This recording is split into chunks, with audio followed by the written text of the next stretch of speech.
like OpenAI are buying chips from Nvidia that don't even exist yet, and thanks to the inflation of AI companies, they are paying so much money the manufacturers are positioning the majority of their entire production to service them, which doesn't leave a whole lot of headroom for the flash memory in an SD card. Do you want to guess if the next part is good news? What do you mean no? Not all memory is made equal. Obviously, I've already said that. But the difference between even the highest end consumer cards that you can rent out and enterprise grade servers that actually provide computing for these large companies is gigantic. There are three main types of memory this story concerns: DDR, GDDR, and HBM. The numbers don't really matter, but the current versions of each is respectively 5, 7, and 4. Each tier, even among numbered 5, 7, and 4.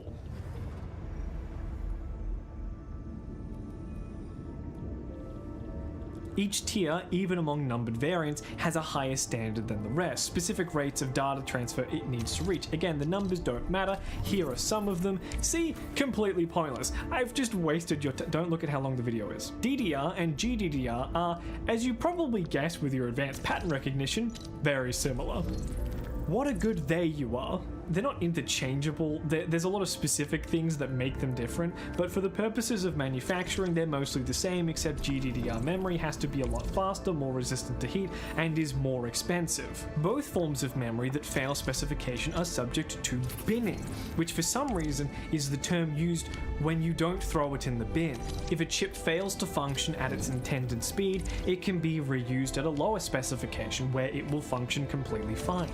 If 1 gig out of 3 fails, it can be cut off and still used as a 2 gig chip. CPU manufacturers have been doing this for a while, because as long as it's the same architecture, underneath it's the same stuff. And even if the memory fails all of those tests, all of those standards, it can just be sold as mystery meat, finding its way into the cycle eventually.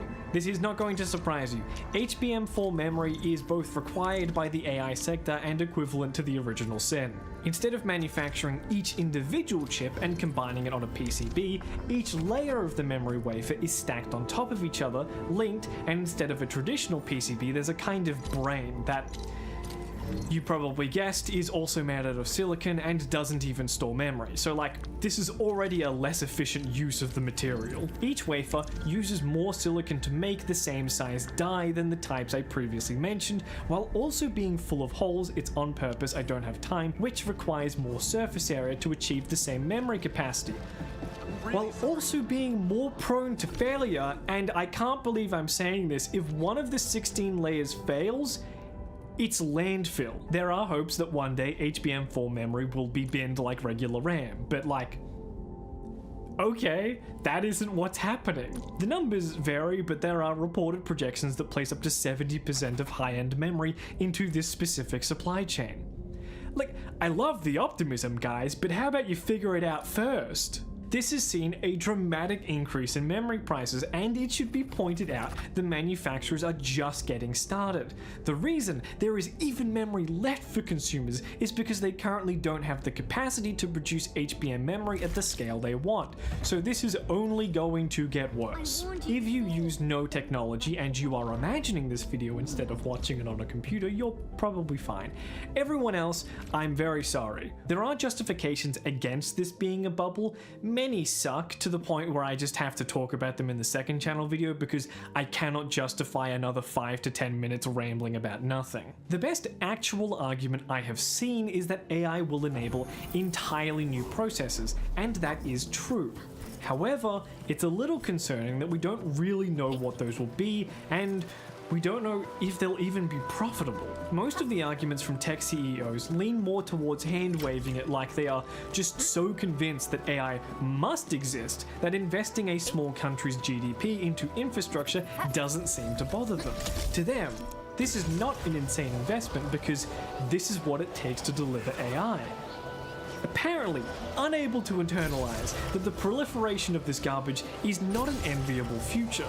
To reiterate, the most important part is the disconnect between perceived and actual value. These companies have done a great job of getting headlines about their multi-billion-dollar deals with each other, a lot of which that as of right now hasn't technically happened, increasing their stock prices based off a promise. The argument from Nvidia's CEO that they are different because they are doing something is slightly comforting, but it is still a question whether these factors justifies the company's value, something that, as of right now, no one has an answer to, even him. This video is somehow still only scratching the surface. I would recommend watching other videos on the subject, it is rather fascinating.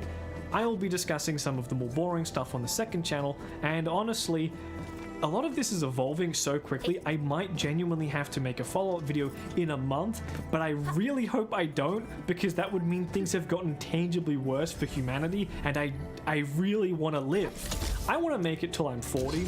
After that point, do whatever you want. Thanks to the fellas for watching and supporting me.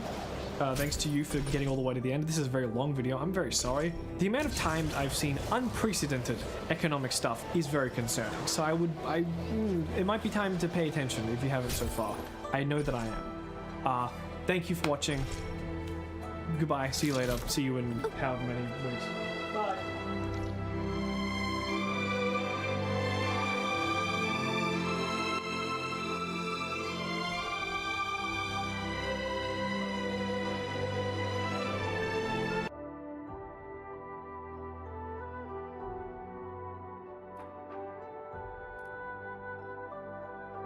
How's it going, everyone?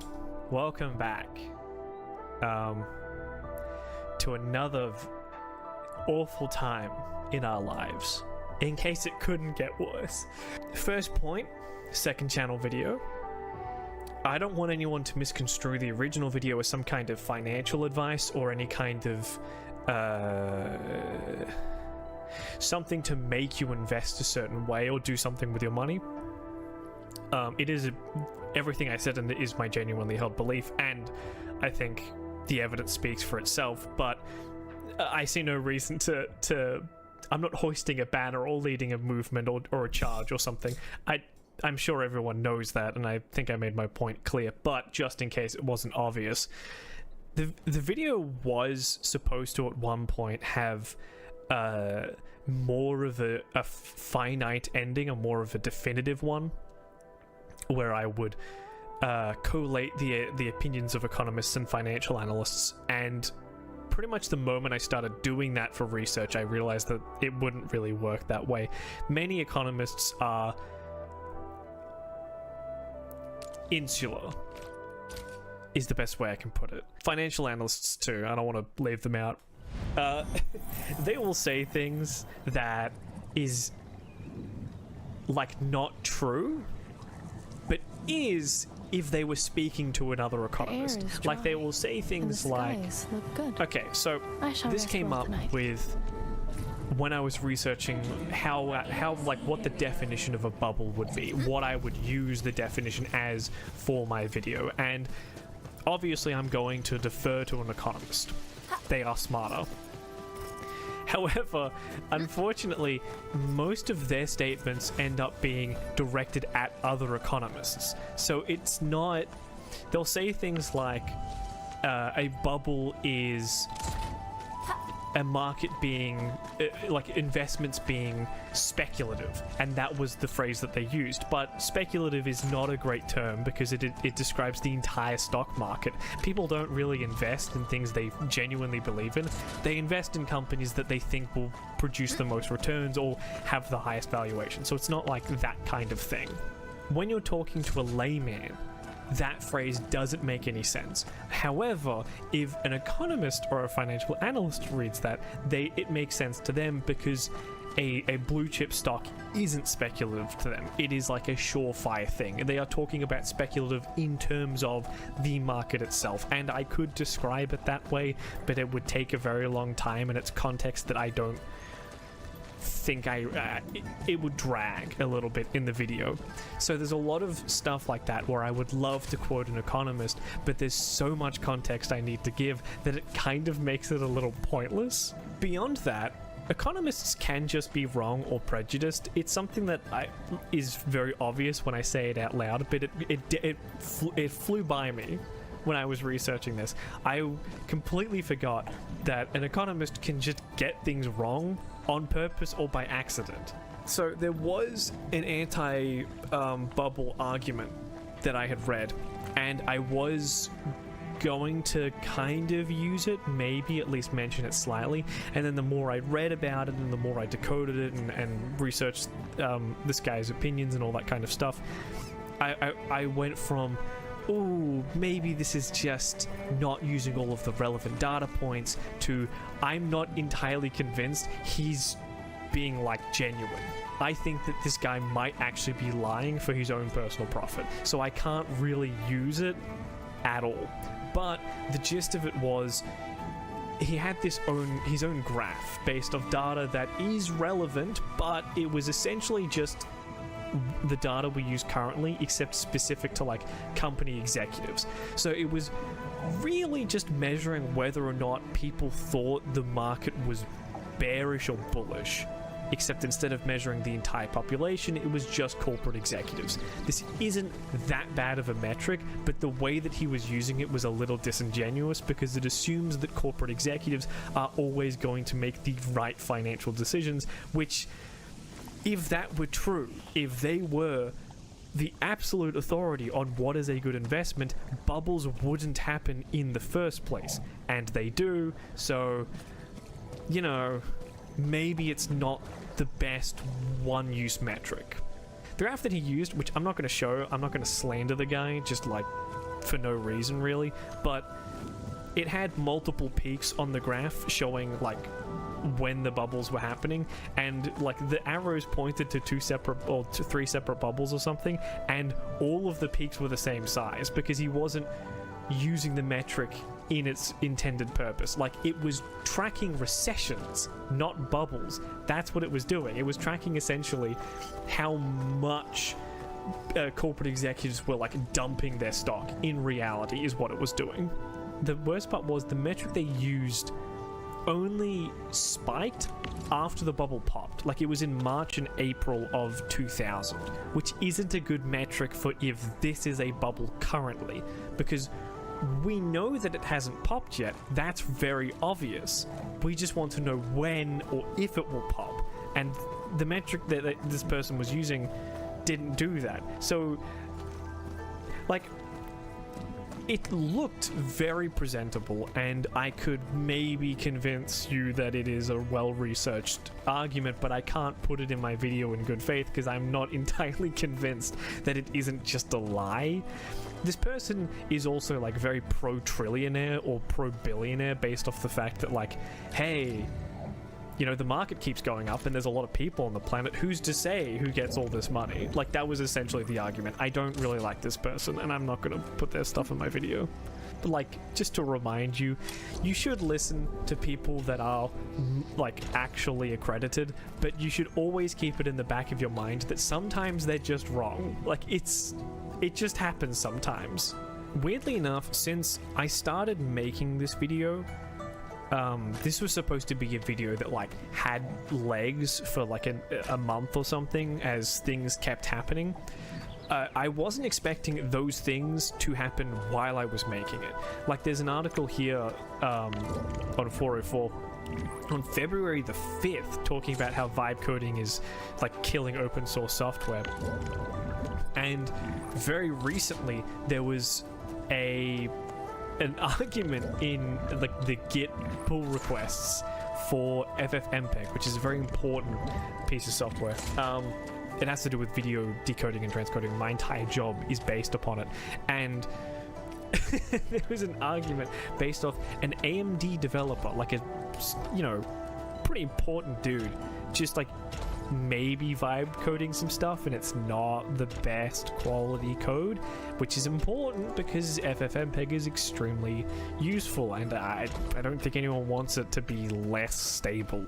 I mean, this is obvious if you have been in the developer space at any point in your life, that it's like, this is getting what there were some things that were bad already. Script kiddies was a pejorative to describe this type of person that had no kind of curiosity or ability to learn and just kind of used templates that other people created. And it's just this exacerbated to the millionth degree. it is becoming a serious challenge to hire software developers that can actually code. It's concerning, to say the least, seeing as everything runs on code now. Like, there are Git pages for open source operating systems for, like, your cassette tape player. We kind of need this to work. The headline that I put in the video of NVIDIA and OpenAI's deal not going through, that came out while I was making the video. That was supposed to be a different asset, and then this story comes out and it's exactly perfect for what I need in my video. But that is, I mean, that's really concerning, because I didn't even know that it was a letter of intent. I thought that was literally the deal, as, you know, NVIDIA said it was a deal. But that stuff is very concerning to me, because the majority of people don't know this. Big news outlets and news channels are reporting that NVIDIA or OpenAI is investing $100 billion. And in reality, they're kind of not, and they can just not do it. They've actually backtracked considerably on that deal. Jensen Huang was like, oh, it's still gonna happen, but like not like $100 billion, which is insane that you can say $100 billion deal and then just not have it equate to that amount of money. That feels like a lie. How many more of these deals are just going to evaporate? How many of them have actually gone through? It's impossible to tell, and in turn makes it impossible to genuinely actually understand the value of these companies, because how much of their future projects are just vaporware, or will be? Like, a big thing that I'm interested in that I didn't really super talk about was the actual pricing, because that has to do a lot with like demand for a product, and I just don't want to get into the blah blah. It's like game theory. I just can't be bothered to do it. But like right now, AI plans are pretty cheap, and they're still not necessarily super enticing. So this is like Gemini's stuff, and this is, so it's 13, more or less 13 Australian dollars a month for the lowest thing, and that isn't unlimited access. It's just more of it. It's just mostly unlimited access as long as you don't use it that much. But it's half price, which is $6.50. Even that is not super enticing. And the best, most attractive part of the deal is actually this, the storage, because the 200 gigabytes on drive is like useful for people. This is a half price cost for a subsidized cost. So we're basically subsidizing the cost twice. We don't know what the real cost of this subscription is yet. It could be less, it's probably going to be a lot more. And they're already not super enticing as deals. So I don't know how this is going to play out. I would love to have a prediction, but it's difficult because I know that I'm detached from the rest of reality. Like, this is not enticing to me if it was free. So I don't know what cost people are willing to pay.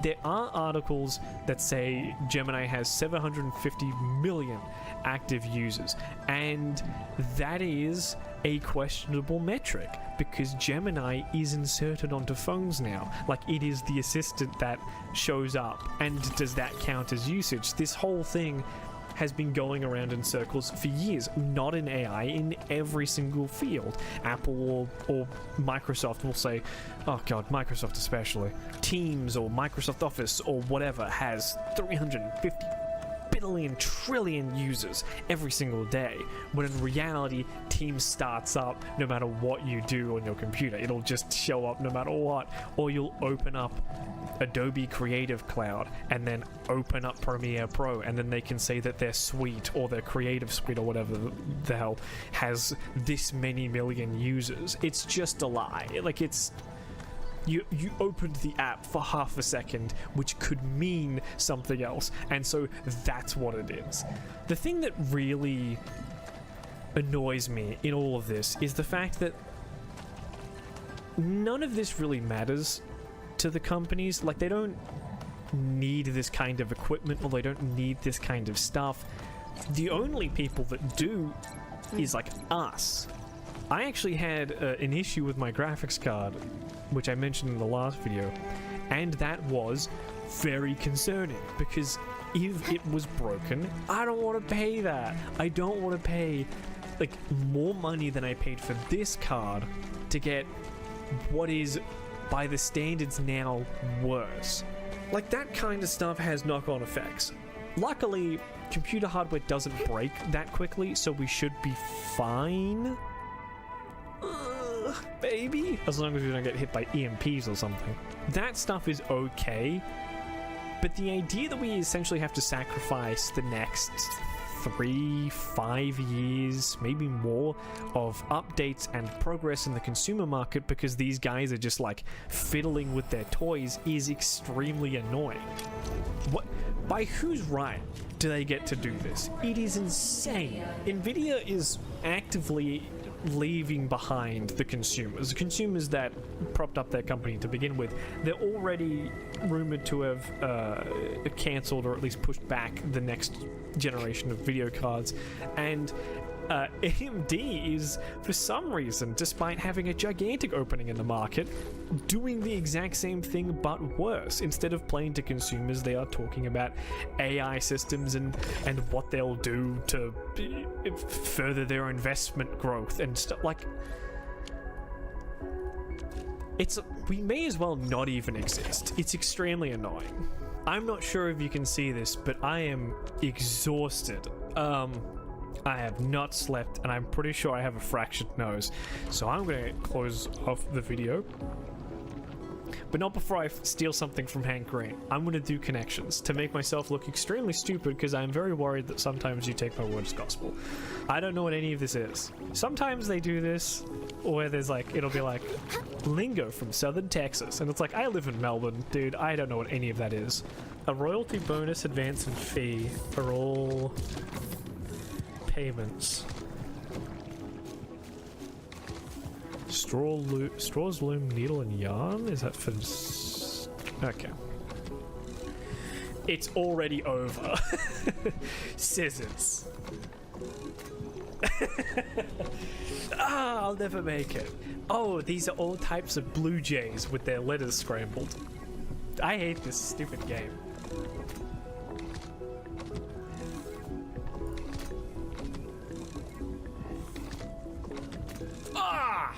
To draw near, to draw straws, to draw the line, and to draw poker. I have never heard that phrase. Draw poker is any poker variant in which each player is dealt a complete hand before the first... See, not very common in Australia. I have no idea what this is. I do this with the basketball one as well, and sometimes they're really easy, like Raptors all-time leading scorers, or like Rockets draft picks, or one-time All-Stars, and then it's like UCLA Bruins. You don't show college games in Australia. There's no way that I could really know this. Also, it's insane.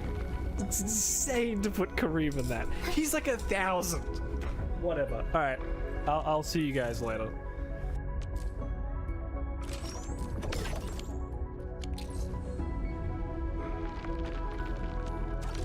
Okay. I have 2 quests. Ooh. Pretty close to maxing out.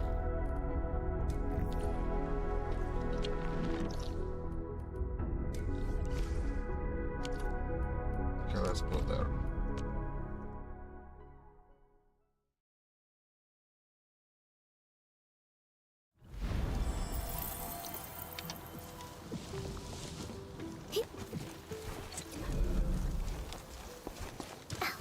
Heyo.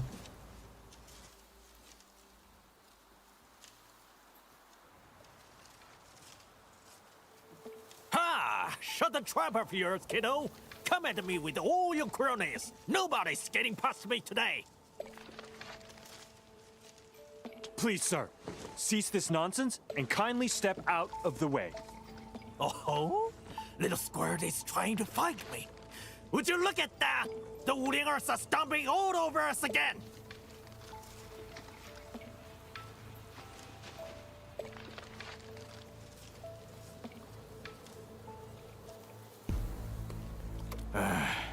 That Tianshi came here today, saying he's here to help build some farm. Long Tou got pissed off right away.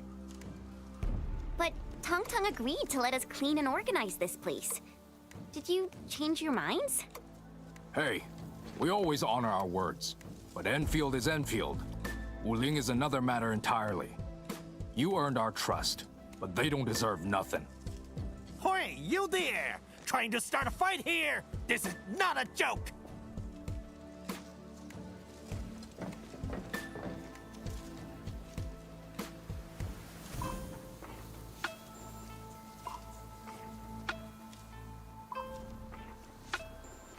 Of course, Administrator. Tianshi Zhuang heard about your project to set up an outpost here. She sent me here to assist you. The HAS has plenty of horticultural projects.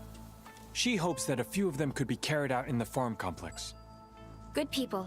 Tianshi Hongbo is making his visit today to help the work of Endfield Industries. We have given our word to help rebuild the stockade. So, can you make the appropriate accommodations to support this endeavor? I'm all for Endfield since you helped our stockade. But this Wulingers and Tianshi? I won't give them the same treatment. This isn't fair. It's just your personal grudge against us. Grudge? I called it years of bad blood, Wulinger. I'm already being fair. If I had things my way, I would have shoved a lot of you out.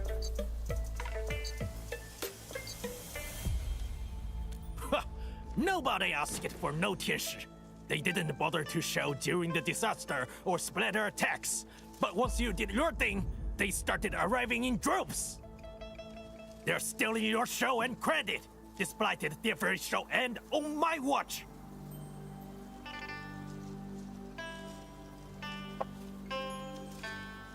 Yeah, Long Tou. I know you don't like the Tianshu, but you should at least honor the words of your chief. That's very true. Our chief even gave the seed of the third to Dark Mask. And if Chief starts asking about this, I'll just go ahead and tell her what actually happened.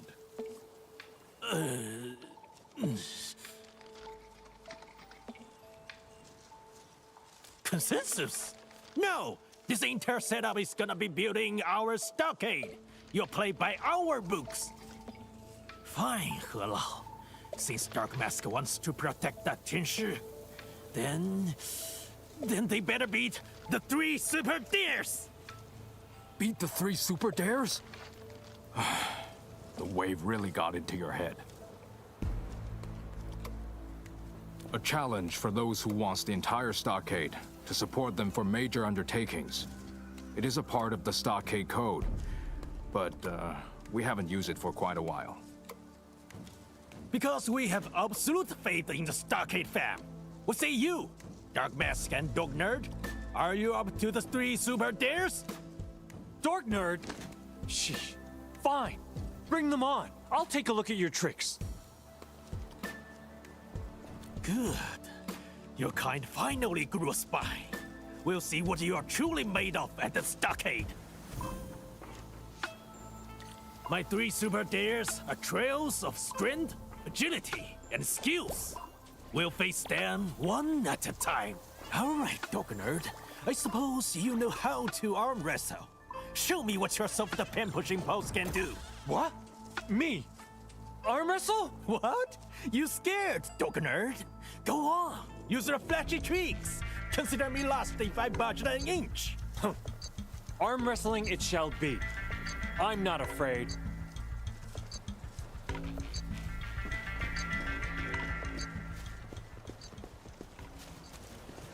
Okay. Interesting.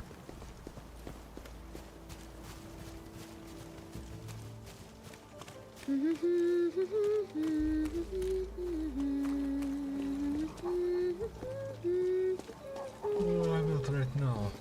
Oops, you caught that? It's a habit I got from traveling solo.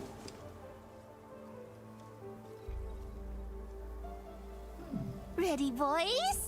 Tighten those grips and go! What the? How? Impossible! Why are you so strong? The anti-brachium is a third-class lever. Incidentally, my resistance arm is shorter than yours, giving me a definitive advantage. Anti-breaking resistance are... What the hell? I'll say it plainly. It's easier to win when your elbow's closer to yourself. I just nudged it back a little. Ah, so that's what you are trying to say. Hold on. It means you've cheated. You yourself said it's all right if I use my flashy tricks. Or are you not a man of your words? You got some tricks. I give you that. Next!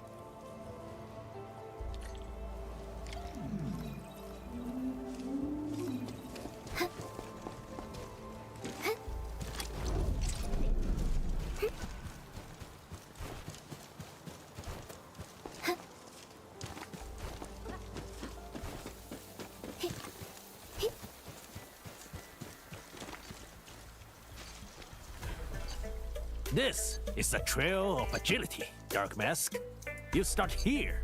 I'll count to 20, and you pass if you touch Helao. Remember that waterfall with the water wheels? Helao is up there. The water wheel at the waterfall. Gosh! It's way over there! No one can cover all that distance in 20 seconds. Cause you're ignorant, kid. We used to have a master Libmancer who reached the place, ran home, showered, and changed into new clothing within the same time limit. You're exaggerating. I'm certain this is impossible. That's right. No restrictions, no pointless rules. You can even fly there if you want. Just make it before the time runs out. That's more like it. We'll start the countdown once you start moving.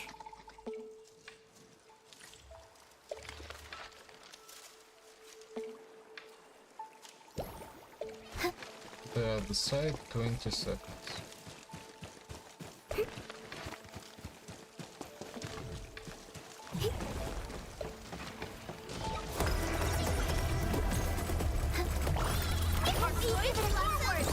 Perfect is such as the optimal path. Verify and report personal status, team. I knew we could do it. Stay alert. This hostile poses a significant threat. Here or where? First go out. I don't get it.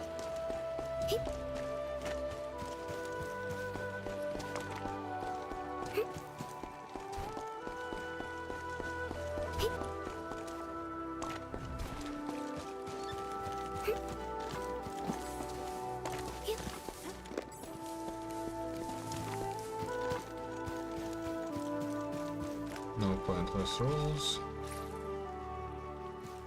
There's no pointless rules, then I'm in the flow. Let's show them what we got.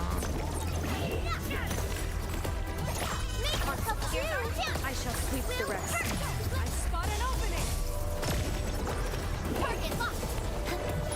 With wind and thunder, we gave them a storm. Lovely fun. Well, here we go!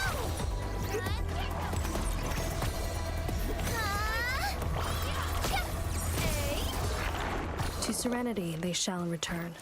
I knew we could do it.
Huh?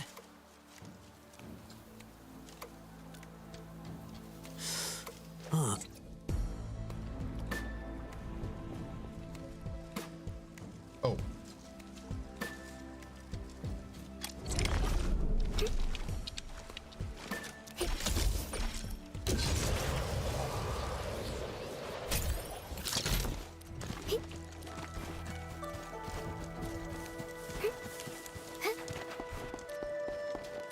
Okay, well.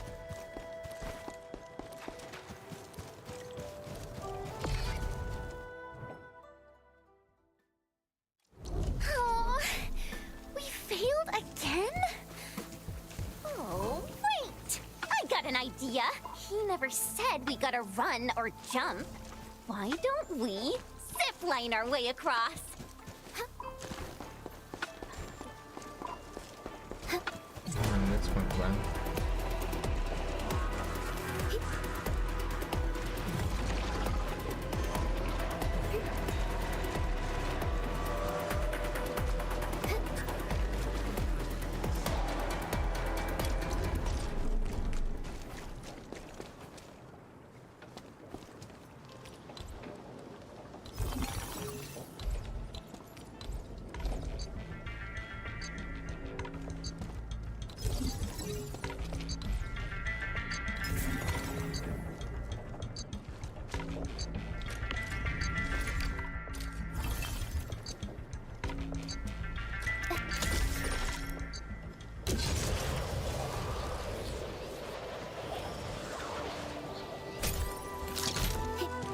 Delete mask. Huh?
Neat.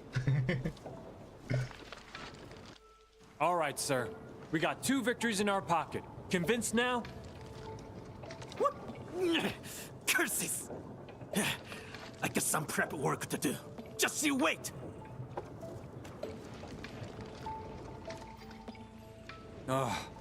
I know the stockade residents don't really like Tianshi, but Mr. Longtou is going way overboard with this hate.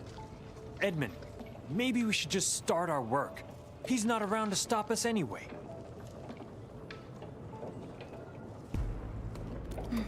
I agree. The 3 super dares are an opportunity. Longtou will find it hard to go against us if we show that we respect the rules of the stockade.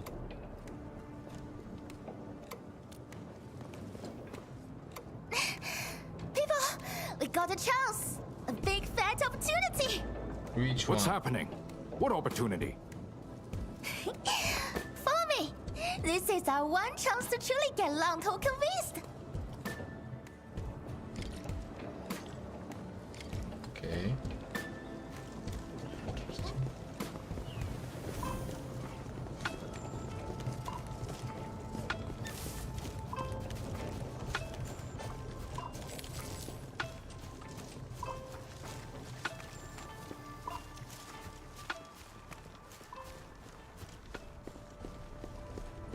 Oh. I don't care! You lost it! I'll definitely get it back, you know? Promise. Let's pinky swear, okay? Oh, man. Come on. Just look at me, little bro.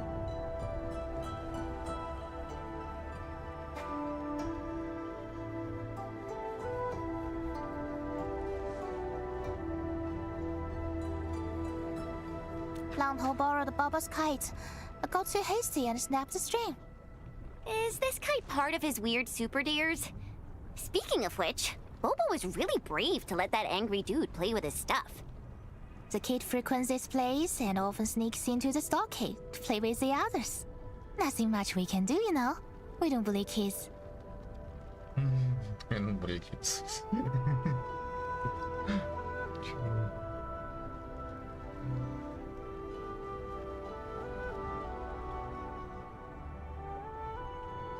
And Langtou keeps making all sorts of toys for him.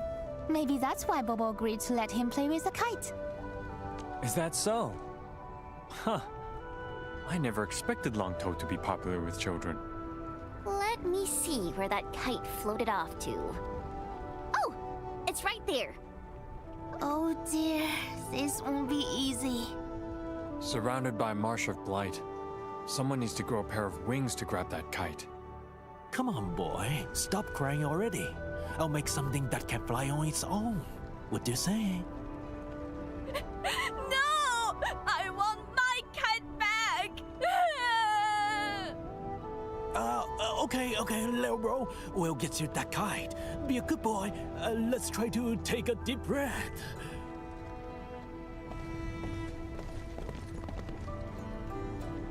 Oh, Bobo, look! It's Dark Mask, Pale Face the Scribe, and Green Scales. They'll definitely get your kite back. Oh, now you're being nice to us. Huh. Come on, let's set that aside for now. The kid won't stop crying. So, the kite is gonna go home safely, right, Enemy? Kate, what Kate? What? Oh no! Now you're gonna make the big meanie boo-boo cry. Perhaps we should assist Langtou. The Sheernite flow control nodes will help us handle the blight. We can also use this opportunity to showcase Endfield technology.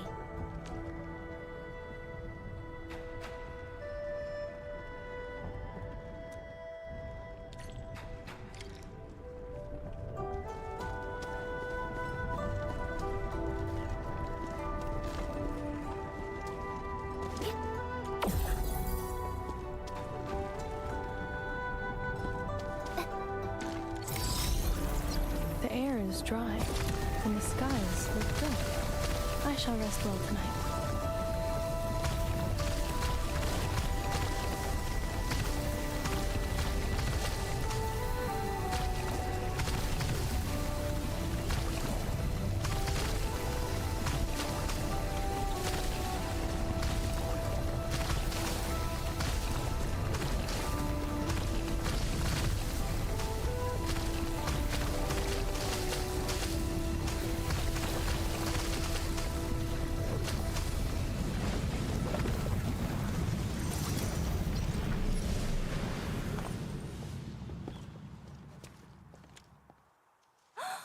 Wow!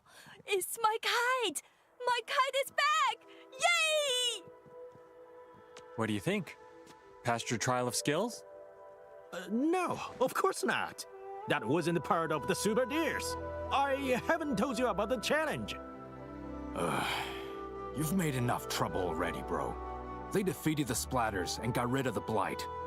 You definitely know what they're made of. And these Enfielders are out to help us.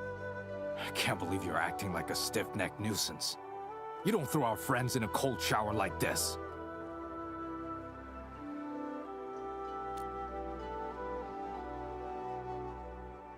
If you have other concerns, we can also choose to assign Qingbo Stockade for the construction of the farm complex. Should the stockade notice any issues during construction, you are free to intervene as well. Now, do we have a consensus for this?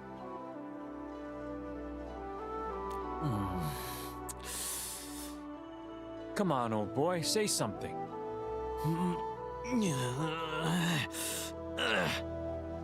Big bro, please. I want to fly my kite. Okay, fine. I'll set the third dare aside. For now. But you'll face it eventually, when I get it all figured out. Okay, Bobo. This place a little cramped. Let's find somewhere open and let the kite really fly.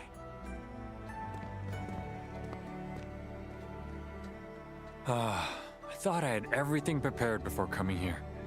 Never expected to run into this.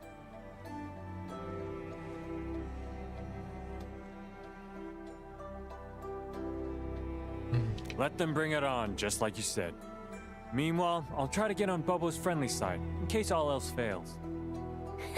I see. A master schemer. Well, I call it tackling a problem where it matters. Let's get back to business. If everything goes smoothly, we should be in time for the upcoming harvest season. And you have my most sincere gratitude on behalf of all of Uling. Our work shall commence at once.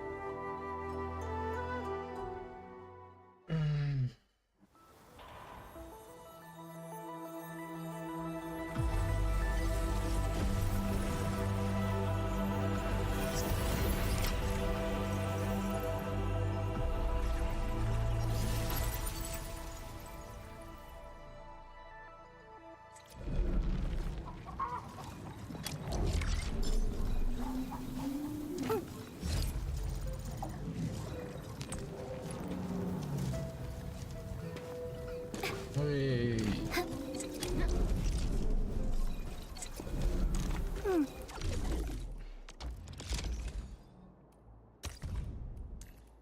Got it, Edmin. Actually, I was just wondering what took you so long to assign me a task.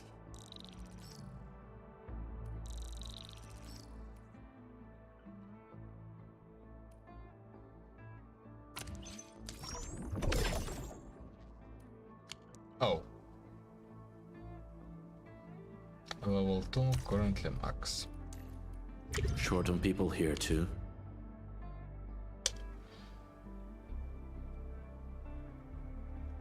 Rapid currents.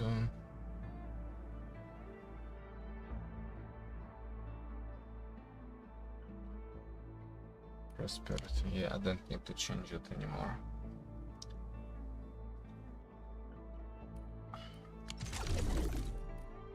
I'm just going to feel right at home.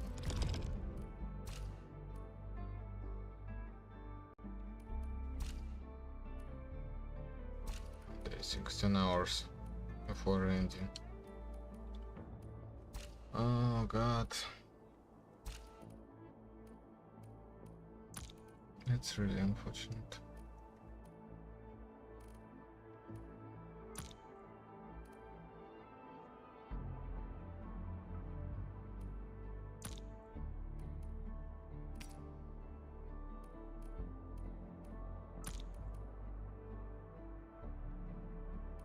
Hmm.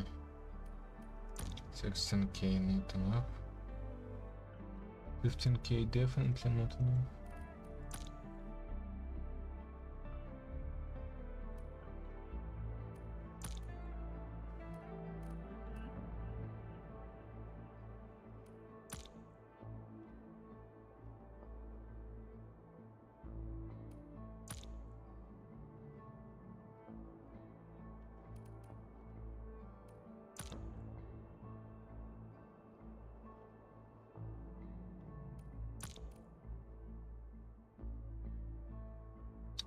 $73k.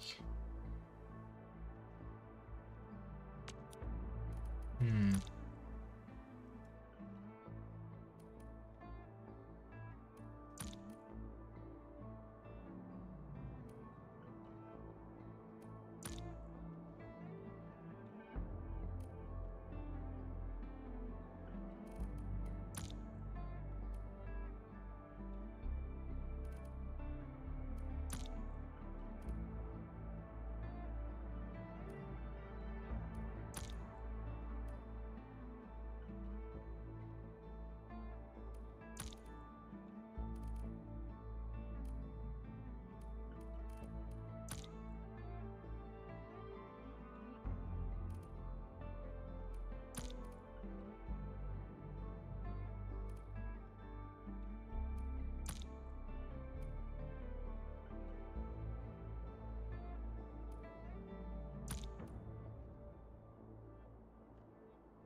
Okay.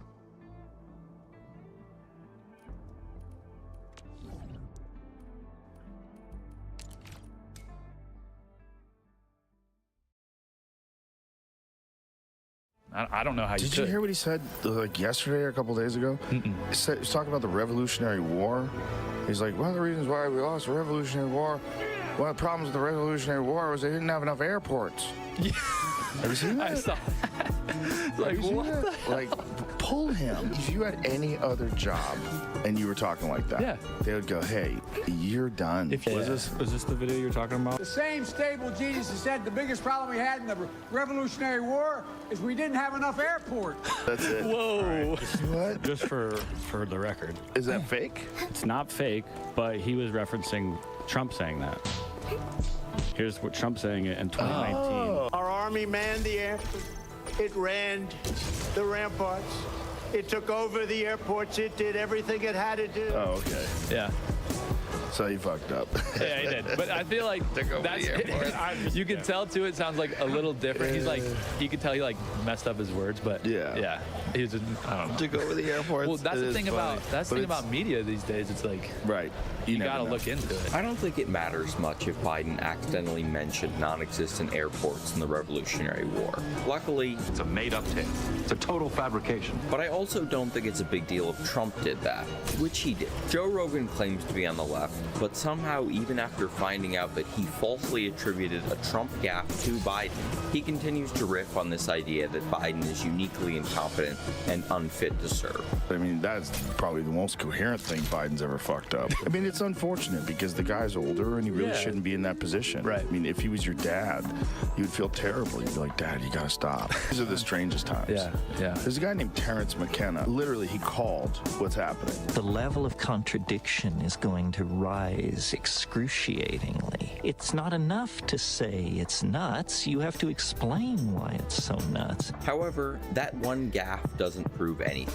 If it is the case that Biden is generally incompetent compared to Trump, then Joe Rogan is not demonstrating excruciating levels of contradiction. Of course, I need to be charitable to Trump, because if I don't, he'll insult me. And threaten to take away my broadcast license. I think the license should be taken away from ABC because your news is so fake. We have a great chairman who should look at that. Look, we can do this the easy way or the hard way. If I go so far as to call the Gulf of America by its internationally recognized name, I'll lose access to the White House. I'm a very strong person for free speech. So what did Trump have to say about this minor, insignificant slip-up? I guess the rain knocked out the teleprompter, and actually right in the middle of that sentence, it went out. Oh, that makes sense. He just didn't have the speech memorized, and he was reading off a teleprompter, so he had to ad-lib when it went out. No, it's not that. I knew the speech very well. So I was able to do it without a teleprompter. And it was actually hard to look at anyway because there was rain all over it. Bro, what are you talking about, man? Well, that doesn't make any sense. He just abandoned the excuse that he couldn't read the teleprompter and said that he had the speech memorized. Also, he said that the Continental Army was named after the great George Washington. For the record, his name is not George.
The construction of the geological...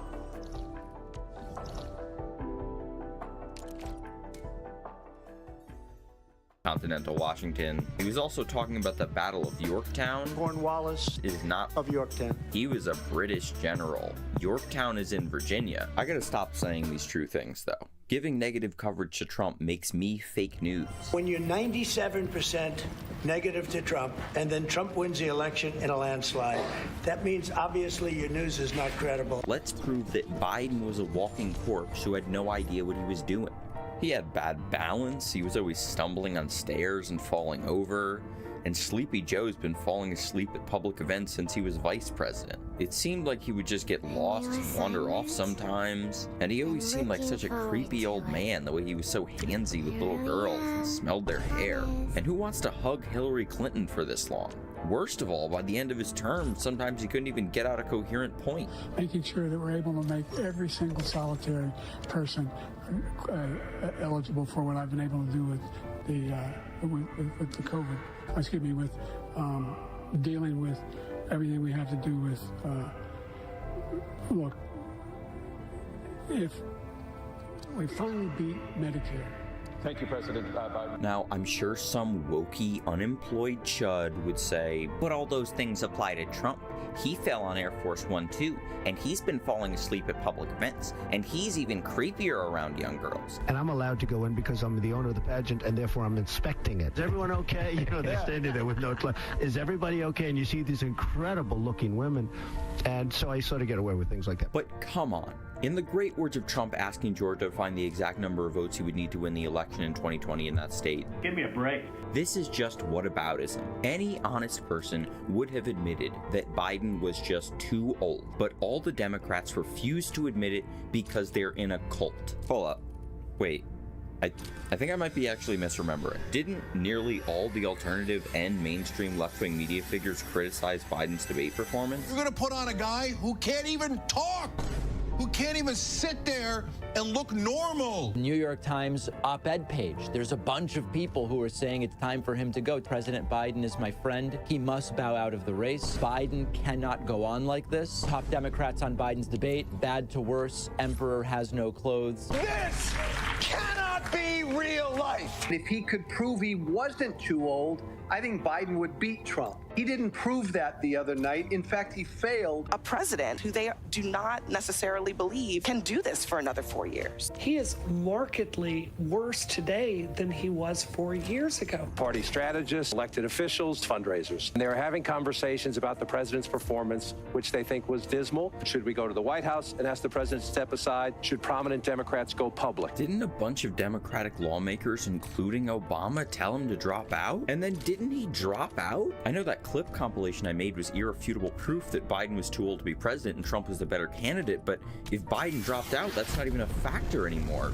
Definitely seems like stupid nerd shit that doesn't matter, but I think I might have to actually engage with what was said now. President Trump, under both of your administrations, the national debt soared to record highs. Your administration approved $8.4 trillion in new debt. President Biden, you've approved $4.3 trillion in new debt. I don't know why Biden looks scared and confused here, because the CNN guy just said a stat that makes him look good. One could even argue it's unfair to Trump because it's over a 10-year time period as opposed to just looking at the spending during their 4-year terms where Trump actually spent less. One could argue that. It would be stupid because one of Trump's biggest actions was tax cuts, which caused much of the debt accumulation under Biden, and some of Biden's biggest actions were investments that were projected to increase revenues. With the U.S. facing trillion-dollar deficits and record debt, why should top earners and corporations pay even less in taxes than they do now? When we cut the taxes, we took in more revenue with much less tax, and companies were bringing back trillions of dollars back into our country.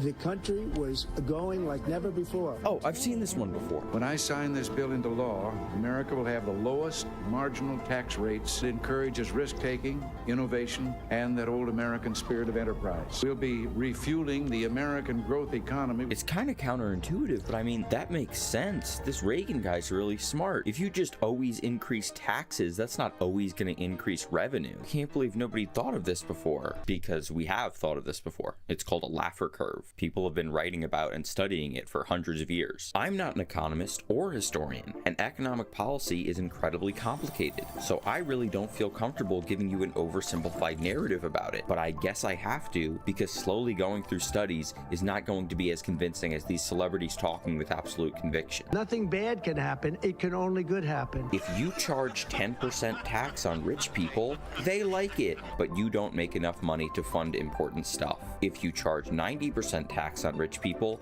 they don't like it, and they leave, or are less productive and don't make enough money to fund important stuff. So the best top tax rate is somewhere in the middle, and it depends on where and when you are.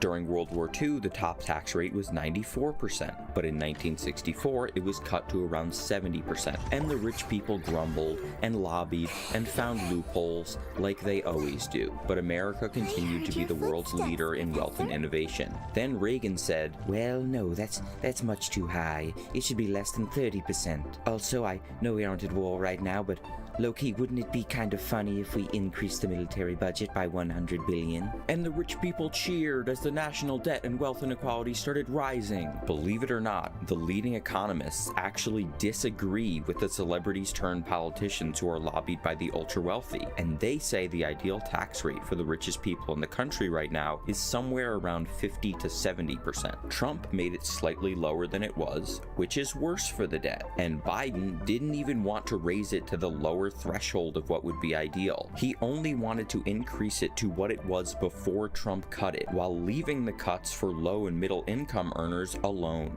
We were ready to start paying down debt. We were ready to start using the liquid gold right under our feet, the oil and gas right under our feet. We were not ready to start paying down the debt. As I said, Trump's first term was projected to increase the debt over 10 years. As for the liquid gold right under our feet, the U.S. had record high extraction of oil and gas under the Biden admin. We got hit with COVID. We did a lot to fix it with all of the therapeutics and all of the things that we came up with. Some of Trump's spending was in response to COVID, like Operation Warp Speed or the stimulus checks, but even taking a generous estimate, that would only account for about half of his spending, which would put him about on par with Biden, except if we take out Trump's COVID spending, then we need to also take out Biden's, which would leave Trump still being significantly above Biden, and this is not responsive to the question about the debt at all. Remember, more people died under his administration. It's true that there was more deaths under the 16-month period that Biden oversaw the pandemic than the 11-month period that Trump did. It's just obviously stupid because when you control for duration of time, it was about the same rate of deaths. Even though we had largely fixed it. That's just not true at all. When Trump left office, COVID was the worst it had ever been and getting worse in terms of deaths and cases. It doesn't make any sense to blame Biden for every single COVID death when there were 20,000 people dying a week when he came into office. Granted, this whole framing is ridiculous because whichever of them was in office was not the main thing determining how many people died of COVID.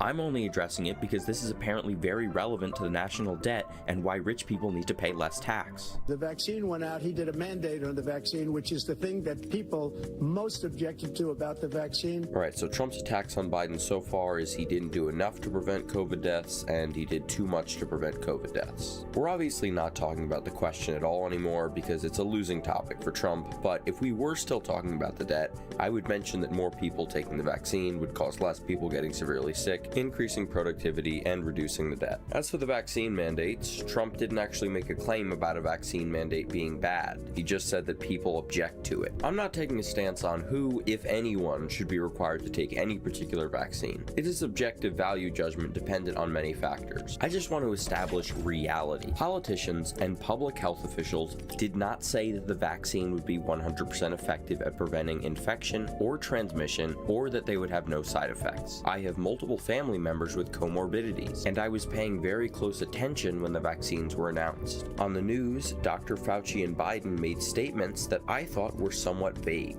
So I Googled it. Number 2, vaccine side effects are well documented. Study and prompt responses from public health officials. After the J&J COVID vaccine was administered to 6.8 million Americans, the CDC and FDA put out a statement.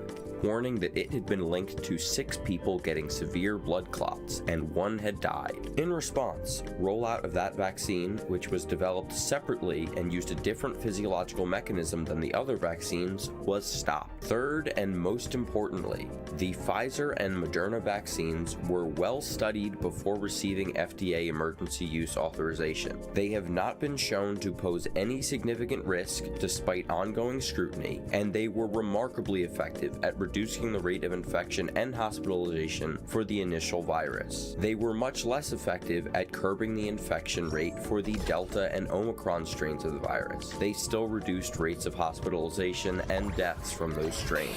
You might be very angry at this point because you think what I just said isn't true. This is because very influential people have spread blatant lies, and I will now go point by point to demonstrate such.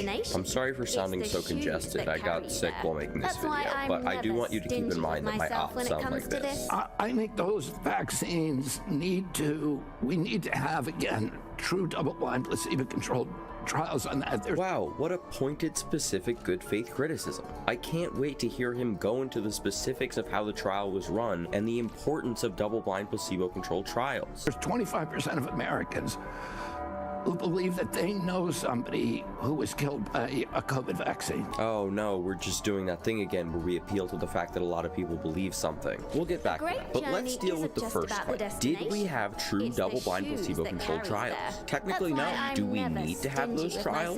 Also no, because we did have observer-blind placebo-controlled trials. But what's the difference? There isn't a meaningful difference. But I don't expect you to just take everything I say as gospel like the current head of Health and Human Services does, so I'll explain it. We need 2 groups per trial, the experimental group who we give the vaccine, and the placebo group who we give saline. This is a single blind, because none of these people know if they got the vaccine or not, but the nurse who gives the shot and the nurse who checks on side effects does know. This is bad science, because maybe the observer nurse is really biased and wants to get this vaccine out quickly, even if it's not totally safe. So they could decide to not report to me that the vaccine made 67% of the experimental group Charlie Kirk, a serious side effect. To remove this weakness from my methodology, I make it so that both nurses don't know who's in the experimental group and who's in the placebo group. Uh-oh, there's an issue. The vaccine requires specific preparation and looks different from saline, so the nurse that gives the vaccine is gonna know whether she's giving the vaccine or the placebo. That's it. That's the difference. So according to RFK Jr., even though the patient and the nurse who recorded the symptoms didn't know who got the vaccine or not, the nurse that gave the shot did, and that invalidates the study. Much like RFK Jr., I'm not a doctor, but I don't think the demeanor of a nurse giving me a shot is going to impact whether or not I have side effects or contract COVID, which are the things we're trying to measure. This true double-blind and observer-blind distinction might matter if we were studying something like a fast-acting mild headache medication. For RFK's second claim, I'll just assume it's true. In April of 2024, 1/4 of Americans believed they knew someone who died from getting the COVID vaccine. Let's do some really rough math. What percentage of the population would we expect to falsely attribute a death to the COVID vaccine? Let's say 40% of Americans strongly distrust the vaccine, so much that if they hear about someone having a natural heart attack or stroke after they got a vaccine, they might blame the vaccine. Let's say each of these people know a modest 200 people. We'll just ignore the fact that a person answering if they knew someone who died from a vaccine would likely say yes even if it wasn't someone they actually knew, but had only heard about. 80% of the US got at least one COVID shot. Then we multiply that by the odds that an average American dies of a heart attack or stroke in any given year, ignoring all the other deaths that could be falsely attributed to a vaccine. This interview is in 2024, so we'll say 3 years.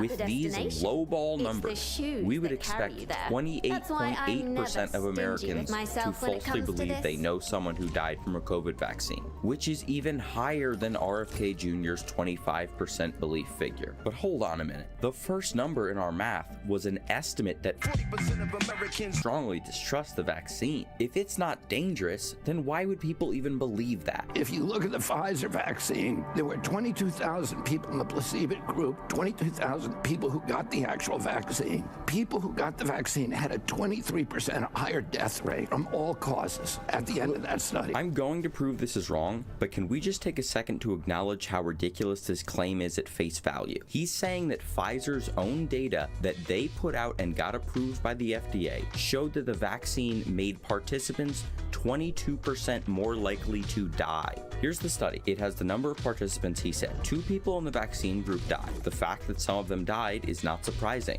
People die all the time. Here's a chart from the CDC. The older you are, the more likely you are to die, and the study's participants were 16 or older. So we will take the incredibly low death rate of 100 per 100,000. But that's for a whole year. The study was over 110 days. Given this data, which is heavily skewed to give a low number, we would expect 6.6 dead people by the end of the study. So the actual fact is people who got the vaccine had a 70% lower death rate from all causes at the end of that study. Well, no, he wasn't comparing to the general population. He was comparing to the placebo group. 4 people in the placebo group died. That would be a 50% decrease in deaths in people who got the vaccine.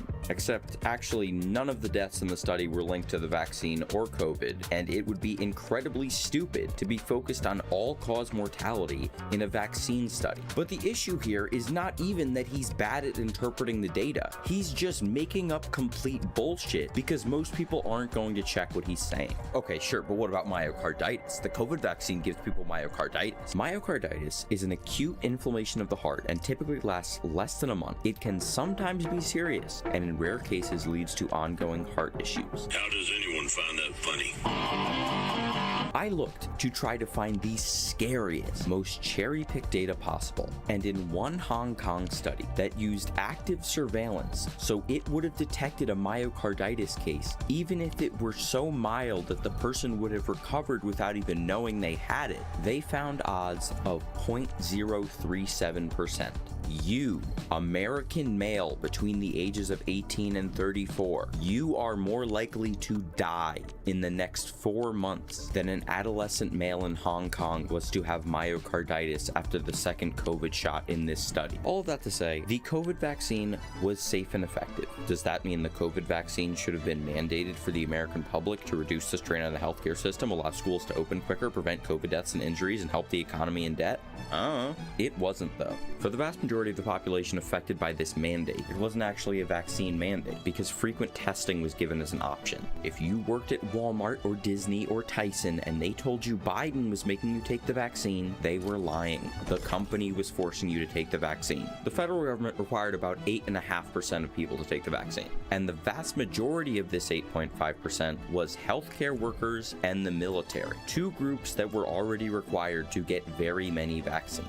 So yes, Biden did do a vaccine mandate. I just don't care. Not only poor there, but throughout the entire world, we're no longer respected as a country. No Trump. Polling data. You president, line go down. You not president, line go up. We're like a third world nation between weaponization of his election. I think he's talking about his unsubstantiated theory of a top-down Democrat conspiracy to rig the 2020 election that he attempted a coup over, and I already made a 25-minute video about. Trying to go after his political opponent. That's a very cool allegation, but there's just no evidence of it. By all accounts of those involved, Biden's DOJ head, Merrick Garland, acted independently, and when it came time to investigate Trump for his January 6th coup attempt, Merrick Garland gave the job to registered independent Jack Smith, a lawyer who has prosecuted several high-profile members of both parties. Regardless, it is popular among Republicans to discredit Jack Smith on the grounds that he is biased against Republicans. This stems from a meeting Jack Smith had in 2010 when he was the head of public integrity at the DOJ. Soon after the Citizens United Supreme Court decision changed the landscape of political campaign financing, Jack Smith had a meeting with an official at the IRS where he proposed that that IRS information could be helpful in prosecuting campaign finance fraud. His idea was that when the IRS found 501c organizations incorrectly claiming tax-exempt status for political spending, they could let the DOJ know so they could bring charges. No DOJ charges came from this. In the conversation, the IRS official explained that it would be incredibly difficult to prove that these organizations were intentionally committing fraud. You might think, wow, that sounds really boring. How does this have anything to do with the accusation that Biden was prosecuting Trump for being his political opponent? The connection relies on a logical fallacy that I like to call the entirely possible fallacy. My cute little cat Trey is a predator, and it's entirely possible she will try to eat me. This sentence shouldn't have the word entirely in it. All it serves to do is make it sound like something that is unproven and not even necessarily likely is probable or even certain. When we stack these conclusions of things being entirely possible together, we can get really far away from concrete reality into a fantasy world of complete conjecture. It's entirely possible that Biden secretly directed Merrick Garland to prosecute Trump, and it's entirely possible that Merrick Garland chose Jack Smith because he's biased against Republicans. And we know this because it's entirely possible that Jack Smith meeting with the IRS official was part of a broad pressure campaign from the deep state to make the IRS target conservatives. And when we have all that in mind, it's entirely possible that Trump is being unfairly targeted by Crooked Joe. Look, here's the deal. It's so easy to make your argument when you don't have to rely on any evidence. If I already know what's happening, why do we want to have a conversation about it? Why would I ever debate anybody for any reason? I know I'm right. It's obvious that I'm right. But it's actually easier to make an argument for Trump. We don't have to rely on speculation at all to know he's going after his political opponents. He went on Truth Social and told the head of the DOJ to prosecute his political opponents for the sake of revenge. But can you really blame Trump for prosecuting his political opponents? It's entirely possible that Biden did it first. Final note on Jack Smith. Private attorney appointed to investigate Jimmy Carter's peanut farm is business as usual. Private attorney appointed to investigate Bill Clinton, and Clinton is impeached. Private attorney appointed to investigate Joe Biden is business as usual. But private attorney appointed to investigate Donald Trump, case is dismissed. Trump-appointed judge says it's unconstitutional for the Attorney General to appoint a special counsel that's a private attorney, despite it being bipartisan common practice for 50 years. Very interesting. And I'd love to ask him, and will, why he allowed millions of people to come in here from prisons, jails, and mental institutions to come into our country and destroy our country. It may not seem like there's much more to know once you hear that, frankly, people are saying they're calling him Sleepy Joe. He has an open border policy. Believe me, it's waste, fraud, and they're doing healthcare for illegal, a total disaster, the likes of which we've never seen. But America has a legal process where non-citizens who can show that they have good reason to fear for their safety in their home country can voluntarily live as a second-class citizen in hopes to prove themselves worthy to become an American citizen down the road.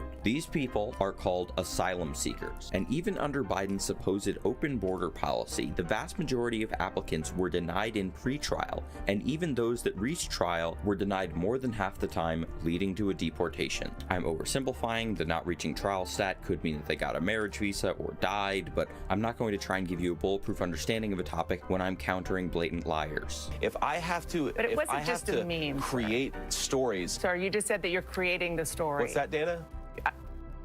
You just said that this is a story that you created.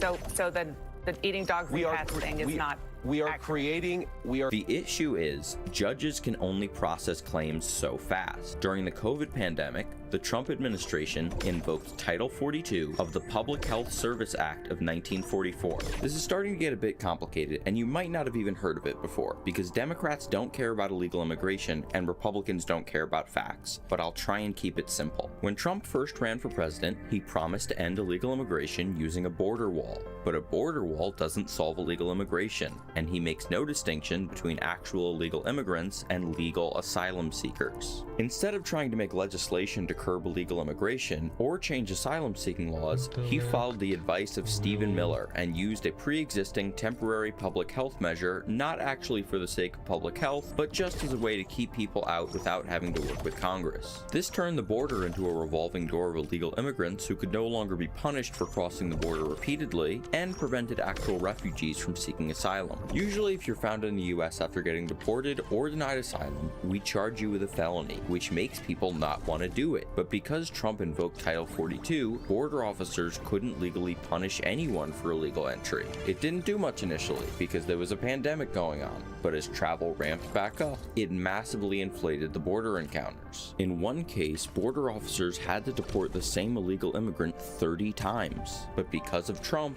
they couldn't punish them. I know this graph says illegal immigration, but it actually shows border encounters, and as you can see, encounters started rising exponentially under Trump. Well, you would be able to see that, except he intentionally mislabeled when he left office to be a year earlier than it was. So when Biden came into office, there was already a huge and growing stockpile of people on a merry-go-round at the southern border. Some of them were legitimate asylum seekers, and others were just looking to come in illegally. Because of Title 42, Biden had to fight to let any of them make their case to a judge, but he managed to get some carve-outs, like for people who needed emergency medical attention. When the pandemic ended, it triggered the end of Title 42, returning the border to its normal rules. Under Obama, a man who deported more illegal immigrants in his first term than Trump did, asylum seekers could expect to have their day in court in about a year and a half. So we could kick out the frivolous cases and give visas to refugees. That's still a long time. Yeah, I've got time. But it was short enough that it made people less likely to apply if they didn't have a legitimate case. Remember, if your case is denied and you come back in, we put you in prison. But in 2023, when all the asylum seekers tried to come in at the same time, the courts became overwhelmed. Now, instead of a year and a half wait list, it was 4 years. With the length of time to wait for a hearing more than doubled, the illegal immigrants who had been in the revolving door saw a loophole. They could make frivolous asylum claims because it would be years before they would be denied. This made the system even more backed up, causing longer wait times and even more of a good reason for illegal immigrants to make false asylum claims. And the feedback loop continued until the wait list for an asylum case to be heard was a decade. Well, sure, Trump may have set up this situation, but Biden might as well have had an open border policy. He's a radical leftist who campaigned on letting people in, so he just watched it happen and did nothing. That's not true. He did all these things to curb the influx of asylum seekers. Conservatives might have wanted Biden to just ignore the wishes of the people who voted for him and invoke Title 42 again, but he was sort of an old-fashioned president where he followed laws and procedures and didn't invent fake emergencies to do everything via executive order. Can you even imagine a president of a first world nation doing something like that? Don't you need to uphold the Constitution of the United States as president? I don't know. You might think that anybody coming over the border is an emergency. Trump says these people come from jails, prisons, and mental institutions, but that's just one of many lies meant to trick uninformed but well-meaning Americans into hating immigrants as much as racists do. Asylum seekers, even after the large wave that included a bunch of undocumented immigrants falsely seeking asylum, are generally here for work opportunities and safety. But I don't see Dean or Clavel around. Aren't they supposed to be leading the work? Let's talk to Mr. Crow and learn more about the situation.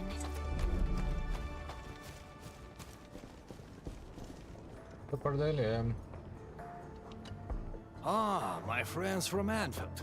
You're here. We received your message and came to check on the geological probe's progress. But the entire worksite appears somewhat disorganized. That's primarily because probe construction is just one step away from completion. However, we have yet to verify the parameter set and data samples of the surveillance unit. The entire crew is exhausted by the task. What about Dean and Clavel? They started arguing first. People got them to cool off before moving on with their jobs. I knew it. The two boys learned nothing from their experiences and made a fool of themselves. They deserve it. Nevertheless, we should try to fix the problems with our surveillance unit. Don't worry, Supervisor. If the siege gets out of control, I'll step in and get it fixed.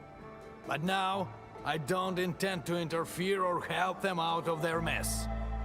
So, you actually know how to get everything done. Then, why would you just sit around and let them mess things up? I actually want to let them achieve spectacular success on their own. But look at them. Can they pull it off? My generation was built different. Some of us got back from the front lines to walk floors that had no materials. We ended up making our own equipment by taking parts of the lathe. This generation has a serious problem. They bicker and complain. They don't know how to work as a team. Worse, they strut around with a sense of useless pride. I would have taken care of this on my own if I were younger. I wouldn't even need two inept fools of apprentices to take care of this job. The way you said that really sounds like a Sherfu we had in Tanjian Hall. But they'll be running Valley 4 one day. This disaster really changed me as well. Young people like you will be running the show. We even changed the Utuk order. No matter how hard we try, I guess it's time to pass on the baton.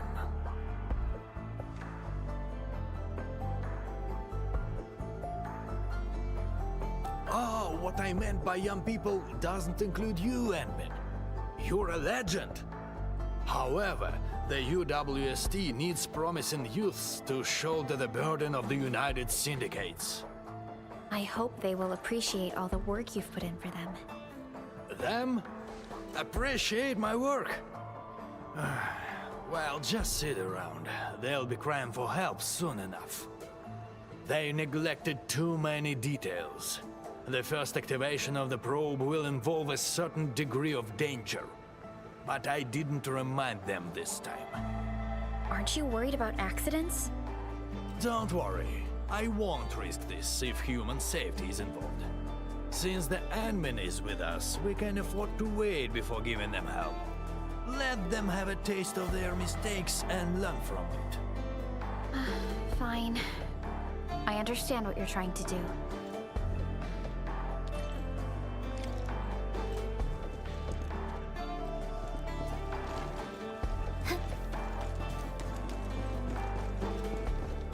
Can I help? There's a tower up there. Guys, I'm not talking to you right now. You have a too good.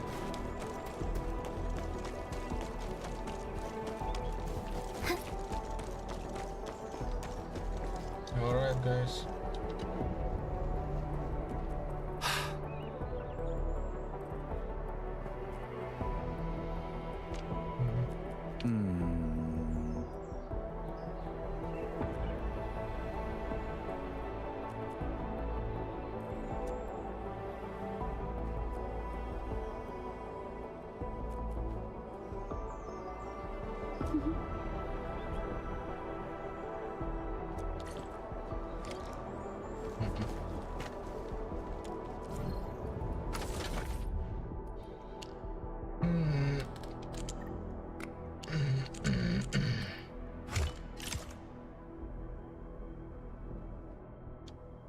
Okay.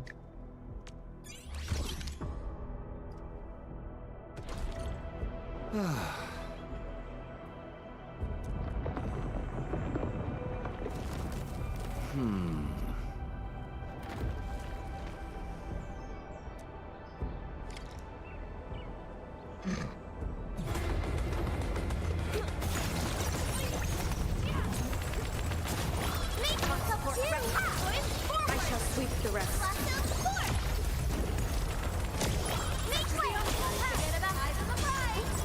Rolling thunder! I shall sweep the rest. So much better. Eruption! Make way! Give it a bit. You responded like lightning. Perfect as this wind. Well done. To serenity they shall return. A definitive outcome achieved through strong teamwork. We've done it. Hope you're not tired.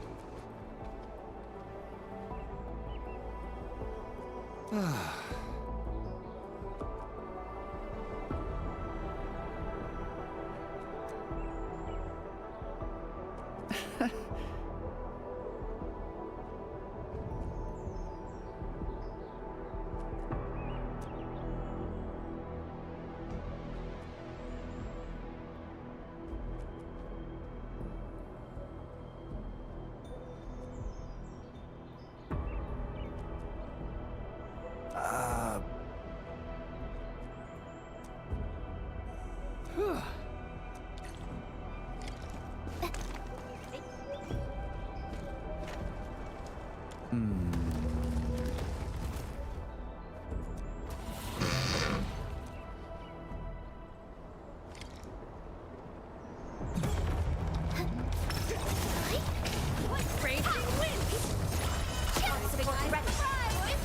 shall sweep the rest.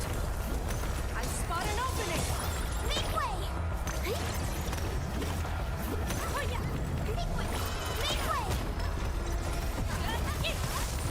Returning is my strength. Forget about me! I feel so much better. Let me give it a go. Blossom forth! I shall sweep the rest. I spot an opening. Incoming! Unknown hazard! Eruption! Forget about me! My dear! Make way! Now's the time!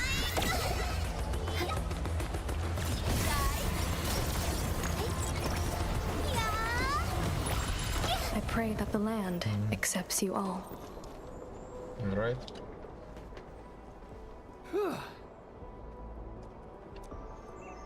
Ah.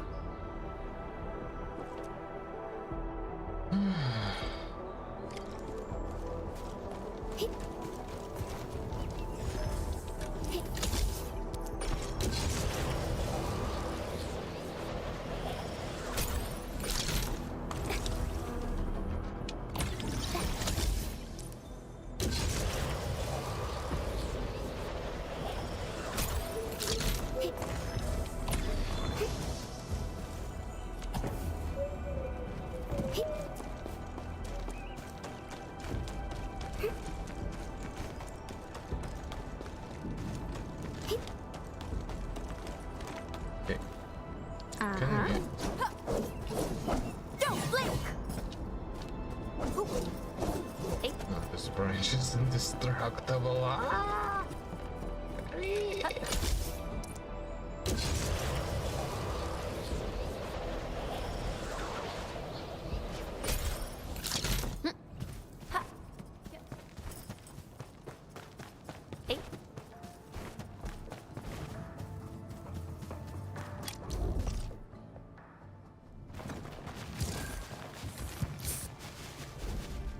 Wow, this actually looks super impressive.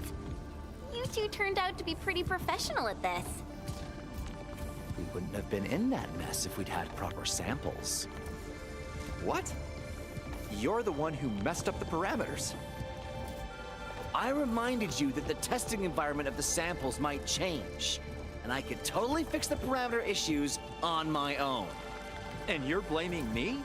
I was the one who helped you churn out those parameters. Well, you promised that you'd find some proper samples.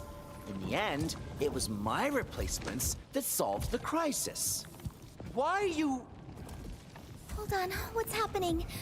The geological probe isn't doing anything. What? Let me see. What by Talos is wrong this time? This isn't supposed to happen. Strange. Why? How? Endmen?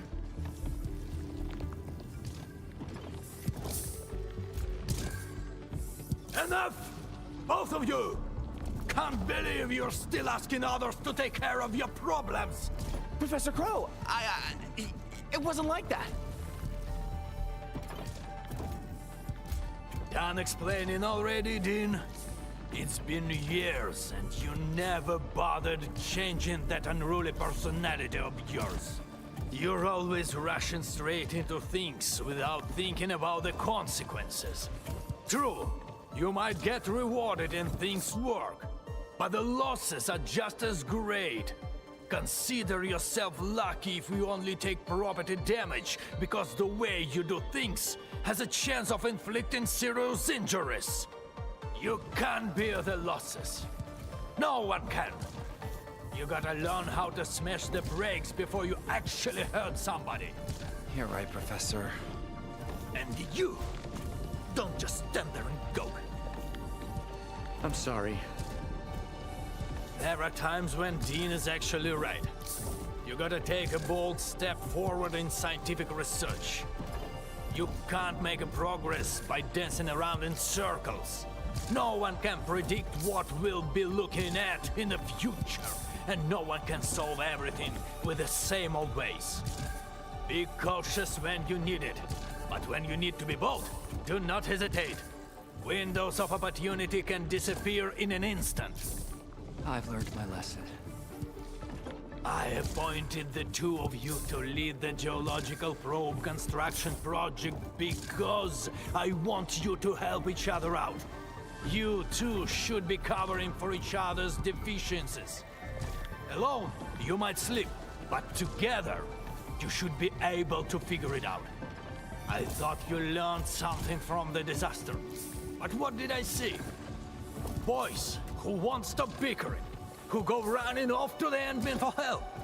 This is the final stage, and you still want others to clean up your mess. How am I supposed to let you lead the reconstruction of Valley 4? Professor Crow. You're lucky.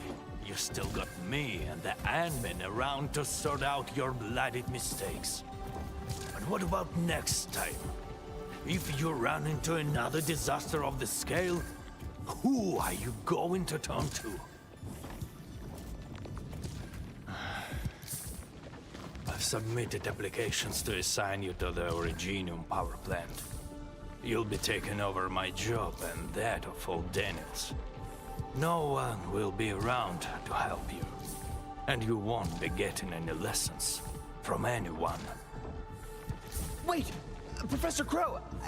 What about you? We can't do without you, Professor Crow. Just look at your sorry lot. How am I supposed to hand over the mission of rebuilding Valley 4? I only have 6 more years to go. Don't let me catch you stirring up trouble again. But... okay. We'll make full use of these 6 years. Follow me. There's still the final step for constructing the geological probe. The crew really worked hard for this. Don't keep them waiting.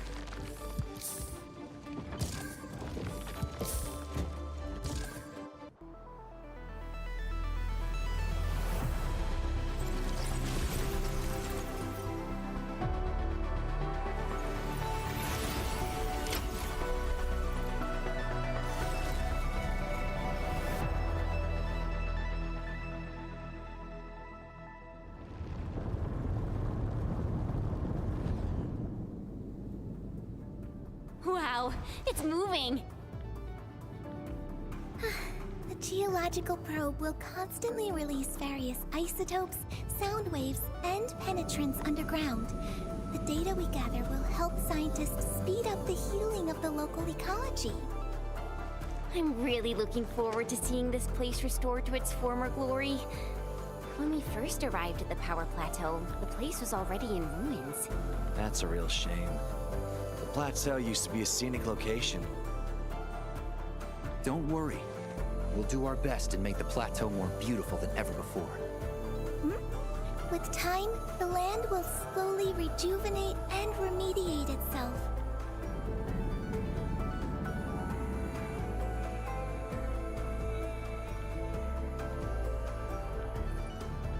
Mr. Crow, how do you think Valley 4 might change in the future? How do I think? If these young people are in charge, the future looks bleak. But no matter what happens, it's the youths who'll be building the future. I myself want to see Valley 4 getting better. If the people in the valley live stable and secure lives, that'd be good enough for me. Perhaps it won't be long before these young people start to impress you. Right, Professor?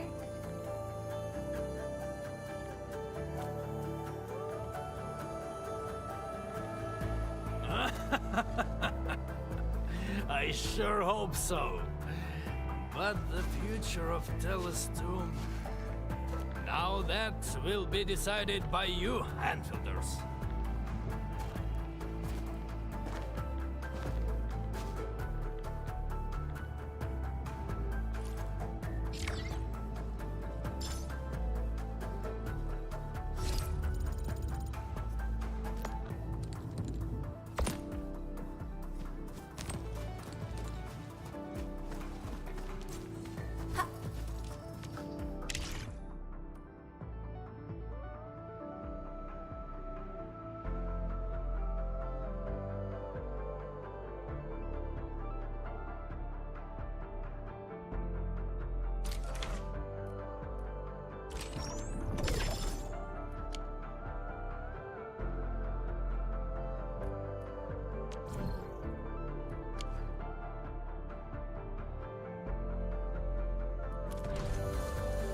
What does method transfer even mean?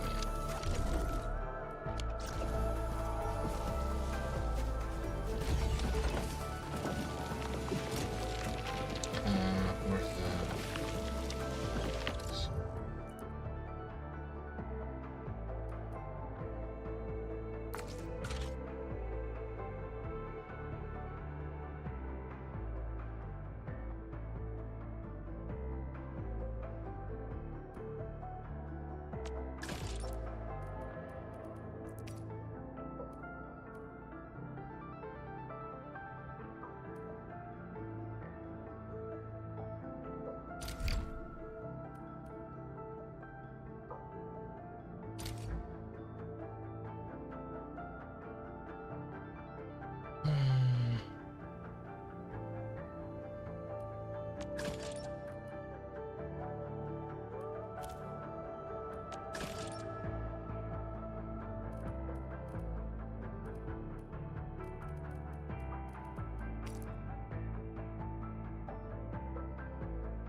Ooh.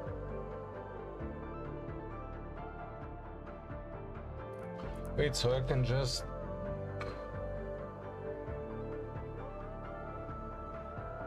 create stuff like that.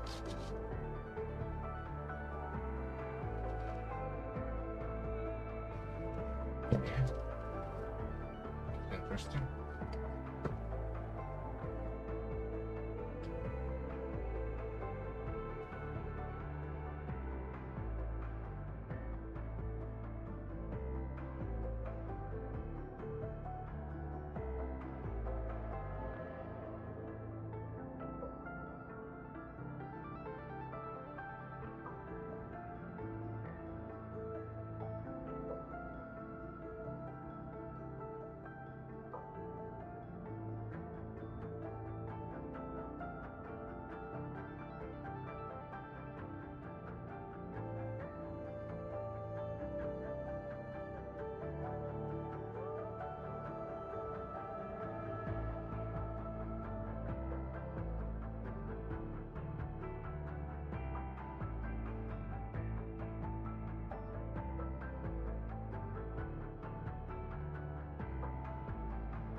How would I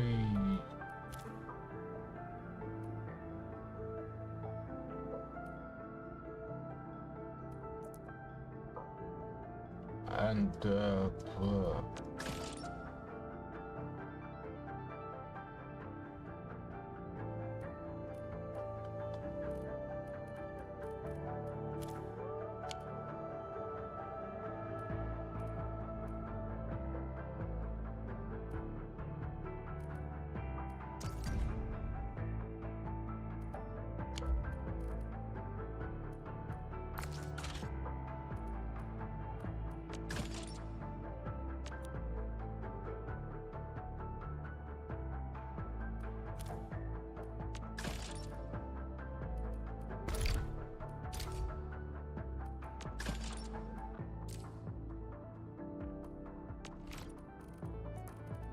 so just like that, I had to stop it.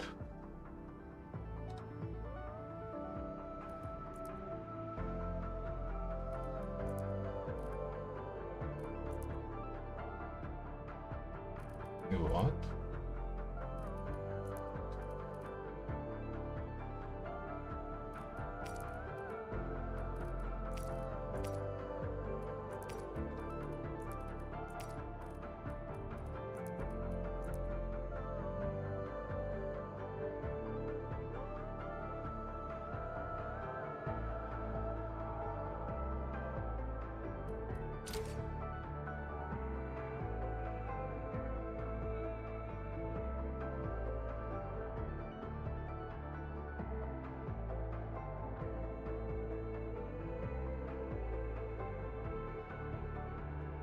$25 per minute.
Oh.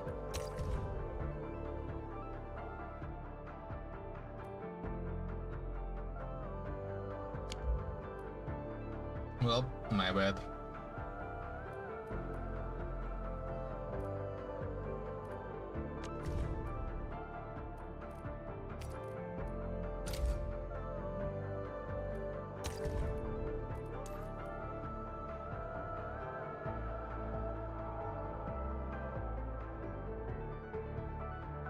Prosperity.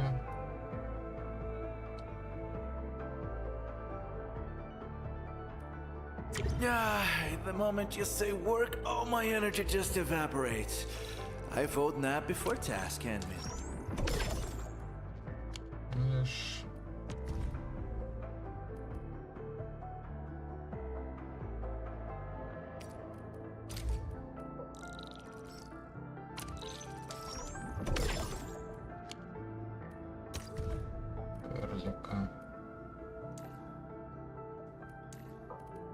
An efficient assignment. I shall do my best.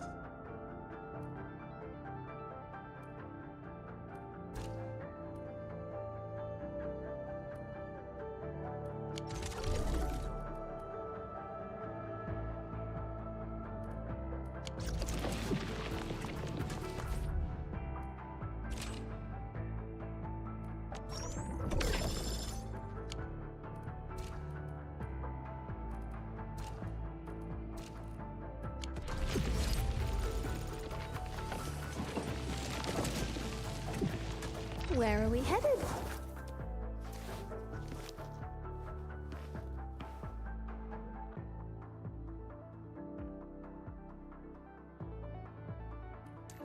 Operator Perlica. Where are we headed?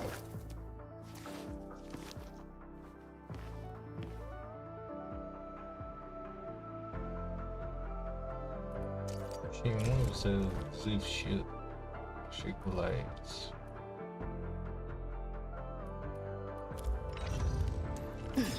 I'm primed for optimal performance. God, I love. Operator Perlica, standing by.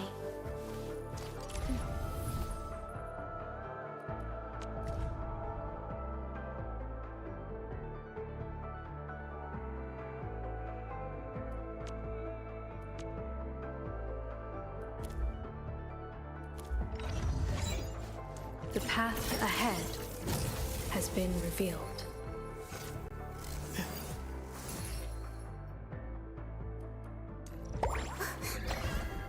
Where are we headed? Originium will carve a path for us.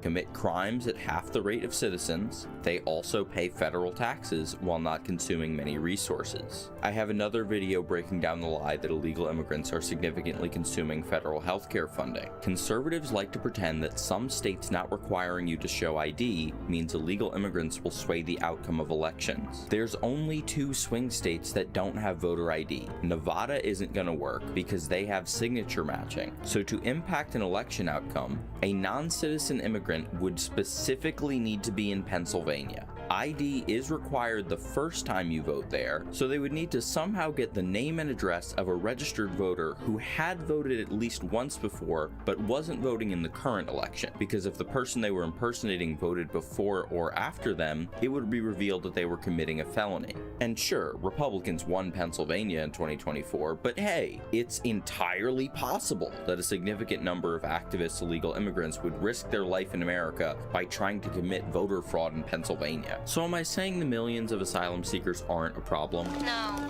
No, what do you mean no? Although they're a net benefit to the economy over time, they can be a serious problem. For example, if you do drywall, you might have to wait longer for a raise if a big group of low productivity workers move to your city. It's just not a national emergency, so the president doesn't have the legal authority to indefinitely prevent people from claiming asylum and kick out everyone with ongoing asylum claims. That might sound confusing, because that's what Trump is doing right now. But remember, I didn't say the president was physically incapable of doing it. If you have a cabinet full of loyalists, a Supreme Court that says you have presidential immunity, and a Congress unwilling to impeach you, you can do anything as president regardless of any laws. Is there anything that could stop you if you wanted to? Yeah, there's one thing, my own morality, my own mind. It's the only thing that can stop, and that's very good. I don't.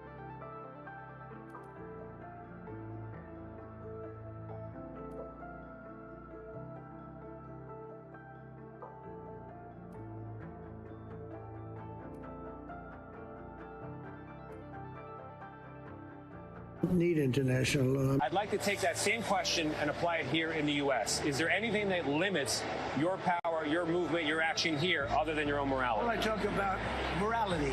I'm a moral person. I don't think there's anything going to get me in heaven. Okay, I really don't. I think I'm not maybe heaven bound. I think it's actually very understandable if you're upset that I just said that illegal immigrants aren't a national emergency. Who cares about what the president has legal authority to do when you're having trouble paying your rent and the 20-piece McNugget is almost $10? If there weren't so many asylum seekers in your town, maybe life would be a little bit more affordable. The government needs to do something. And you're right, the government does need to do something. But maybe it doesn't have to be spending $170 billion on kicking out people looking for work. I'm not president yet, but I'll throw out a couple ideas. We could make the federal minimum wage keep up with inflation. We made it $7.25 in 2009. That would be more than $11 today. And what if we took that $170 billion and used it to build more housing? This would create a huge demand for low productivity workers, and we currently have a shortage of construction workers and housing. And just real quick while we're throwing out ideas, if we reduced our military spending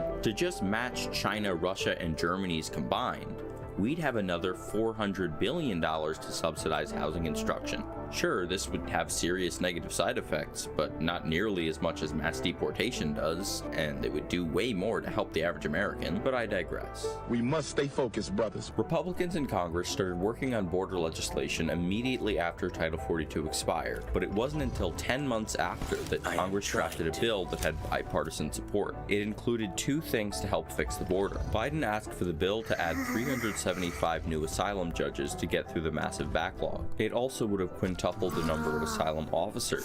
Since many of the asylum claims are from people just trying to exploit a loophole, the thought was that many could be dismissed and deported quickly via interviews with officers trained for such a task. The bill also had a trigger to temporarily shut down the border if it hit 5,000 encounters a day. All of these people and groups endorsed the bill. However, before the text of the bill was even released to the public, presidential candidate Trump told the Republicans to not vote for it. Suddenly, many of them changed their minds. It is interesting. Republicans 4 months ago would not give funding for Ukraine, for Israel, and for our southern border because we demanded changes in policy. So we actually locked arms together and said, we're not going to give you money for this. We want a change in law. And now it's interesting, a few months later, when we're finally getting to the end, they're like, oh, just kidding. I actually don't want to change in law because it's a presidential election year. We all have an oath to the Constitution, and we have a commitment to say we're going to do whatever we can to be able to secure the border. He was pretty explicit about it. The bill would be a gift to the Democrats and a death wish for the Republicans. I think we can all agree with Trump here. We don't want Congress doing things just for the sake of improving the country. Congress members should vote based on if it helps their party's popularity. Seeing bipartisan support, the issue getting worse, and Trump ordering Republicans to not address the border, Biden enacted some of the bill's provisions via executive order. Did Biden handle the border situation well? No, hell no!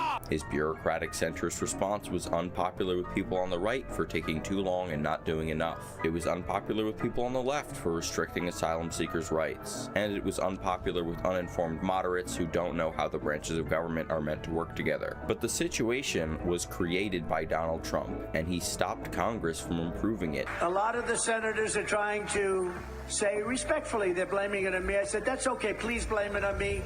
Please. So that he could campaign on the lie that Biden was bringing in illegal immigrants to commit crime, consume free healthcare, and vote for Democrats. Now Trump has invoked Title 42 again based on an imaginary health emergency, and ICE officers are waiting outside courthouses to deport people with no criminal record and potentially legitimate asylum claims. Although he has given special carve-outs to white people and rich people. His administration has also killed several American citizens, and the federal government has prevented local authorities from investigating the deaths. They're also holding contradictory positions that they can't comment on the ongoing investigation, but also they know enough that it's certain that the officers were justified in their killing. Do you think those immigration agents who shot at Alex Peretti and killed him, do you think they should face criminal prosecution? I think they should follow the law. We should follow the law. But should they investigate this? Criminal prosecution? Well, you're asking me to engage in a hypothetical. I'm not going to prejudge these guys. I think that everybody is deserved the presumption of innocence. This individual who came with weapons and ammunition to stop a law enforcement operation of federal law enforcement officers committed an act of domestic terrorism. That's the facts. Have you apologized? Did you plan to apologize to the family of Alex Peretti? For what? For, labeling him an assassin with ill intent. Well, again, I just describe to you what I said about Alex Peretti, which is that he's a guy who showed up with ill intent to an ICE protest. No, but if it's determined that his civil rights were violated by this FBI investigation, will you apologize to that? So if this hypothetical leads to that hypothetical leads to another hypothetical, it's a real case. All that's beside the point, though. And I've been spending so much time criticizing Trump. I obviously need to spend equal time criticizing both sides to not be biased. I gotta tear into Biden's response. Let's see how this tired 82-year-old with a cough and a stutter does trying to respond to Trump's 8 irrelevant attacks and lies and answering the question about the debt all in 2 minutes. Or actually, let's not do that. Thank you for watching. If you enjoyed, you could subscribe, hit the bell icon, leave a comment, check out. Another year, another Super Bowl, another billion images and videos on the internet referencing it and turning the entire thing into a mishmash of edits and shitposts. In this instance, a number of specific moments stand out. We've got the Bad Bunny headlined halftime show, which seems to have attracted the ire of Donald Trump and many others. We've got the rampant betting and gambling culture surrounding the game, with one guy betting his life savings on the outcome. Every single dime that I have saved on the Seattle Seahawks winning the Super Bowl. And before you even try to talk me out of it, I've already made the slip.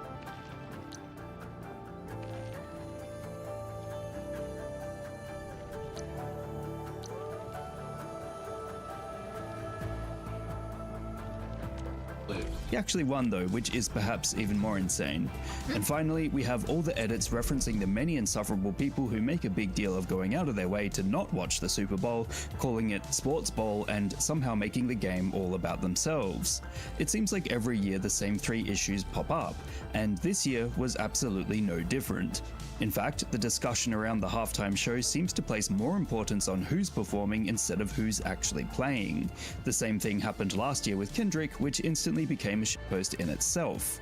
It's become such a point of interest that Turning Point USA, Charlie Kirk's organization, created their own halftime show, seemingly instated as a reaction to the official halftime show, as it seems they weren't happy about Bad Bunny performing. As a result, it's become clear that the Super Bowl itself has become a meme, as its existence reflects the core characteristics that online trends possess. The ideas surrounding it spread in their original form, but also spawn user-created derivatives. If online gambling culture continues in its current form, and another artist is chosen to perform the halftime show, and there are some people who don't really care about sports but want everyone else to know it, then there will be clips and edits referencing the Super Bowl every single year.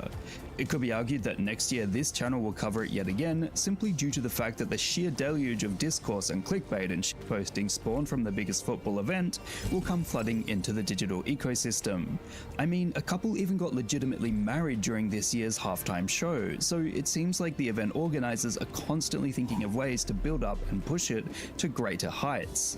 In short, it has become clear that the Super Bowl has become a meme due to its consistent ability to inspire clickbait, edits, and shitposts year after year, with the actual game between the Patriots and Seahawks seemingly gathering less attention online than the entertainment on the side.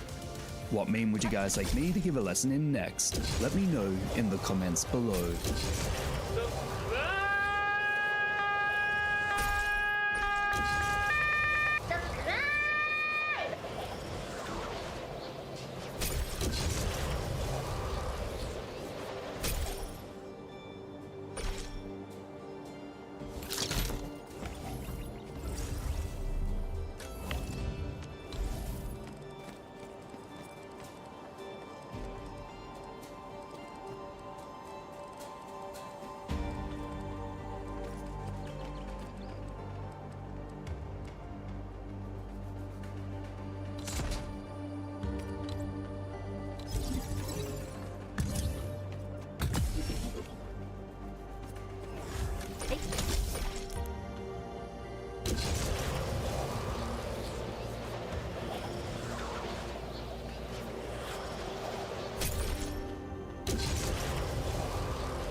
Getting buggers?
Okay, I'm not that interested in farming XP right now.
That's nice.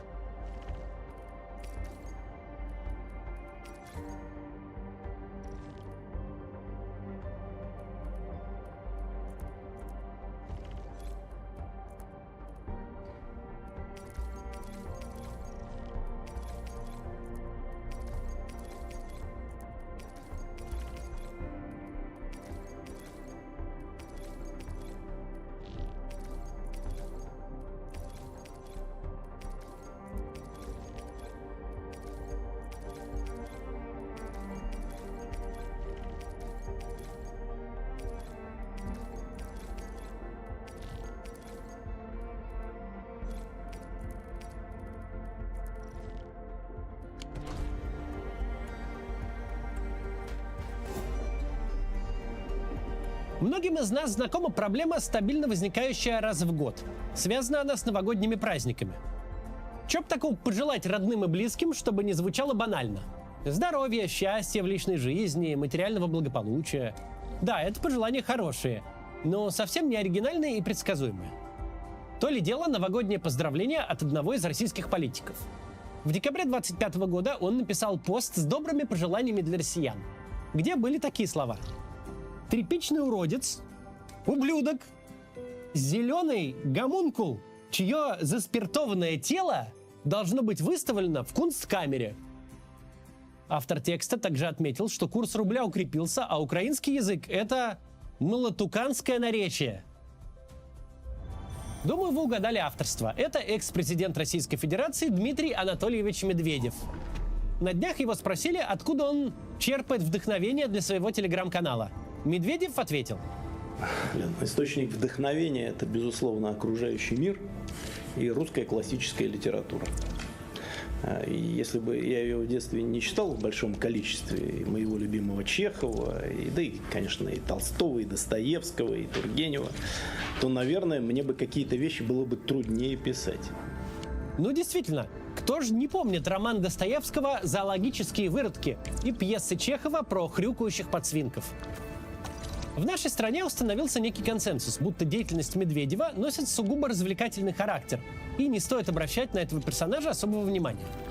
Однако по формальным признакам это совсем не так. Обычно Медведева представляют в СМИ как заместителя Путина в Совбезе. Чуть реже вспоминают, что он путинский заместитель еще и в военно-промышленном комплексе, военно-промышленной комиссии. Но бывший президент является одновременно и главой «Единой России». Без малого 14 лет он возглавляет партию власти, имеющую конституционное большинство в Государственной Думе, контролирующую почти все регионы, города и деревни. Словом, решительно непонятно, почему к нему должно быть отношение как к безобидному какому-то городскому сумасшедшему. Совсем недавно Медведев дал большое интервью. Беседовали с ним корреспонденты ТАСС и Рейтерс, а также Z-военкор Семен Пегов, автор медиапроекта «Варгонзу». Интервью прошло почти незамеченным, но безобидным его никак не назовешь. Речь там шла далеко не только о медведевском телеграм-канале, но и о вещах куда более важных. Сегодня обсудим это интервью, а вместе с ним еще пару примеров того, как сквозь информационный мусор периодически проступает информация, имеющая отношение к реальной жизни и планам Владимира Путина. Только перед тем, как начнем, напомню, в описании мы собираем способы, как вернуть себе нормальный интернет в России. Мы их регулярно обновляем, в основном они бесплатные, еще мы сравниваем там VPN-ы. А спонсирует эту рубрику сейчас MaxSwap. Это сервис, с помощью которого вы можете оформить виртуальную карту MasterCard и платить с нее криптой, как обычными деньгами.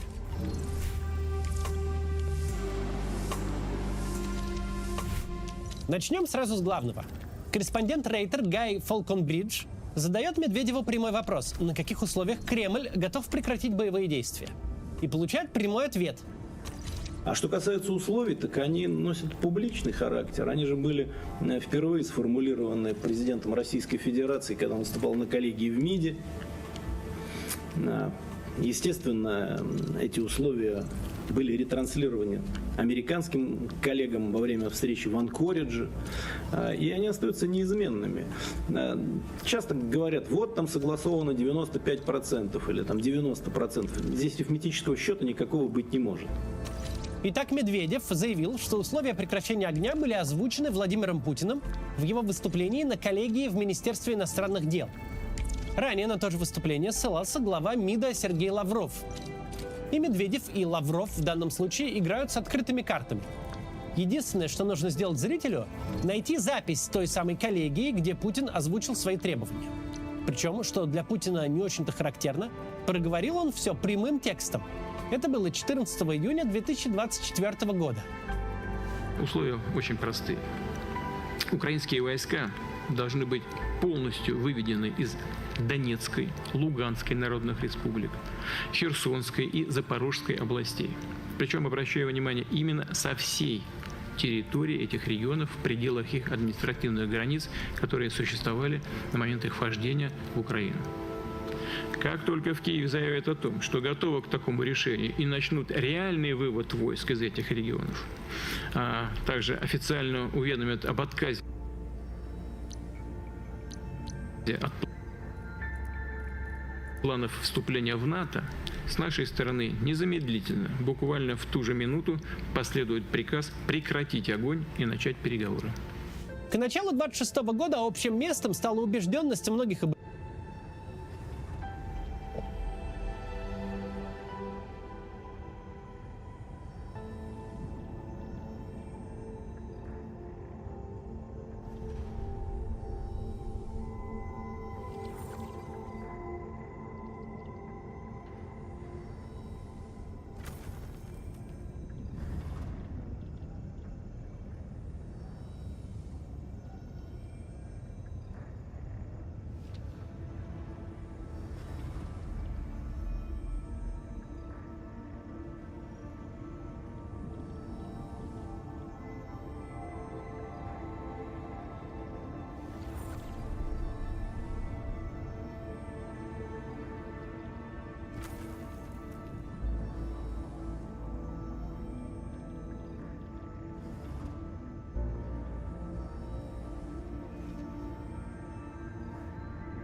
обозревателей, ну и вообще даже людей, наблюдателей в том, что Путин якобы поубавил свои территориальные претензии. Дескать, раньше требовал все 4 области целиком, а теперь готов прекратить огонь и вступить в переговоры, если ему передадут лишь отдельно взятую славянско-краматорскую агломерацию в Донецкой области. Однако убежденность эта возникла из ниоткуда.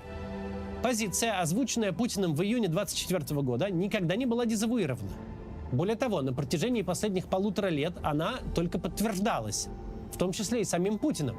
В декабре прошлого года, совсем недавно, он сообщил индийским журналистам, что ему нужны Донбасс и Новороссия, а не просто Донбасс. В преддверии государственного визита Владимир Путин дал большое интервью журналистам телеканала «Индия Тудэй». Затронули тему украинского кризиса. Российский лидер подчеркнул: мы освободим Донбасс и Новороссию либо вооруженным путем, либо украинские войска покинут эти территории сами. В феврале 26-го те же требования озвучиваются уже устами Медведева. Более того, из медведевских слов следует, что максималистские претензии, как минимум 4 области в их административных границах, прозвучали во время встречи Путина и Трампа на Аляске. Сейчас дальше поговорим о большом мифе, связанном с той встречей. Сначала небольшая реклама, посмотрите, пожалуйста.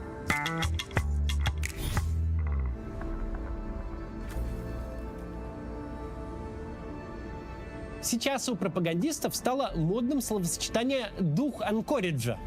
Оно произносится с такой интонацией, будто последняя встреча президентов России и США прошла в дружеской обстановке. Что, мягко говоря, совсем не так. Как мы помним, саммит на Аляске был прерван.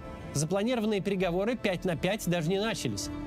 Ибо о чем тут разговаривать, если Путин требует просто так отдать ему земли, которые он не может захватить силой? Он требует территории, где даже свой фейковый референдум не смог провести. 700-тысячное Запорожье, мол, должно отойти Путину, потому что за это якобы проголосовали Мелитополь и Бердянск, где на тот момент находились в общей сложности, хорошо если 200 тысяч человек. Это требование настолько оторванное от жизни, что легко поверить, будто Путин со временем от него все же отступил и теперь хочет всего лишь оставшуюся часть Донецкой области.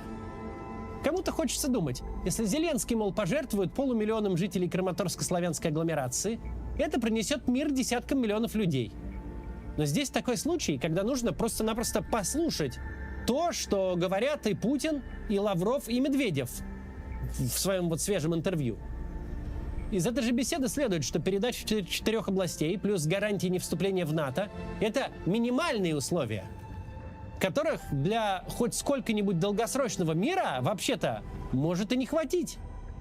Потому что помимо территориального вопроса есть еще пресловутые цели СВО, которые тоже должны быть выполнены. Но не менее важно думать о том, что будет потом. Ведь цель победы в том, чтобы не допустить новых конфликтов. Это абсолютно очевидно. Цели СВО были заявлены изначально президентом нашей страны Владимиром Владимировичем Путиным.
они, значит, практически с тех пор остаются неизменными. Там есть нюансы какие-то, но в целом они как были, так и есть.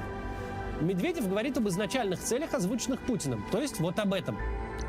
Мною принято решение о проведении специальной военной операции. Ее цель – защита людей, которые на протяжении 8 лет подвергаются издевательствам, геноциду со стороны киевского режима. И для этого мы будем стремиться к демилитаризации и денацификации Украины, а также преданию суду тех, кто совершил многочисленные кровавые преступления против мирных жителей, в том числе и граждан Российской Федерации. Эти цели лишены какой бы то ни было конкретики и непонятно, каким образом могут быть достигнуты. Например, неясно, до каких границ должна распространиться правозащитная деятельность Путина.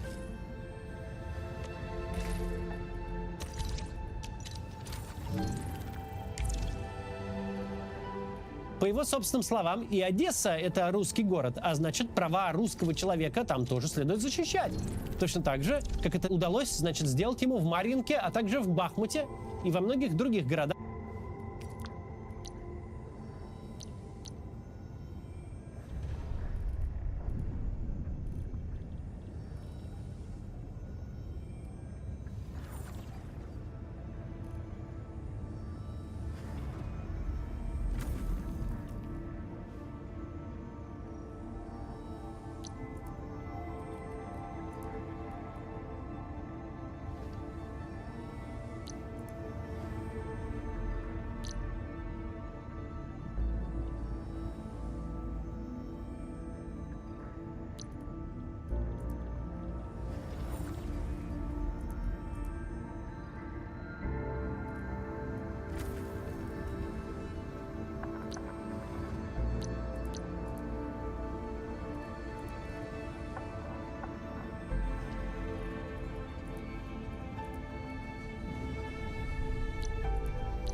This is my setup for my 100% safe, 0 damage taken, infinite EXP and stock bill farm, but mainly for the EXP.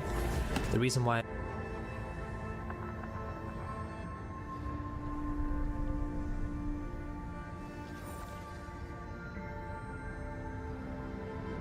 this is the best place. This is my setup for my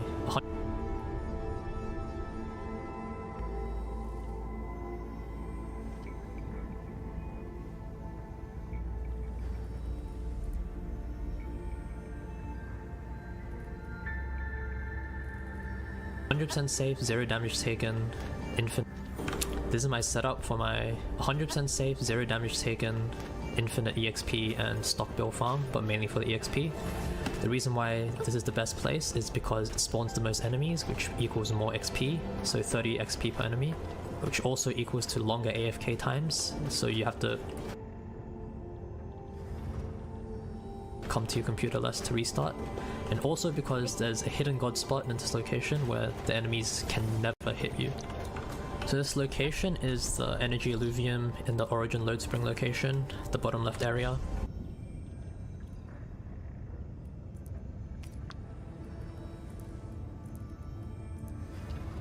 What I need is those things, and a bunch of sentry towers.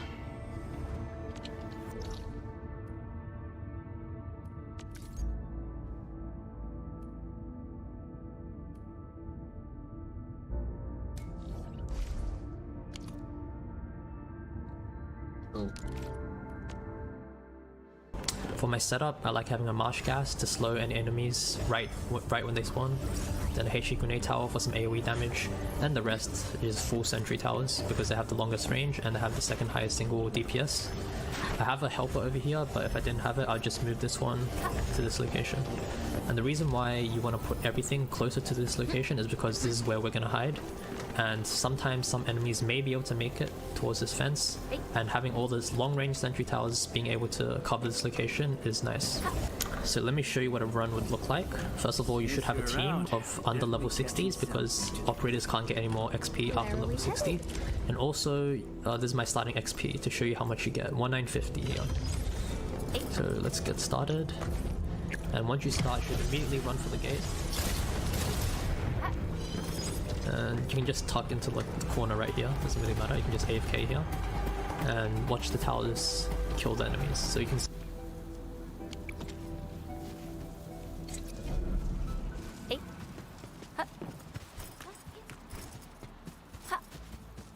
Let's see how this goes. Warning.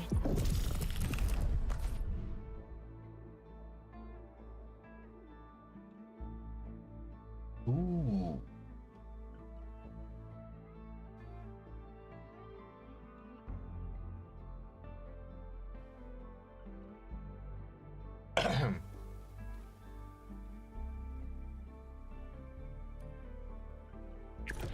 This area is subject to possible attacks.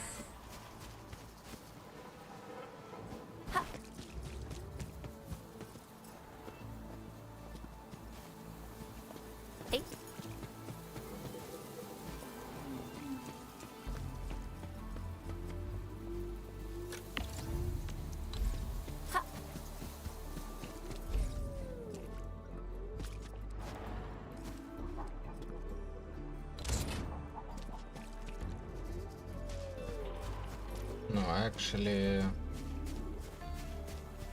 need way more of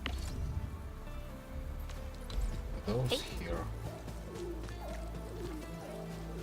because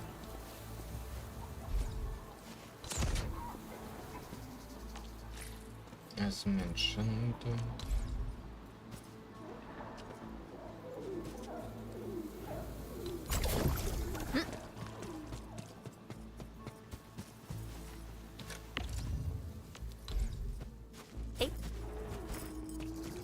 they did have the longest range.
местах, которые в Кремле называют русскими. Неясно, кого и каким образом предполагается предать суду.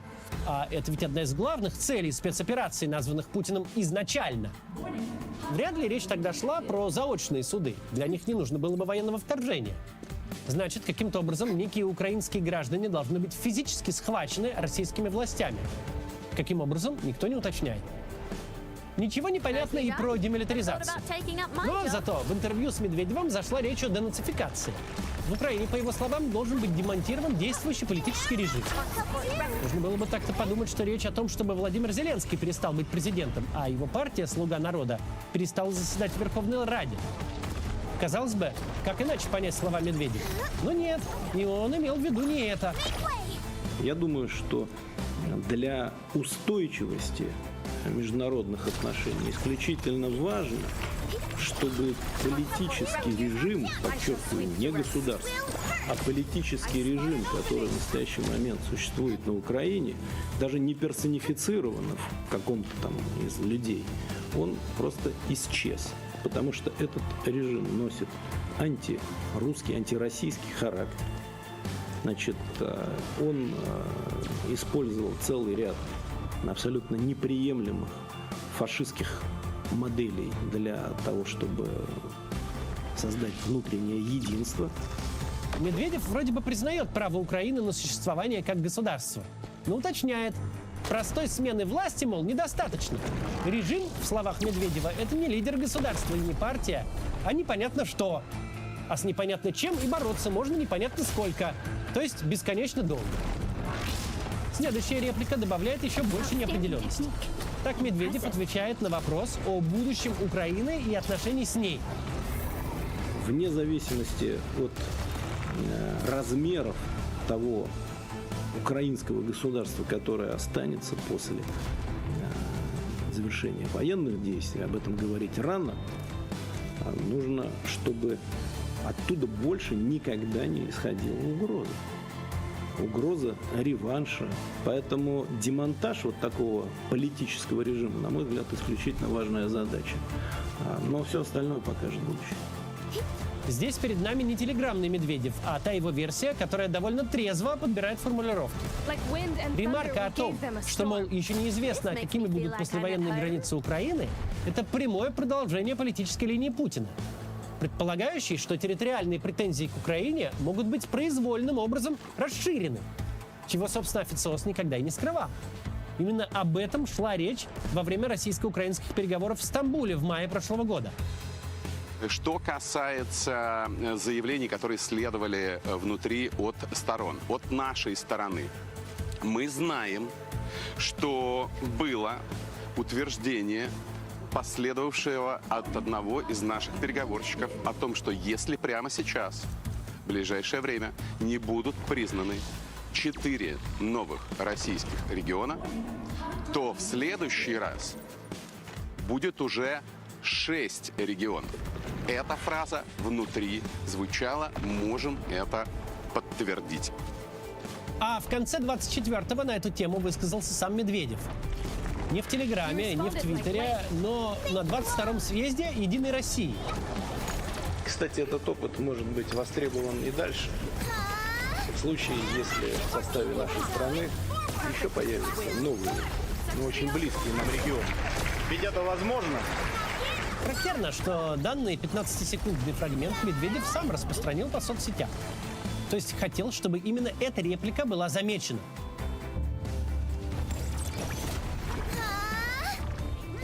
Мы недавно делали разбор, как российские телеканалы «Россия-1», «Россия-24» и «Соловьев Лайв» освещают ракетно-дроновые удары, нацеленные на так называемое вымораживание городов Украины. Тогда мы обратили внимание, что один и тот же канал мог дать сразу несколько версий событий. Одна из них такая: бомбежки — это способ принудить Украину к сдаче оставшейся части Донецкой области. Теперь на фоне отключения тепла и света в облученных телемарафоном умах украинцев стали появляться проблески здравого смысла. Перелом в общественных настроениях в своей статье отметила американская газета «Нью-Йорк Таймс». Даже те, кто еще недавно жестко выступали против любых уступок России, сейчас готовы отдать Донбасс ради окончания войны и бомбежек. В данном случае телеведущий прямо увязывает передачу Донбасса с окончанием войны. И таким образом работает на идею, будто Украина и Россия находятся в одном шаге от мирной жизни. Дескать, пусть Зеленский примет непростое решение, сдаст одну агломерацию, но спасет остальную страну. Исходя из чего у зрителя может возникнуть представление, что надо, дескать, продавить Зеленского на последнюю уступку. Шахматист сказал бы, что украинские власти должны осуществить гамбит, пожертвовать малым, чтобы выиграть большее. Однако перед нами на то и путинский телеведущий, чтобы сегодня говорить одно, завтра другое, а послезавтра третье. Государственный эфир — это многоголосица, среди которой зритель выбирает наиболее комфортную ему точку зрения. Хуже того, в информационном шуме теряются реальные позиции, которые озвучивают люди на должностях. Президент, глава Министерства иностранных дел и руководитель «Единой России» Дмитрий Медведев. Безусловно, своим шитпостингом в Телеграме Медведев намеренно понижает собственную значимость и ценность произносимых им слов. Мы не раз говорили, зачем он это делает. Ему важно продемонстрировать отсутствие президентских амбиций, для чего он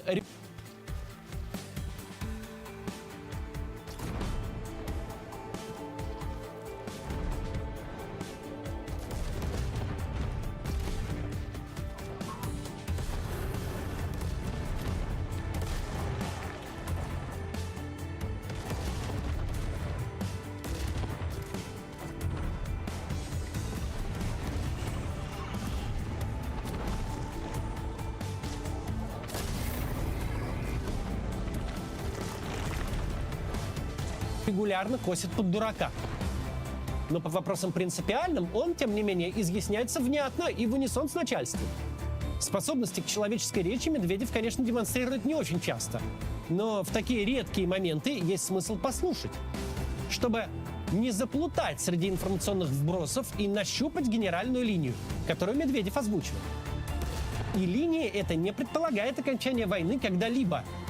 Никакой президент Украины, на каком бы языке он бы ни говорил, в какую бы церковь ни ходил, как бы ни относился к России, никакой президент Украины не отдаст за просто так Запорожье, Херсон, плюс города и агломерации с суммарным населением под 2 миллиона человек. Для такого должен быть установлен какой-то совсем марионеточный режим. И слова Медведева о денацификации так и можно интерпретировать. Нацистской или фашистской будет считаться любая власть, не являющаяся марионеткой Кремля. А сил на то, чтобы взять штурмом Киев и посадить там своего человека, у Путина нет и не будет. Поэтому остается лишь бесконечно воевать за Херсон, Запорожье и Славянск с Краматорском. Ну а или вообще за Купянск, которого пока взять не удается, несмотря на многочисленные заверения. Но даже если представить себе, что и эти города Путин захватит, и Запорожье с Херсоном даже, не дай бог, то все равно ничто не мешает потребовать в дополнении еще пару регионов, чтобы воевать дальше из-за них. Ничто не мешает вспомнить, что цели СВО еще не выполнены. А главный критерий их выполнения или невыполнения – это субъективная оценка Путина. Когда мы заканчивали работу над этим выпуском, ТАСС выпустил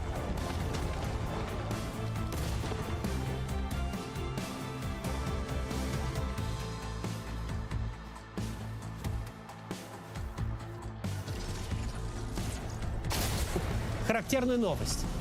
Она не столь важна сама по себе, но хорошо иллюстрирует наш сегодняшний разговор. Давайте почитаем.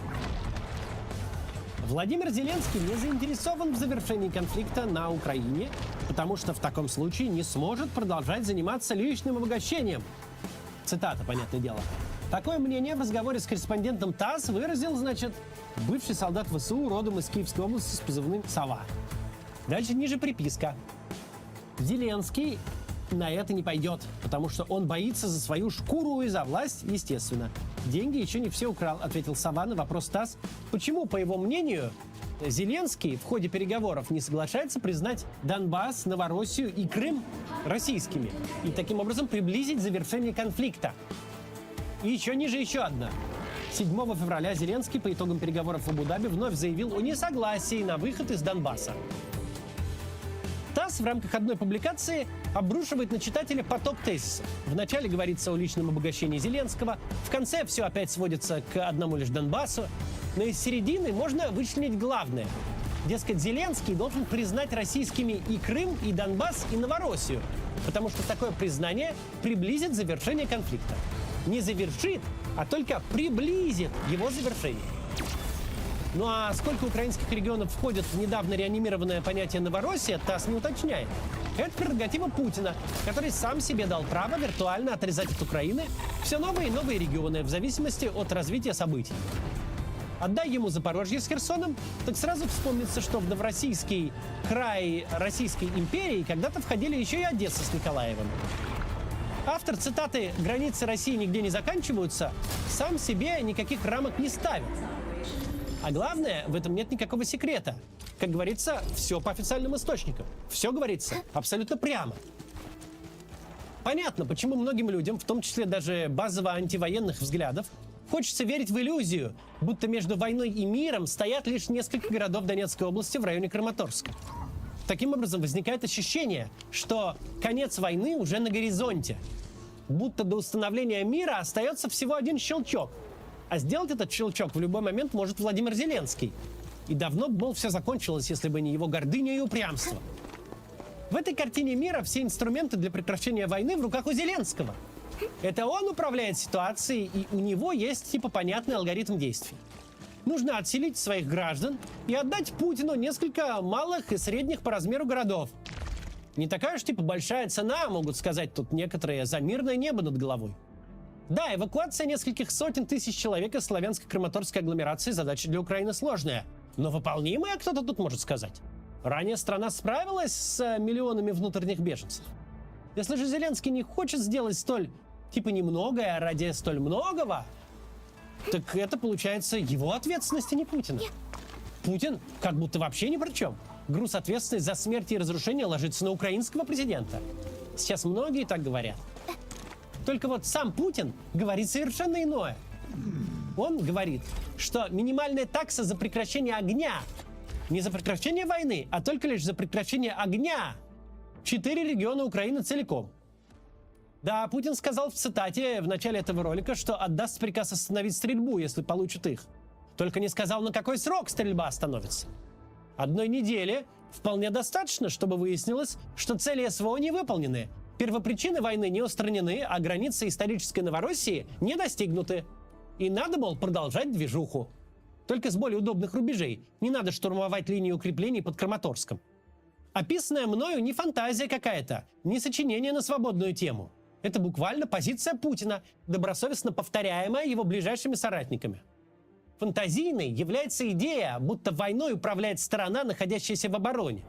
Идея эта психологически комфортная для многих россиян. Но она не из реального мира. До завтра.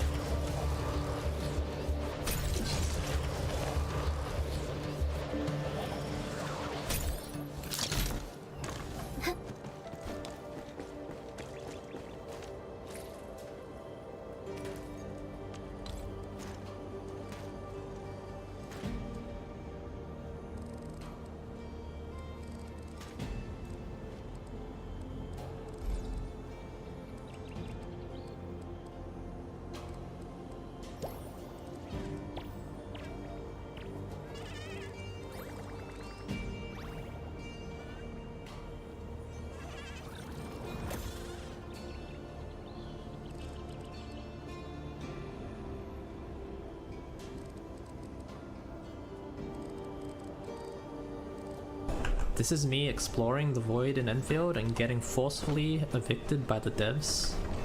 And this is a zipline directly connecting Origin Load Spring with Power Plateau, both coming right up. As always, to get started, bring your thermal banks, pylons, relays, and your zipline.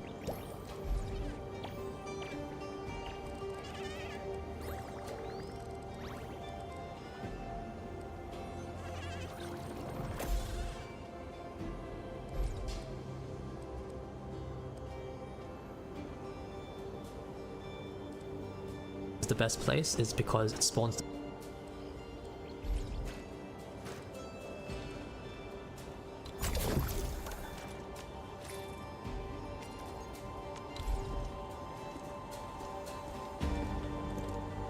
The air is dry. And the skies look good. The most enemies, I which shall rest equals well more tonight. XP. So 30 XP per.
Тобто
Let me see. Where should I be gathering my data this time?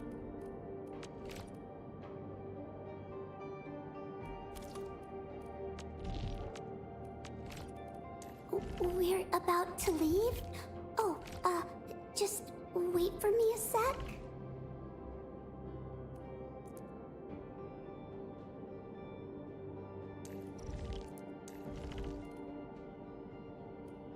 Another mission? Oh, fine. Hope it's over before. And and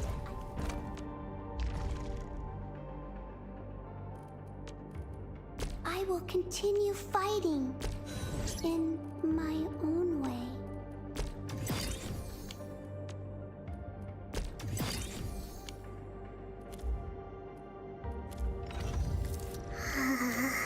Empty wallet. Oh, need defensive cover?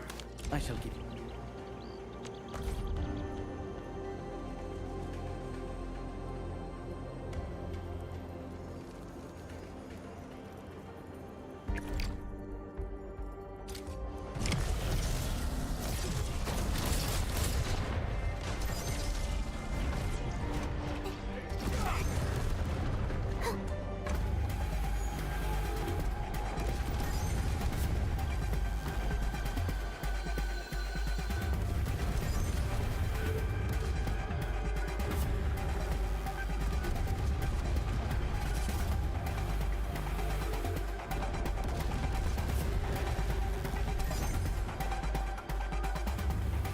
Impressive maneuver.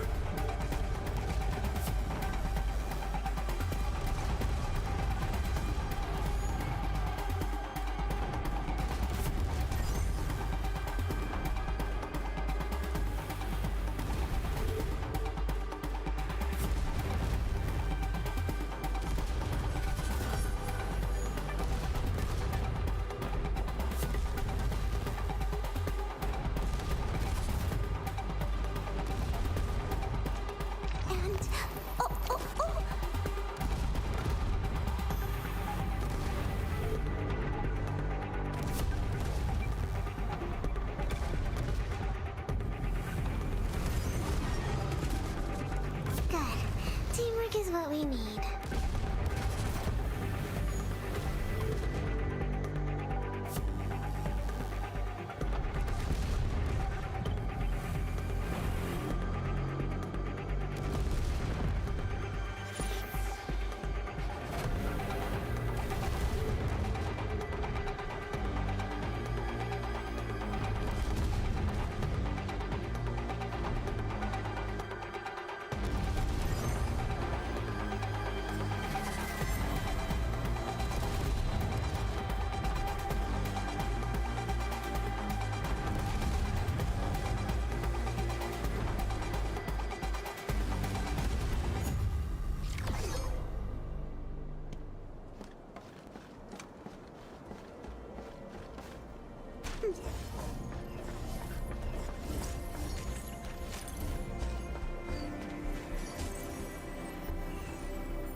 Okay, so beam tower has more DPS. Maybe I should have one. Will those be beam tower?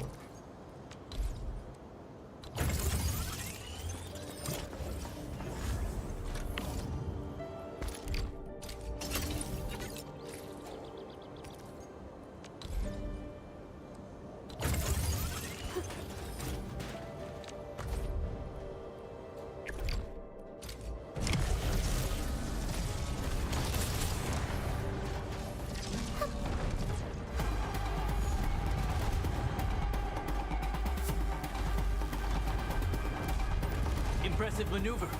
A good gag makes it easy. Wow, I would never pull that off.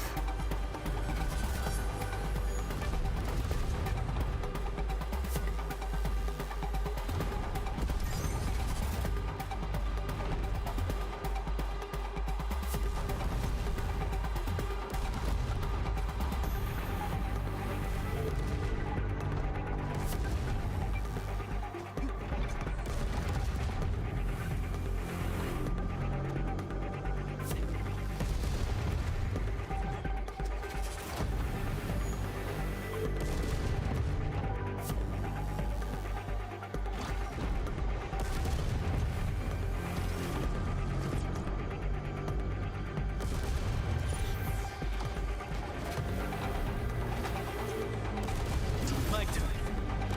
Take this! A good gag makes it easy. You flatter me.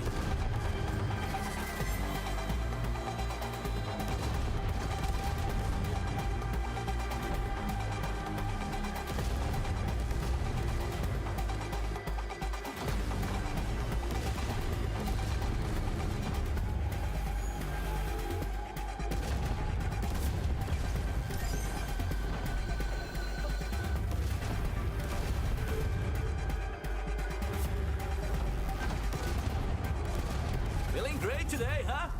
Ooh, great.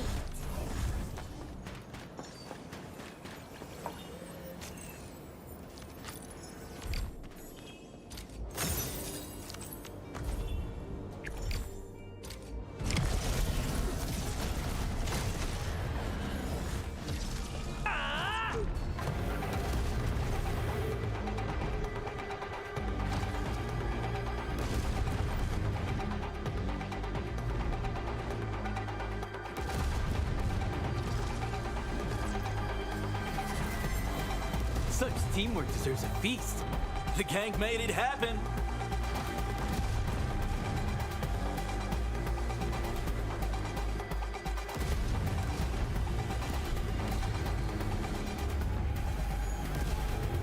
Enemy, which also equals to longer AFK times, so you have to come to your computer less to restart. And also because there's a hidden god spot in this location where the enemies can never hit you. So this location is the energy alluvium in the origin load spring location, the bottom left area.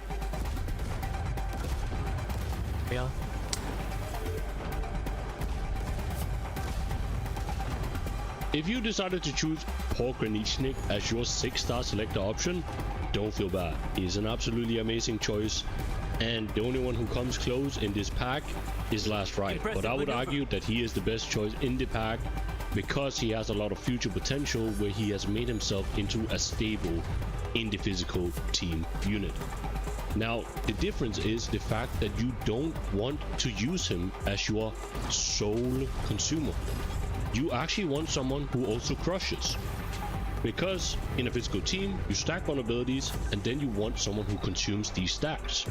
However, someone who does breach, like Pog, would actually want someone who crushes as well, like Endfield or Panda. And this is very important, and I'll teach you why right now. So when diving into Pog's kit, we're being told that it can apply breach. However, what we actually want to know is how much damage do you do per stack consumed? So this multiplier is not being shown in the game whatsoever. I can click on breach, I can click on this magnifying glass, and nowhere in this interface you will not be told how big the multipliers are. Because why does this matter? It matters because when building teams, you know that you want someone to consume vulnerability stacks, right? But why would you not just use Pork as your sole consumer instead of, for example, Endman or the Panda? I like Pork more, so I'll make him with Li Feng, Chen, and then Adelia. Why can't I do that? Now I'll tell you why. The difference is that in the description for Pork's kit with breach here, it says that, first of all, that it can consume all vulnerability stacks, deal physical damage, and temporarily increase the physical damage taken. Now, we don't have any exact numbers for what those numbers are, multipliers. On Endman as well, the difference for Crush is a bit different. It says consume all vulnerability stacks and deal massive physical damage. Now, I'll tell you the difference between Breach and Crush is huge. Absolutely huge. And you're not being told about it anywhere, and this is just the approach that Arknights have chosen to go with. Sorry, I bled. Child, don't get hit!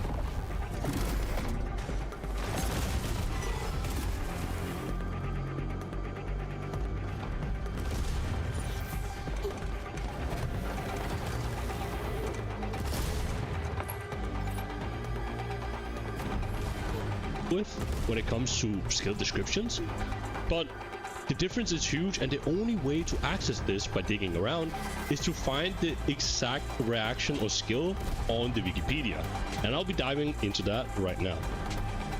So I'm on the Endfield wiki.gg, which is an unofficial Wikipedia made by fans, right? And it works pretty much like what you would expect from a Wikipedia. And I went to Pork's section, and it is what you would expect, right? It has a profile, it has base stats, essential material, and then his potentials. It describes everything. So I went to his battle skill, and I was hoping to see the damage multiplier per vulnerability stack consumed for breach. But it again just says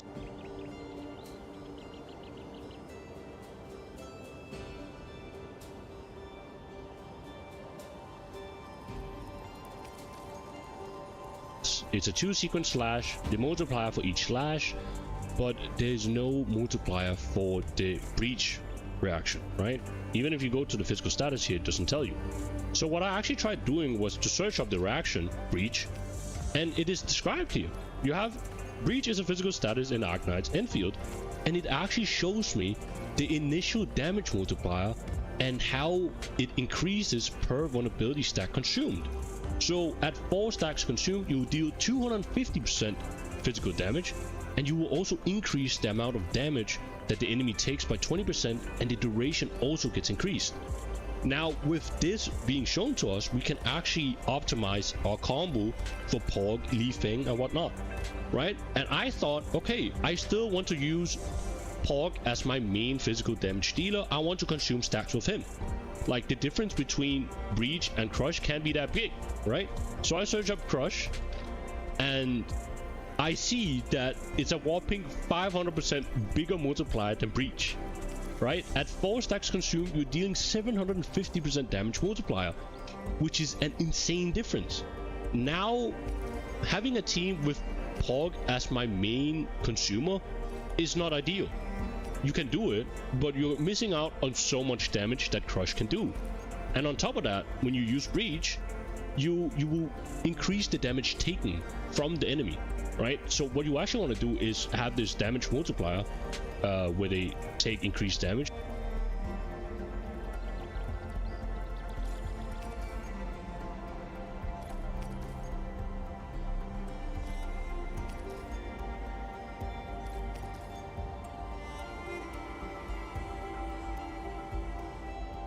And then you want to Crush for 750%. So that just means that Pog's best team includes him and someone who has Crush, like the Panda or Endman. And you are actually not able, or well, you're still able to, but a team like Pog, Li Feng, Chen, and Adelia is no longer that optimal anymore, because you don't have anyone who takes advantage of the Crush, right? You actually want someone who does Crush in the game. And let's just dive into that section now. So in the end, why does this matter? It matters because it means Pog's ideal team needs someone who has Crush, like the Endman or the Panda, because Pog will increase physical damage taken, give you more SP, and then have someone who deals this massive Crush physical reaction. And, you know, another reason why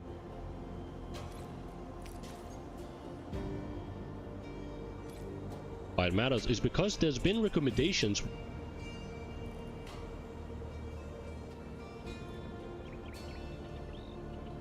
where you use Pog as your sole consumer. On paper, I would have done the same, until I figured out what these multipliers were and how massive the difference was. I wanted to use a team like, for example, Pog, Li Feng, Adelia, and Chen. Like, this is a great team on paper, right? Because you have people who stack vulnerability, and then you have a consumer like Pog. But now you realize that you're missing out on 500% damage multiplier, which means Adelia is likely just being replaced here with someone like Endman or Panda, right? This is a better team because you're taking full advantage of the breach and you have Crush in the team. Another reason was I wanted to use him with a team where he was the sole consumer, like Pog, Chen, Gilberta, and then Perdica, right?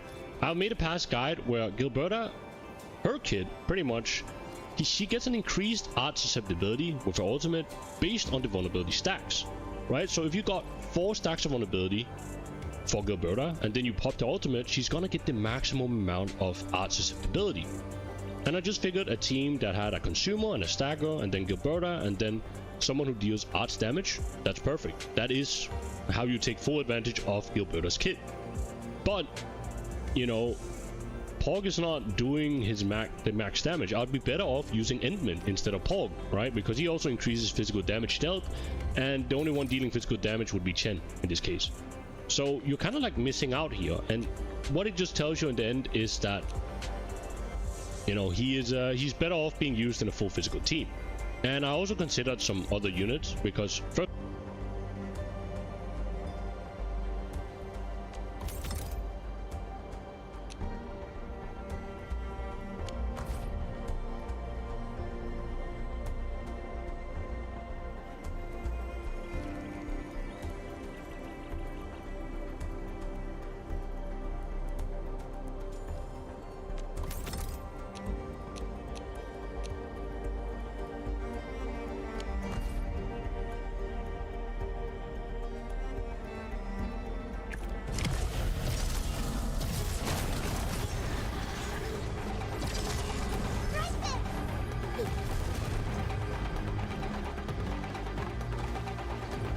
First of all, a reason why Gilberta was considered was because she's able to apply lift through her combo, right? And she's 1 out of 3 units to be able to do this, which is Chen, Gilberta, and then Ember, right? And I wanted to use these units, right? First of all, Chen is being used no matter what.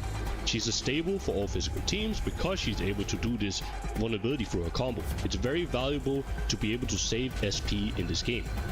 And then we have Gilberta and Ember. I wanted to use Ember because I have her on my account, but the fact that Porg requires another crush unit means that he becomes kind of narrowed. You can't really, he doesn't have that much flexibility. I mean, he's still a good unit for physical teams, but he wants someone who has crush, right? So you already have Porg, and then you have Chen. She's used in all physical teams, and you're missing out, honestly, if you're not using her. And then you want someone with crush. This means that you already have 3 slots taken up, right? You can slot in Adelia, but if you got someone like Li Feng, or you put in the Panda, they are just better because they're able to stack vulnerability up more than, for example, Adelia, right? Obviously, you'd rather have one consumer that has crush, so either Endfield or Panda. But, you know, at the end of the day, what this means is the fact that you have an optimal team with Porg, and he is probably better off not being used in these teams that don't take advantage of Breach and Crush.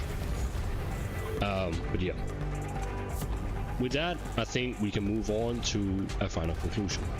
So to conclude this, I now know Porg is definitely still an absolute insane unit. Don't feel bad over choosing him. I'm very happy if everyone that loves Porg got to get him and play him. But what this ultimately changes is that some teams are less optimal. You can obviously still use them. There's not any challenging end game that is, you know, going to be extremely hard for us right now. But if you want to optimize, right, there's a lot about optimization in gacha games, but at the end of the day, you know, just play whatever makes you happy. But if you really want to optimize, Porg does want someone with crush, and he increases physical damage taken, so you will likely just want a full physical team so everyone in the team can benefit off of Porg. Personally, I wanted to use him with Gilberta because I got her, and unfortunately, I'm better off using Endman or the Panda for Gilberta if I want 2 physical units in a Gilberta team. But yeah, with that out of the way, I think that concludes the video. I hope you've learned something new, and that, because this is very under the ground, these multipliers, you have to actually dig for them to find the multipliers. And I've watched a lot of videos and stuff about Porg and all that.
And there's not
Ooh.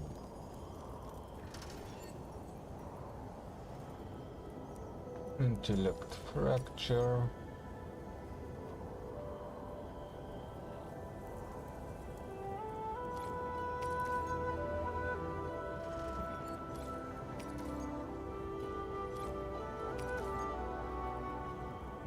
Detonate.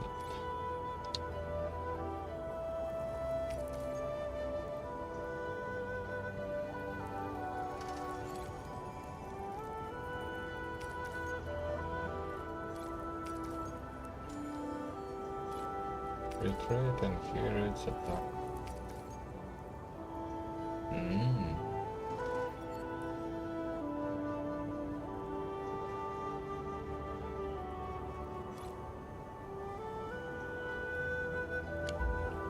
Well, whatever, let's start.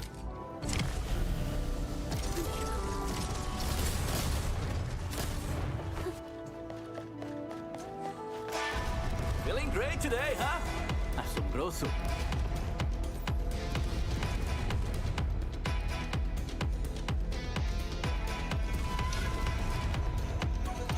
В России резко усилили блокировку Telegram и начали штрафовать за лайки на YouTube. В Госдуму поступил законопроект об обязательной регистрации всех мобильных телефонов, а соратники Навального запускают кампанию за свободный интернет и пытаются добиться удаления мессенджера Max из магазинов приложений. В сегодняшнем видео обсудим последние новости о цензуре и блокировках в России и попробуем понять, где реальные риски и проблемы, а где пока больше медийного шума. The gang made it happen.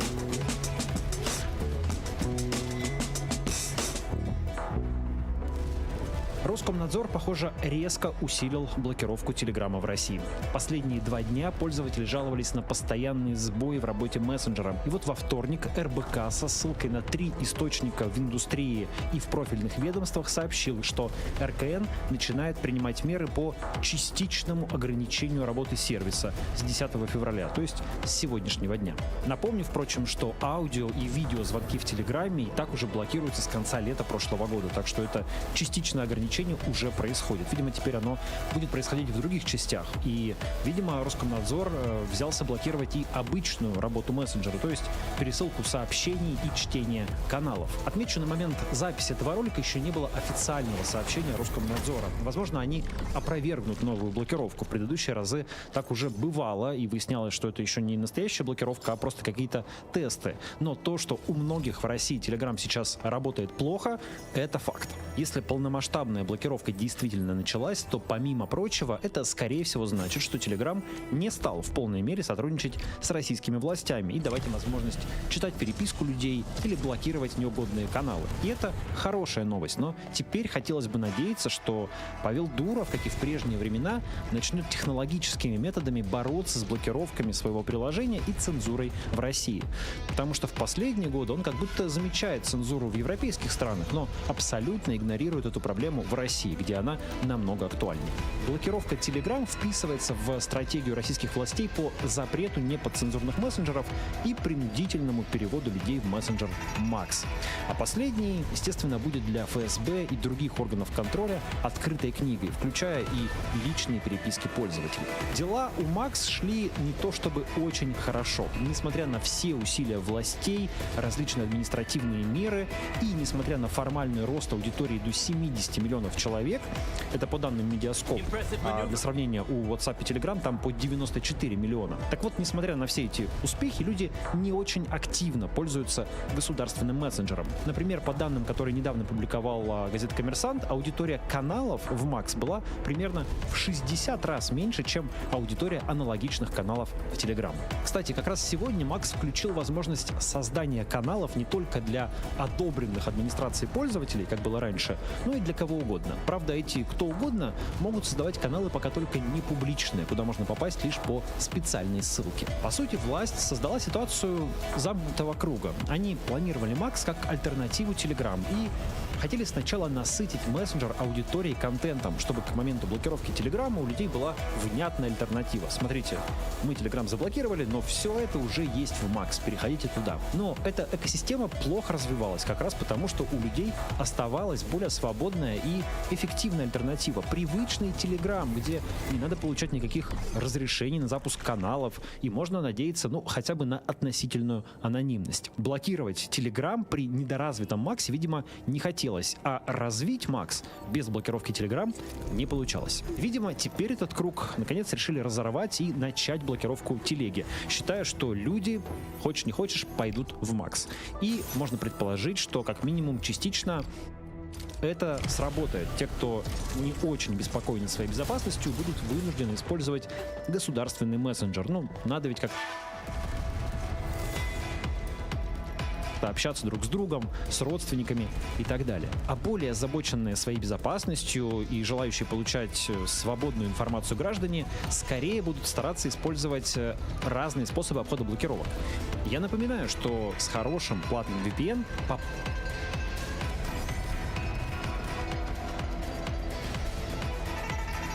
A good gag makes it easy.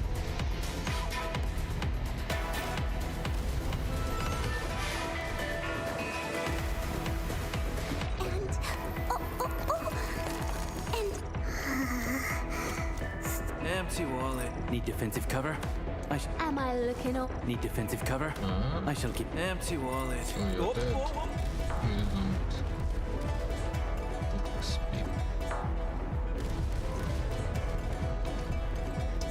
По-прежнему прекрасно работают все мессенджеры. И WhatsApp, и Telegram, и звонки, и видео, и все что угодно. Поэтому моя настоятельная рекомендация: подписывайтесь на платный VPN, ставьте их себе и родственникам, продолжайте использовать безопасные и неподконтрольные российским властям мессенджеры. И по этому поводу очень уместная рекламная интеграция. Я родился и вырос на Урале. И меня часто спрашивают, правда ли, что Екатеринбург — это какой-то особо свободолюбивый город? И если да, то почему? Как так получилось? Насчет свободолюбия я, скорее согласен. А вот почему, ответить сложно. Есть разные версии. Например, некоторые считают, что у этого есть историческая подоплека. В свое время на Урал, подальше от суровой центральной власти, выезжали староверы-раскольники. Поначалу они были в жесткой оппозиции к Москве и считали царскую власть властью антихриста, но постепенно к XIX веку их подход изменился. Раскольники жили обычной жизнью, растили семьи, многие вели успешный бизнес, занимались хозяйством, часто занимали высокое положение в обществе. Но при этом у них была и тайная, скрытая от властей часть жизни, которая была связана с их верой и политическими взглядами. Поэтому я бы сказал, что есть такая уральская стратегия выживания в авторитарном государстве. Не лезть в открытый конфликт с властью, но хранить свои идеалы и поддерживать единомышленников, помогать друг другу, обмениваться информацией и ресурсами. Мне кажется, что во многом эта стратегия применима и в сегодняшней России. К счастью, в отличие...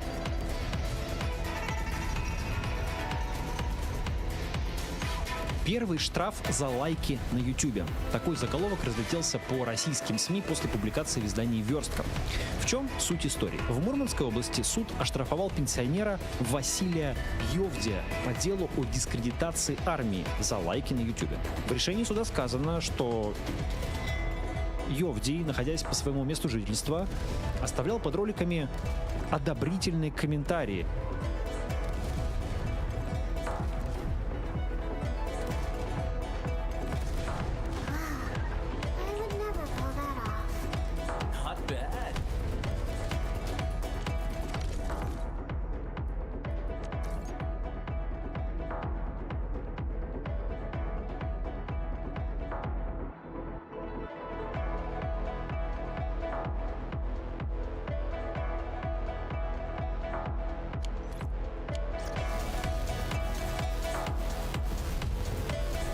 Реакции в виде лайков. Это цитата. О каких именно роликах идет речь, не уточняется, но сказано, что авторами двух из них были иноагенты. И в одном из видео говорилось о гибели начальника войск химзащиты генерала Игоря Кириллова, которого взорвали в Москве в декабре 2024 года. Суд квалифицировал действия пенсионера как публичные и назначил ему штраф в 30 тысяч рублей. При этом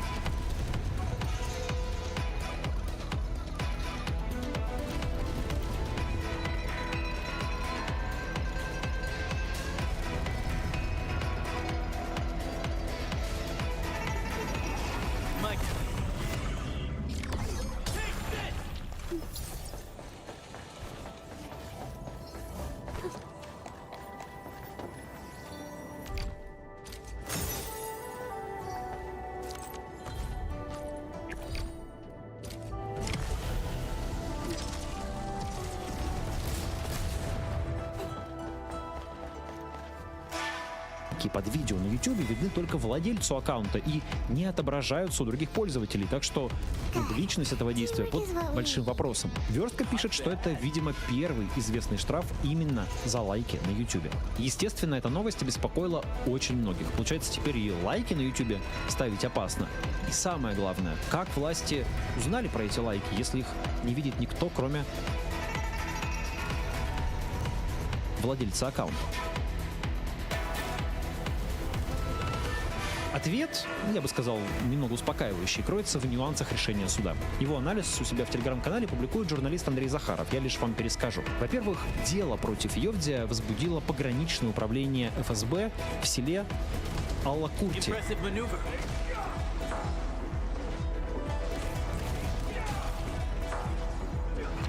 Это недалеко от границы с Финляндией. Можно предположить, что Йовдий пересекал границу. У него на границе стали проверять телефон, зашли в его аккаунт на YouTube и посмотрели там поставленные лайки. И действительно, в решении суда есть протокол исследования смартфона пенсионера, в ходе которого выявлен, так сказано, его аккаунт в YouTube. И там в категории «Понравившиеся видео» обнаружены 139 роликов. Другой важный нюанс заключается в том, что Василий Йовдий хоть и проживал, а может быть и проживает в России, является гражданином Украины. Кроме того, он жил или до сих пор живет в городе Ковдор на границе с Финляндией. Это пограничная зона, там действует особый режим въезда и выезда. И слежка за иностранцами – обычное дело. Как пишет Андрей Захаров в своем телеграм-канале, видимо, со ссылкой на утечки, Василий Йовдий часто ездил в Украину и обратно.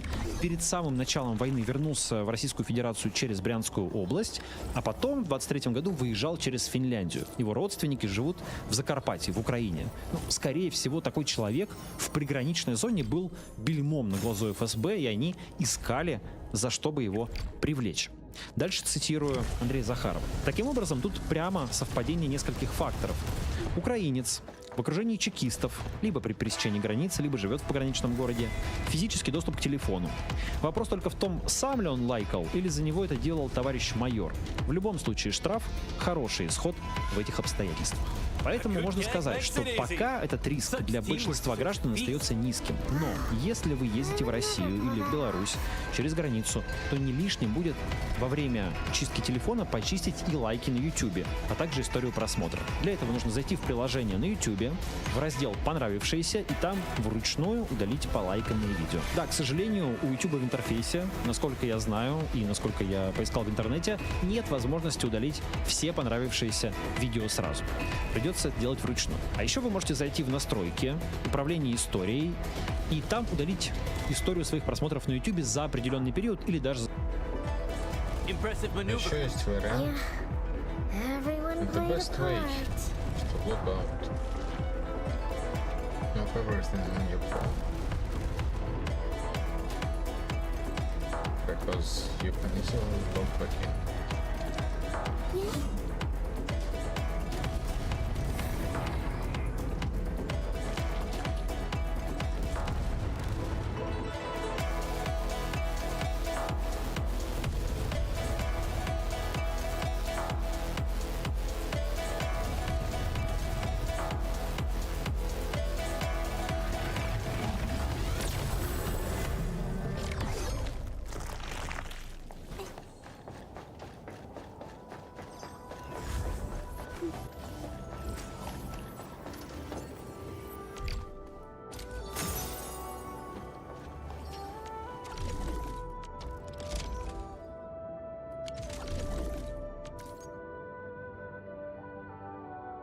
Top 20.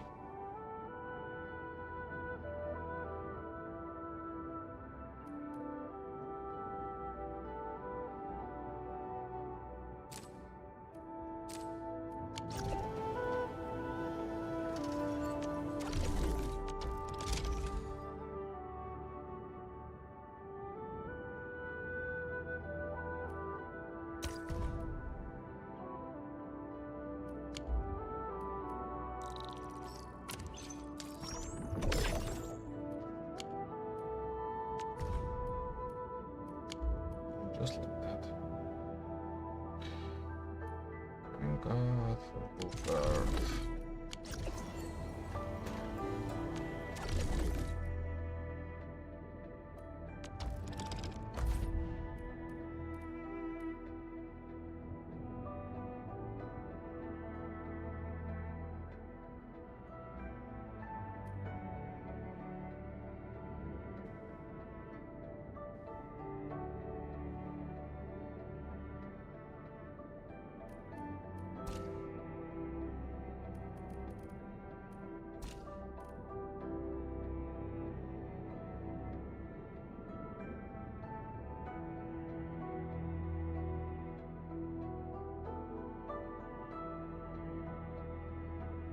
Yeesh. Just not.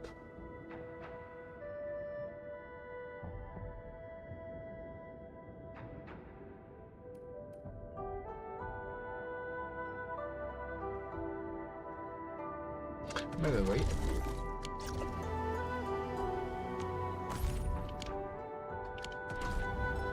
I have everything I can upkeep.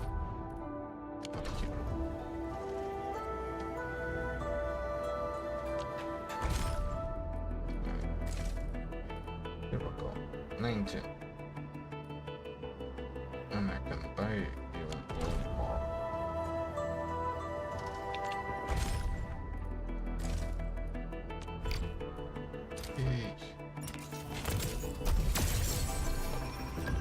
Zahi, please. Endall of Opsy 7. Catcher. Opsy? O knowledge most ancient, lead us not into temptation, but deliver us from the codes of malice. I am Zahi, Administrator. May you be enlightened.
Catcher.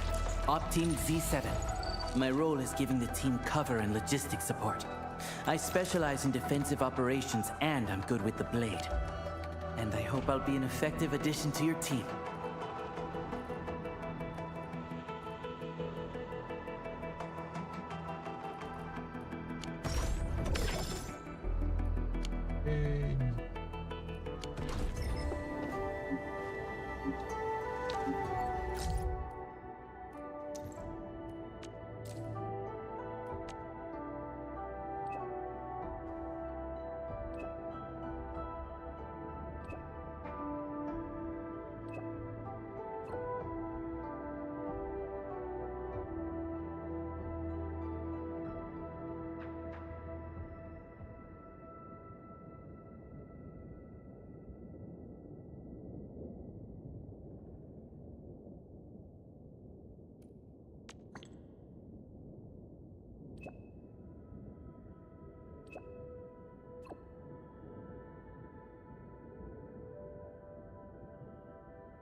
I said my turn already?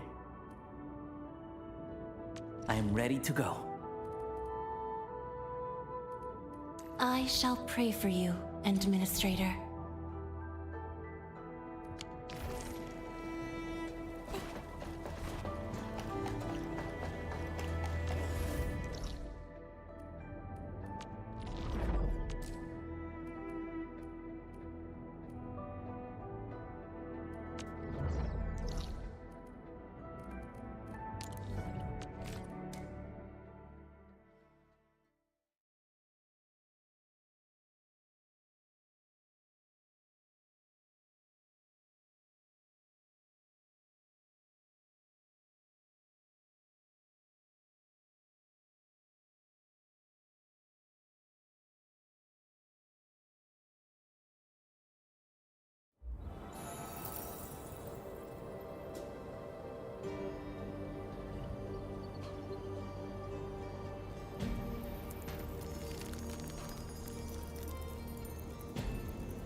За все время. Вот здесь это можно сделать все разом.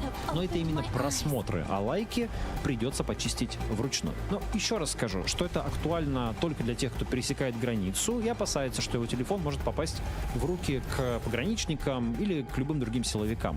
Шанс, что такое наказание будет массовой практикой, пока представляется очень незначительным. Еще одна не слишком приятная новость. Госдума начинает рассматривать законопроект об обязательной регистрации всех мобильных телефонов. Об этом первым сообщил телеграм-канал Ферри Дейли, журналистки Фариды Рустамовой. Соответствующие поправки вносятся в закон о связи. И согласно этому законопроекту в России появится, я цитирую, центральная база данных идентификаторов пользовательского оборудования, которые разрешены или запрещены к использованию в сетях подвижной радиотелефонной связи на территории Российской Федерации. Что это значит? У каждого телефона есть уникальный номер IMEI, International Mobile Equipment Identity, это расшифровывается. Он выдается каждому телефону на заводе-изготовителя. Узнать такой номер вашего телефона можно, набрав на устройстве, там, где вводится телефонный номер, звездочка, решетка, 06, решетка. Согласно новому законопроекту, операторы мобильной связи должны будут предоставлять услуги только тем абонентам, чьи телефоны зарегистрированы в государственном реестре. Судя по тексту законопроекта, это касается как новых телефонов, так и старых, купленных до вступления закона в силу. Каждый абонентский номер, типа 8, 900, там что-нибудь, будет привязан к конкретному мобильному устройству. На одно устройство при этом можно будет записать несколько номеров. Но если телефонный номер и вот этот IMEI не совпадут, то связь работать не будет. То есть если вы вставите в свой мобильный телефон чужую симку, то она не заработает. Из этого правила будут некие исключения, которые должно будет отдельно утвердить правительство, и оно также определит правила работы нового реестра. Как именно он будет наполняться, какие данные в нем будут, как с ним будут взаимодействовать и так далее. Зачем нужна такая регистрация? Власти это объясняют борьбой с телефонными мошенниками, а также с украинскими беспилотниками. И кроме того, надеются в Госдуме, принятие такого законопроекта сделает бессмысленной кражу мобильных телефонов. Но можно предположить, что и в целом это даст силовикам еще больше контроля над цифровой жизнью граждан. Ведь связка конкретный аппарат, сим-карта, паспортные данные позволит государству еще лучше отслеживать перемещение и активность конкретного человека. Анонимно использовать телефон будет уже невозможно. Еще один риск — то, что если такой реестр сломается или будет взломан, то мобильная связь может упасть по всей стране. Кроме того, утечки из реестра позволят тем же мошенникам установить, какими устройствами владеет гражданин и какими номерами он пользуется. Вопрос, что будет с серыми гаджетами, которые возятся в страну нелегально. Таких сейчас очень много. И также со старыми гаджетами. Вполне возможно, что регистрация устройств в реестре будет платной, и это, по сути, станет дополнительным налогом на использование мобильных телефонов. Как мы знаем, сейчас власть пытается с каждого человека как-нибудь стрясти еще дополнительную копеечку. Так что если и здесь придумают какую-нибудь плату, то я лично не удивлюсь. А еще новый закон может повлиять на рынок БУ телефонов. Если перерегистрация устройства будет сложной и платной, то это может затруднить их куплю и продажу. В общем, подводных камней довольно много, и надо будет смотреть, как это все будет применяться на практике и что будет написано в этих подзаконных актах. На фоне всех этих невеселых новостей очень актуальной выглядит новая инициатива соратников Алексея Навального из Фонда борьбы с коррупцией. Они объявили о кампании...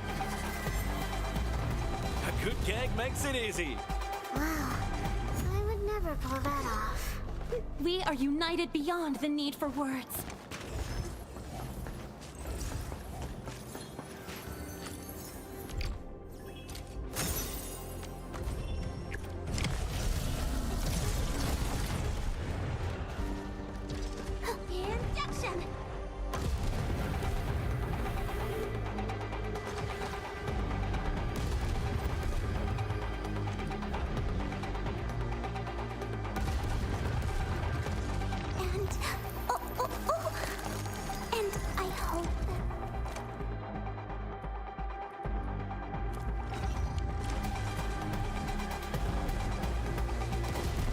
по борьбе за свободный интернет. Эта кампания включает в себя 5 пунктов. Я вам их перечислю и немножко прокомментирую. Пункт 1. Внесение в черный блокнот. Это такой публичный список участников репрессий, который ведет ФБК. Всех, кто причастен к блокировкам. Ну, это мера скорее психологического воздействия. Люди, которые занимаются блокировками, будут знать, что их имена известны и что за ними наблюдают. Второй пункт. Отправка списка для санкций в ЕС, США и в другие страны. Вот это уже серьезнее. Но если удастся этого добиться, особенно если речь будет идти не только про чиновников, но и про айтишников из частных компаний, которые хотят и за границу ездить, и имущество там покупать, а иногда и бизнес вести. И вот если на них будут накладывать санкции за то, что они помогают блокировкам, например, разрабатывают какие-то продукты для Роскомнадзора или поставляют туда оборудование, то это может, оказывать на них определенное давление. Пункт 3. Связаться с бигтехом, чтобы они помогали россиянам обходить блокировки. Это хорошая вещь, но до сих пор, насколько мне известно, ни у кого из российских политических акторов не получилось какого-то внятного и эффективного разговора с американским бигтехом. Хотя были единичные примеры, когда давление работало. Например, Google в свое время перестал рекомендовать российскую пропаганду через свой сервис новостей. Это случилось после нескольких публикаций в западных СМИ, и это было эти публикации появились с подачи, в том числе российских политических активистов. Лев Гершинзон этим занимался. Ну вот, что касается, скажем, возобновления монетизации YouTube для российских каналов или интеграции обхода блокировок в приложении YouTube, тут пока ничего не сдвинулось. Насколько я помню, насколько я слышал, попытки такого диалога и тот же ФБК предпринимал раньше, поэтому непонятно, получится ли сейчас. Особенно, когда в США так изменился политический климат, и Россия там уже многими не воспринимается как какой-то режим, с которым нужно бороться. Но Юлия Навальная полна оптимизма. Я планирую в этом году встречаться с руководителями крупных международных IT-компаний и буду на этих встречах убеждать их встраивать инструменты обхода блокировок в свои приложения, сопротивляться путинской интернет-цензуре. 4-й пункт вызвал, пожалуй, больше всего споров в соцсетях, по крайней мере, то, что я успел увидеть. ФБК будет требовать удаления мессенджера Max из магазинов приложений Google и Apple. Ну, как требовать? Просить Google и Apple удалить Max из их магазинов. Сам этот шаг мне лично представляется не бесполезным. Если этого добиться, то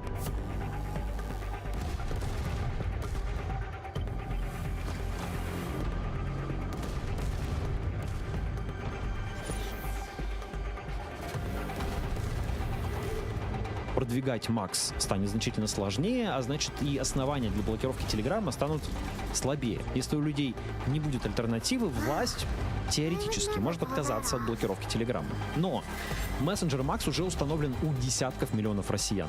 Правда, вот как пишет в Твиттере Леонид Волков, если выпилить приложение из официальных магазинов, оно не сможет отправлять пуши, а для мессенджера это, конечно, критично. Кто-то увидел противоречие в том, что ФБК борется с цензурой и одновременно пытается запретить что-то. Но я лично не вижу в этом проблемы и противоречия. Макс — это точно не про свободу слова. Это приложение создавалось именно как инструмент государственного контроля над гражданами. И борьба с ним — это действительно борьба с контролем и цензурой. Вопрос только, будет ли эта борьба успешной. Ну и последний пункт — подача иска в российский суд. На сайте объясняется так. Понятно, что иск отклонят, но это будет свидетельство того, что все блокировки происходят именно по политическим причинам. И вся система покрывает тех, кто блокирует интернет. В общем, мне не очень понятно, чем именно это поможет. Думаю, что иск могут даже не принять к производству, а если примут, то найдут какое-то объяснение, которое формально будет выглядеть не политическим. В общем, мы и так слышим, что там мошенники, террористы и так далее. Да, почему все эти мессенджеры блокируются? Но это больше похоже для меня на действия для истории, так сказать. В общем, у меня противоречивое ощущение от этой кампании. С одной стороны, она, мне кажется, полезной и правильной по своему вектору, но я сильно сомневаюсь, к сожалению, в том, что она будет эффективна. А в части борьбы с Максом она, возможно, уже несколько опоздала. Но все-таки это, безусловно, лучше, чем сидеть сложа руки. Может, что-то и получится. В ФБК говорят, что у них запланированы встречи с представителями Бигтеха. Что ж, будем ждать новостей на этот счет. В любом...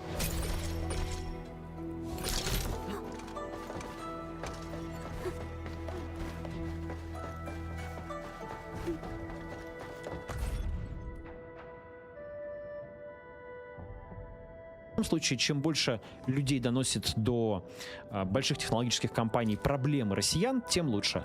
А тут ФБК еще использует такую аргументацию, что, дескать, это не просто благотворительность. Вы, ребята, помогаете россиянам, потому что Россия — это большой рынок. Когда-нибудь путинский режим закончится, и на этот рынок в лучших условиях вернутся те, кто не бросил россиян в тяжелые годы цензуры. Ну, звучит хорошо. Насколько это подействует на бизнес Бигтеха, я не уверен, но звучит красиво. А пока же главный способ борьбы за свободу в интернете — это установка хорошего платного VPN.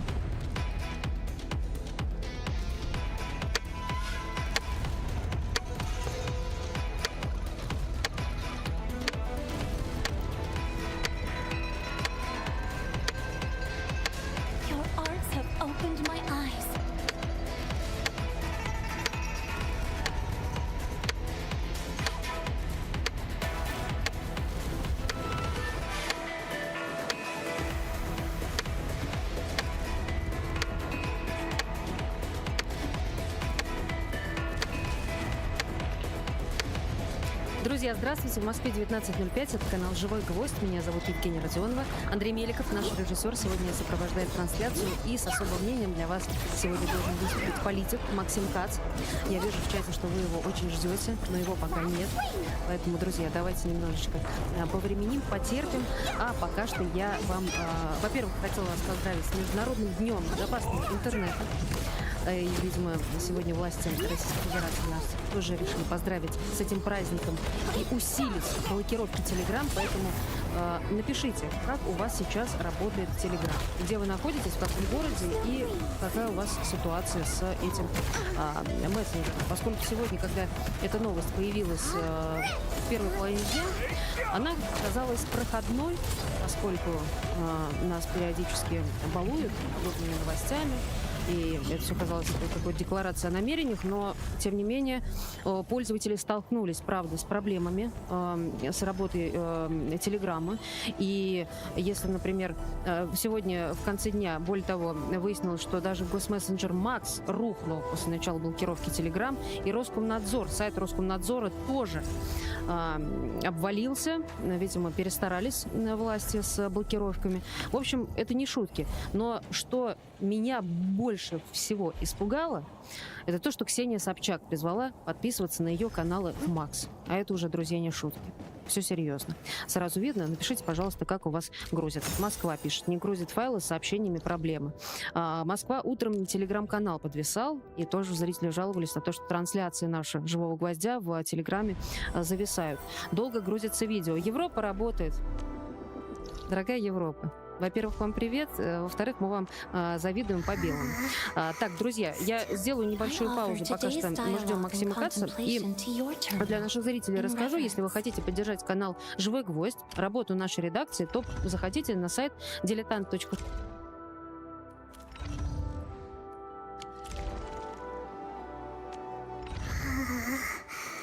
I offer today's dialogue and contemplation to your terminal. Позвала подписываться на ее каналы в Макс. А это уже, друзья, не шутки. Все серьезно. Сразу видно. Напишите, пожалуйста, как у вас грузит. Москва пишет. Не грузит файлы с сообщениями проблемы. Москва утром телеграм-канал подвисал. И тоже зрители жаловались на то, что трансляции наши «Живого гвоздя» в телеграме зависают. Долго грузится видео. Европа работает. Дорогая Европа. Во-первых, вам привет. Во-вторых, мы вам завидуем по белому. Так, друзья, я сделаю небольшую паузу, пока что мы ждем Максима Каца. И для наших зрителей расскажу, если вы хотите поддержать канал «Живой гвоздь», работу нашей редакции, то заходите на сайт diletant.shop и обратите внимание на книгу «В поисках Романовых». Петр Сарандинаки.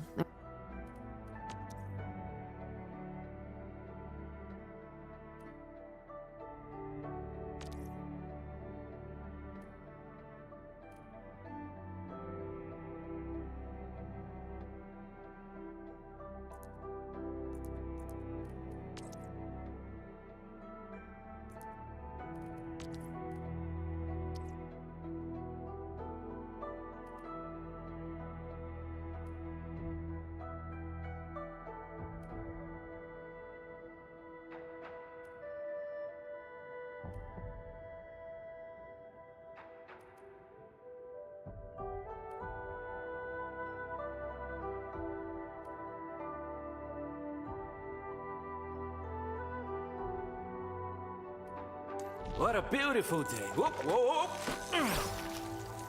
I offer today's dialogue and contemplation.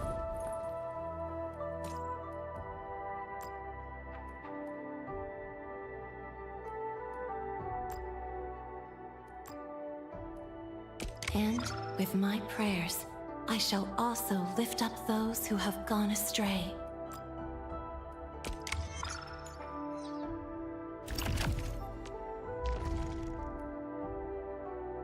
Behold, the benevolence of the law manifested. Ah, and with it flows the trust of the administrator. Is it not righteous to give thanks unto thee?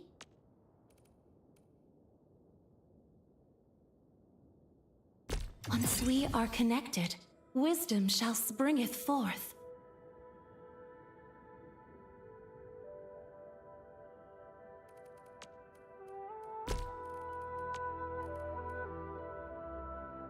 Once we are connected, wisdom shall springeth forth.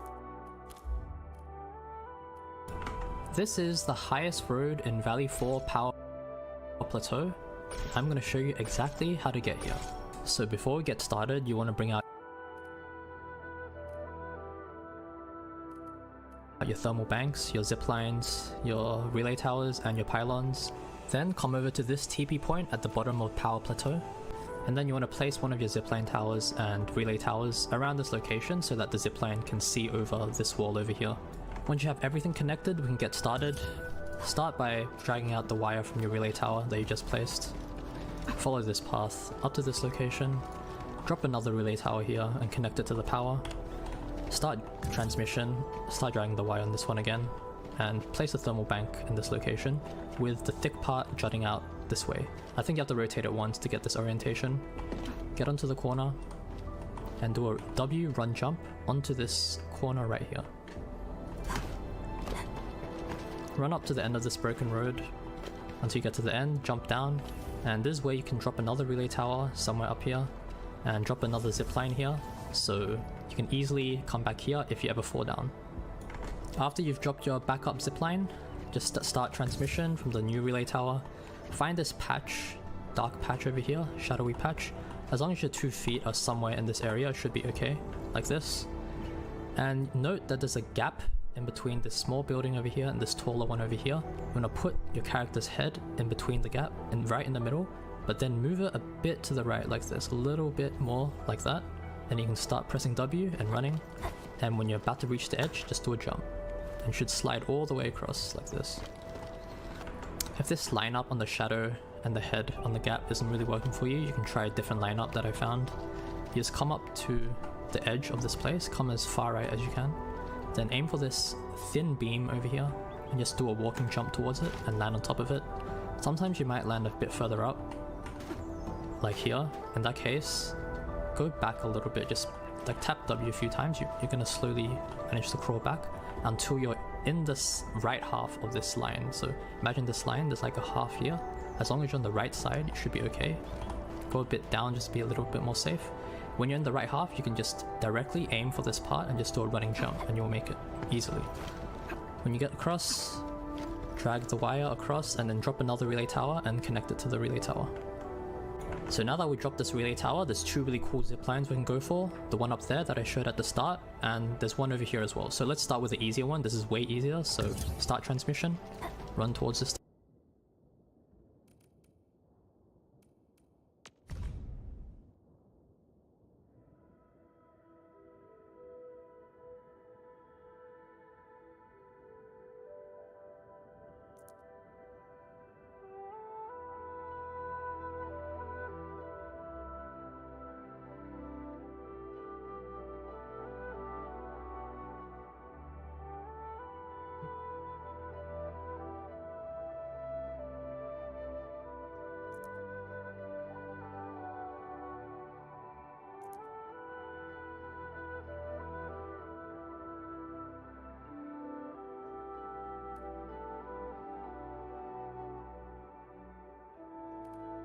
Once we are connected, wisdom shall springeth forth.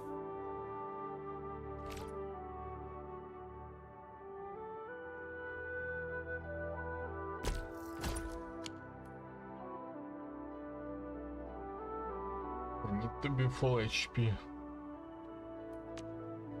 That's annoying.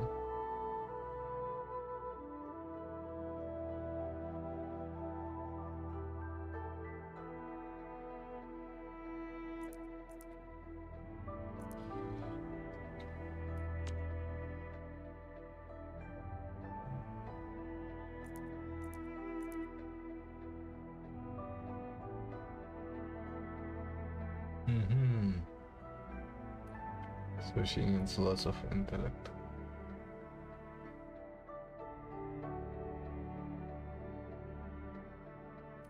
Direction, jump down, find this corner over here, aim for this corner of this road.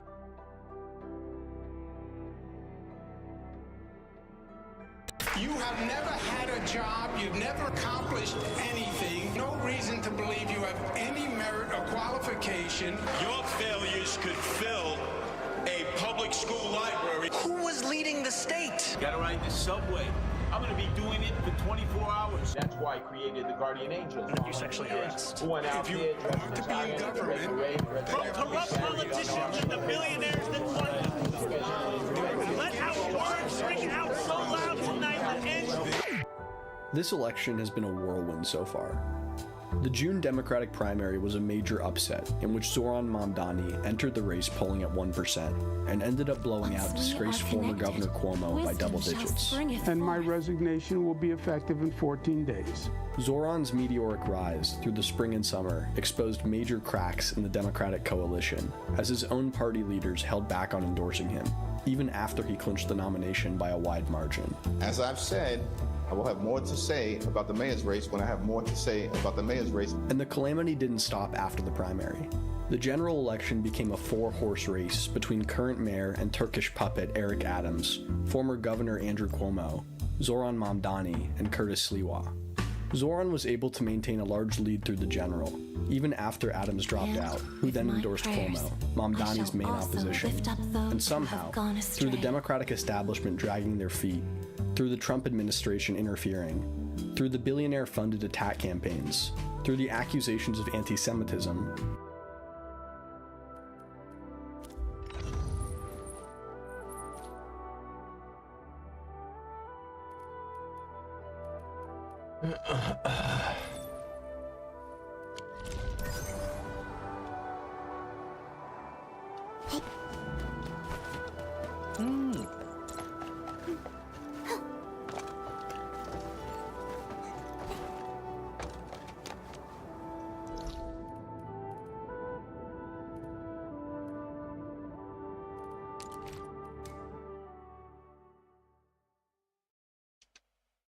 You have never had a job, you've never accomplished anything, no reason to believe you have any merit or qualification. Your failures could fill a public school library. Who was leading the state? Gotta ride the subway.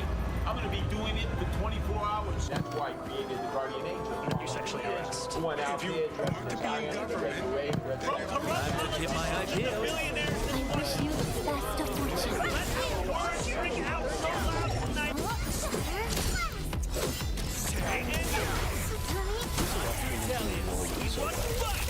The June Democratic primary was a major upset in which Zoran Mamdani entered the race polling at 10% and ended up winning a disgraced former Governor Cuomo by double digits. And my resignation will be effective in 14 days. Zoran's meteoric rise through the spring and summer exposed major cracks in the Democratic coalition as his own party leaders held back on the nomination by a wide margin. I will have more to say about the mayor's race and more to say about the mayor's race. And the calamity didn't stop. The general election became a four-horse race between current mayor and Turkish puppet Eric Adams, former Governor Andrew Cuomo, Zoran Mamdani, and Curtis Sliwa. Zoran was able to maintain a large lead through the general, even after Adams dropped out, who then endorsed Cuomo, Mamdani's main opposition, and somehow, through the Democratic establishment dragging their feet, through the Trump administration interfering, through the billionaire-funded attack campaigns, through the accusations of anti-Semitism, Zoran was able to pull through. In the aftermath, a giant question is now floating in the ether. Contemplation. How? What does it mean that a self-described democratic socialist, a Muslim man born in Uganda, has become the most public, most influential example of a democratic victory since Obama? How did he do it? And why did it work? In order to understand this election, it's first essential to understand Zoran Mamdani. In preparing for this video, I came across an interview with Mehdi Hassan, in which Mehdi correctly points out that Zoran is the actual boogeyman Republicans painted Barack Obama to be during his ascension. We had another popular Democrat with a friend, Barack Obama, who was constantly smeared by Republicans. He was falsely accused of being a Muslim socialist from Africa. You literally are a Muslim socialist from Africa. Zoran was born in 1991 in Kampala, Uganda, the son of academic Mahmoud Mamdani and filmmaker Mia. When Zoran was 7, his family emigrated to New York City, and Zoran was raised in the Morningside Heights neighborhood of Manhattan. Zoran has described his upbringing as privilege, stating that he never had to work for it, and acknowledging that this was not in any way the reality for most people. Zoran doesn't hide this fact, he just owns it and understands the position it puts him in. But Zoran's policy isn't for the people in the tax bracket he was raised in.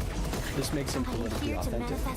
He's saying, yeah, I grew up wealthy, but that doesn't mean I'm going to fight for wealthy people. I'm going to fight for all people. In middle school, Zoran ran as an independent candidate in a mock election on a platform of anti-war policy that proposed spending money on education for the military. Zoran attended the Bronx High School of Science, where he founded the school's first cricket team and played soccer in the West Side Soccer League. After graduating high school, Zoran attended Bowdoin College in Brunswick, and received a degree in Africana Studies. After graduating, Zoran worked as a foreclosure prevention and housing counselor in Queens.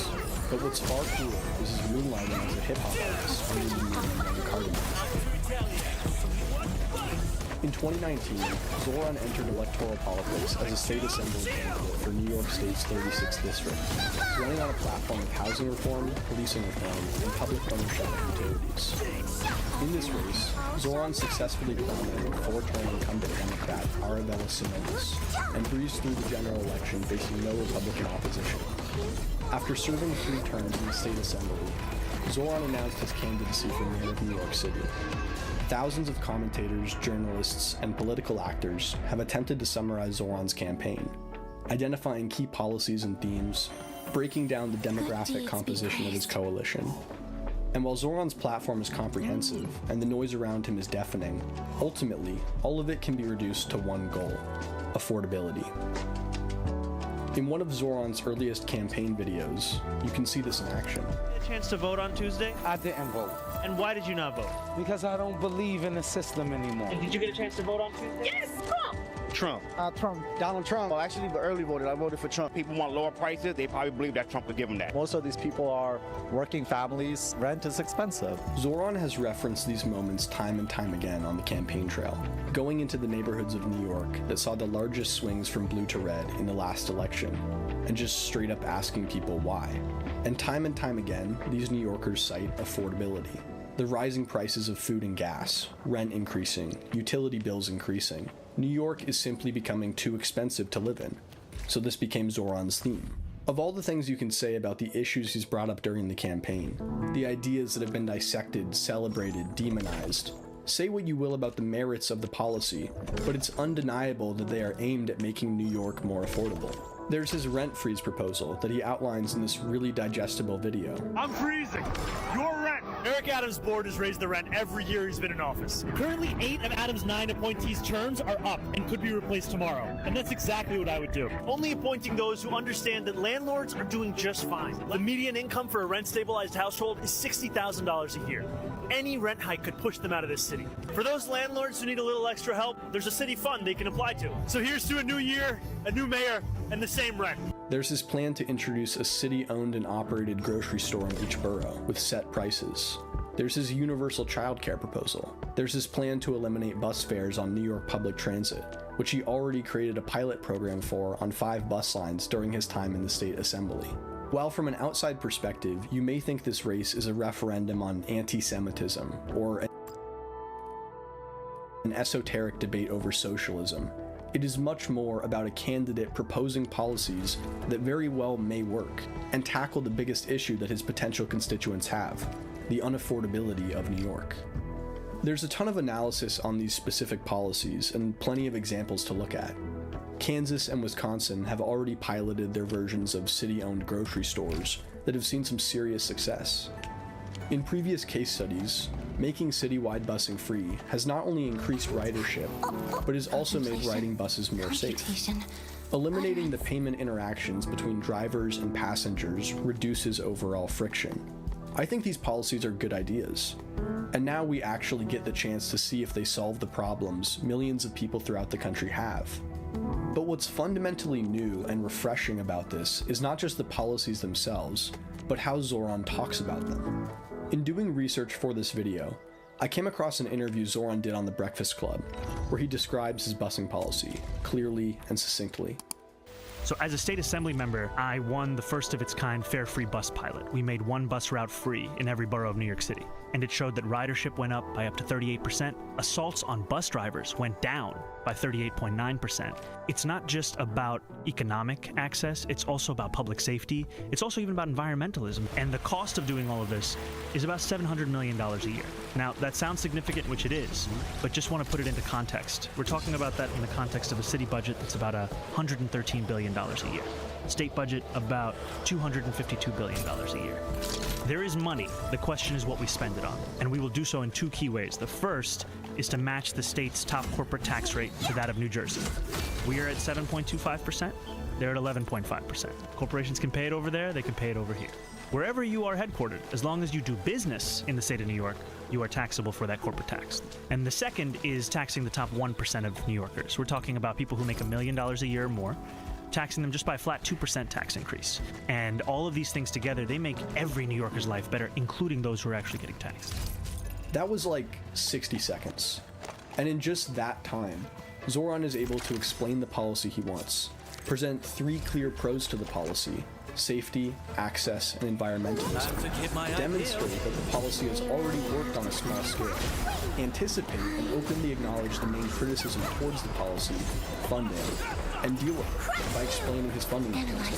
And he doesn't use platitudes and vague statements to do any of this. It's all just policy specifics. That's incredible. But more importantly, we haven't seen this before. I wanted to make sure I wasn't just biased by Zoran's charisma, so I went back in the Breakfast Club's catalog to when they had Harris on before the election. Granted, these were 2 different campaigns. One was national, one was local. The issues at stake in the 2024 presidential election were by definition larger and more global in nature. But here she is, also speaking China. You know, what is at stake is truly profound and almost and historic, many would say. And it's about, you know, some people would say this lofty notion of supporting and preserving our democracy. But it is about real issues that affect people every day, like whether we're going to maintain a $35 cap on insulin for our seniors, whether we're going to continue to allow to negotiate drug prices to bring them down, or whether we're going to admire dictators and send during the height of COVID in the pandemic COVID tests that nobody could get to the president of Russia for his personal use when black people were dying every day. It's not that the policies that she lists are bad. I actually support them. But that's all she does. She lists them off, and the thing she does choose to go into is the fact that Trump sent a COVID test to Vladimir Putin. Like, that is just tactically and spiritually the opposite of what Zoran is doing, of what it looks like to run on affordability. And this isn't just about the policies that Zoran has selected. It's that he talks about policy in a fundamentally different way from what we've all gotten used to. Like, look at how he talks about housing. You have a property tax system that's broken in New York City, one that effectively penalizes rental apartments and the owners of those rental apartments. And if you had a system that incentivized the construction of rental apartments, you could have a very different landscape of housing. So to me, it's freeze the rent and take on the cost of insurance and fix a broken property tax system and streamline development and have the city produce 200,000 homes. At the same time, there's the incentive through 421A that has since been renewed to become something called 485, which is a tax incentive for the construction of new housing. Most New Yorkers don't have time to know every single set of numbers and letters, right? But that's representative of more New Yorkers than those who know. Zoran's agenda is distinctly progressive, but not in the traditional ideological way that word is used. It's progressive in the sense that progress takes concrete, specific steps, and Zoran has identified them and can explain them clearly. Zoran gets associated with Bernie Sanders a lot, and I get why. They are both vibrant, popular left-wing leaders. This could be a dynamic where the mantle is passed to Zoran at some point. But even going into Bernie's style, his rhetorical approach is completely different from Zoran's. Again, I like Bernie's policy set, but look how he presents stuff when he's on flagrant. How are we doing as a nation? I would say we're struggling financially. Good. That's right. I think, yeah. Quality of life. I think quality of life. That's exactly right. And I think that we are disillusioned with the institutions that should be supporting and protecting us. Excellent. All right. So that's right. All that's right. So let's start off with, in one sense, we are the richest country in the history of the world, right? We have enormous wealth. Yep. Is that wealth? Does that wealth apply to the vast majority of the people? Absolutely not. No. Bottom line is, you got millions of people, working class people, lower income people, struggling to put food on the table. Do you notice what that is?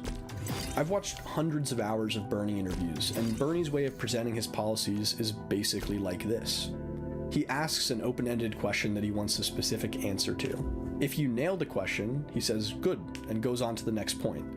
If you're off, he'll be like, you're close, and then fill in the answer. This eventually leads you down the Sanders dialogue tree, in which it's revealed that billionaires are hoarding money and poor people are suffering. The thematic thread of the whole process is that this information is supposed to blow your mind, that you were not aware of how bad the issue is. And yeah, Bernie's right about these problems, but his whole approach is heavily reliant on you learning facts that you don't know about the extent of the problem, and then being hit with the same solutions he's been giving for decades.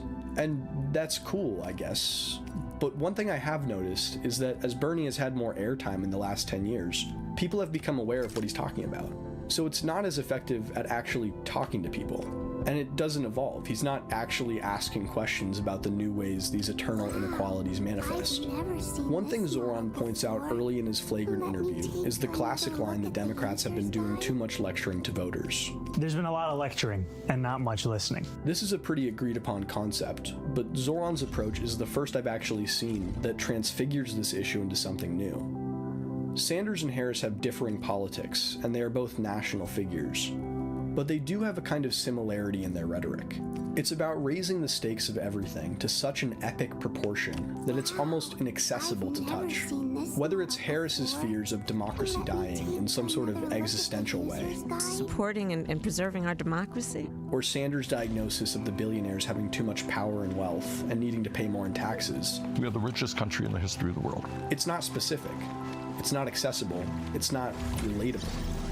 The other approach I've seen from guys like Buttigieg or Ossoff is to simply treat the listeners like children, to dumb down their politics to the level that Republicans can understand them. And that's just insanely insulting to me. What Zoran does is totally different. He's not an ideologue or a grand orator, he's just a politician who knows how systems of government work, which makes his solutions seem attainable. You can see him actively go into how we will legislatively accomplish this stuff, not just the implementation of it. When we talk about raising revenue, raising taxes on the top 1% by 2%, the top corporate tax to match that of New Jersey, that's something we will do in Albany. And that's partially why the endorsements of Governor Hochul, of Assembly Speaker Carl Heystreet, Majority Leader of the state, Senate Andrea Stewart-Cousins, these are endorsements not just of me, but of the agenda. My strategy is to build the political will such that Governor Hochul has a partner. Zoran doesn't have slogans. There is no "I'm with her," or "drain the swamp," or "defund the police," or "tax the rich," or "make America great again." He doesn't even have go-to phrases to sum up his policies. And I think this is politically brilliant, because what it does is it allows his supporters to understand his policies on their own terms. If someone asks you what Zoran's housing plan is, it's not as simple as a 3-word bumper sticker that can get stuck in a linguistic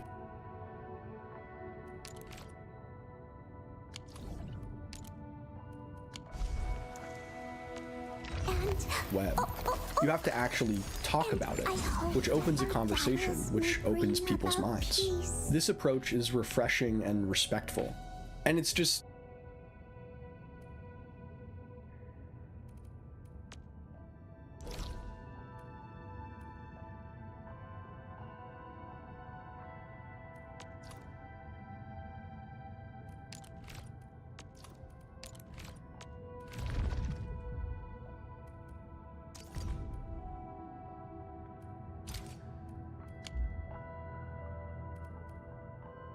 I stand here awake as the law watches upon me.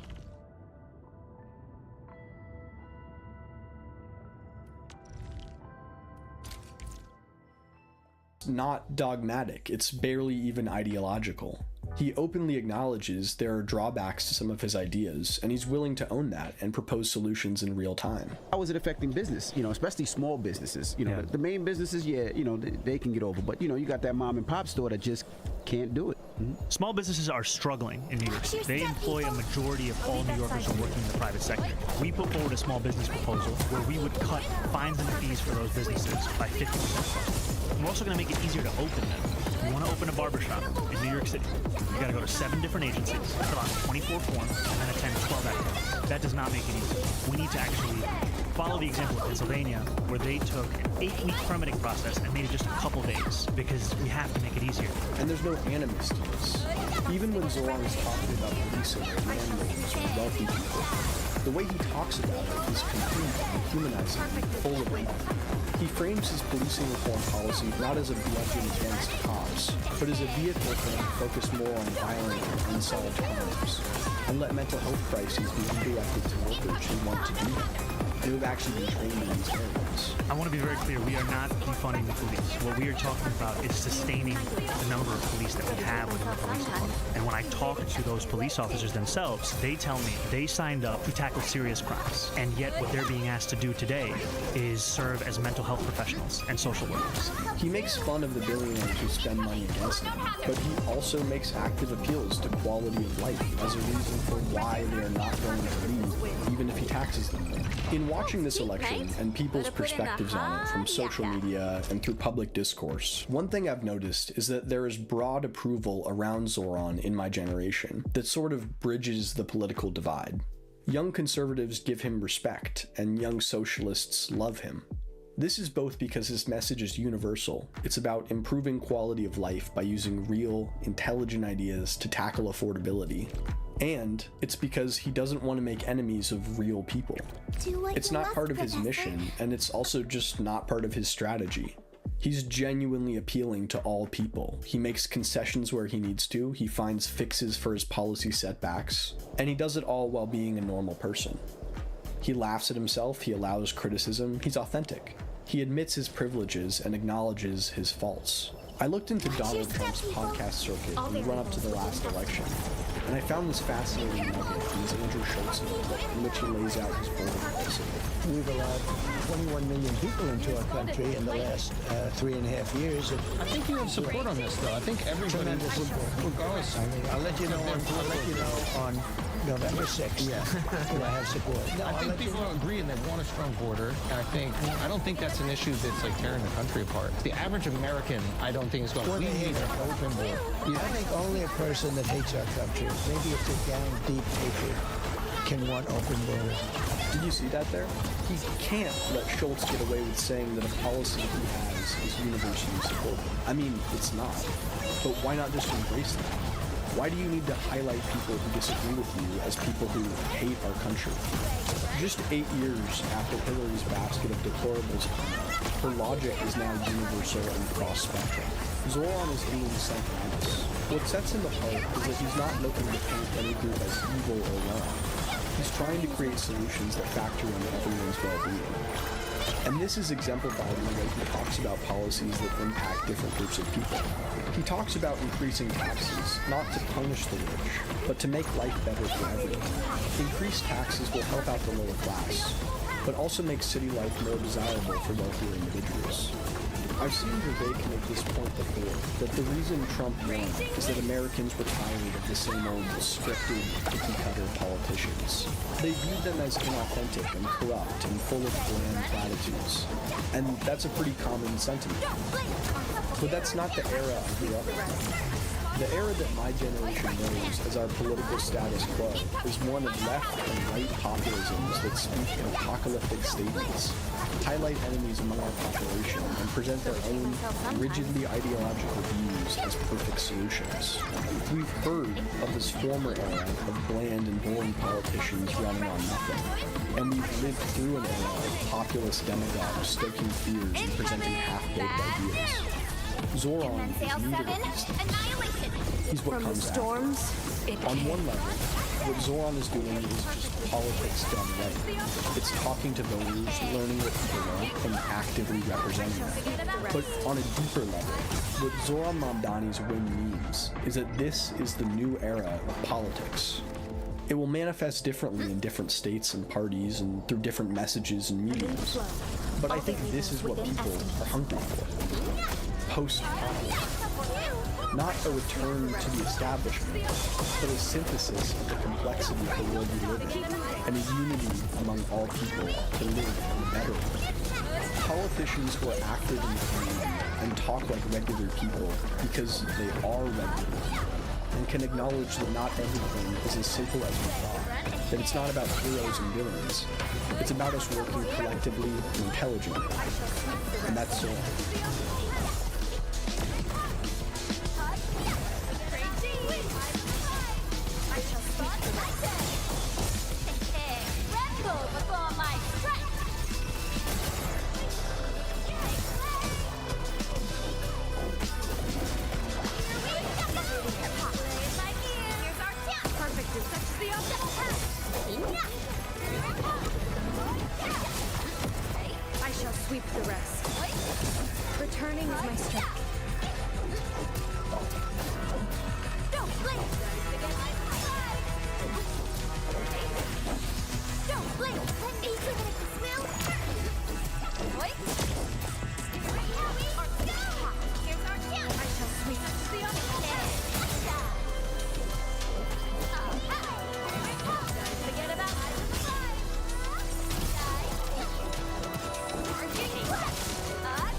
Like a flash, it struck. Please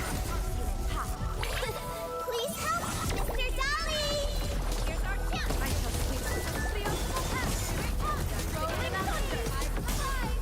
sweep the rest.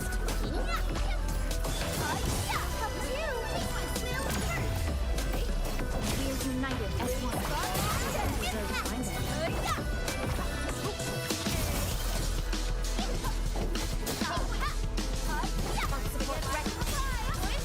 I shall sweep the rest. I spot an opening. Don't blink!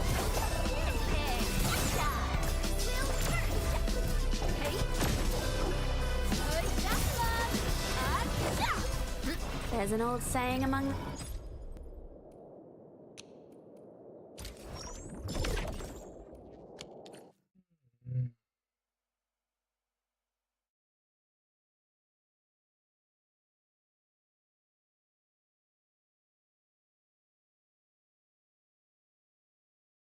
It seems nice.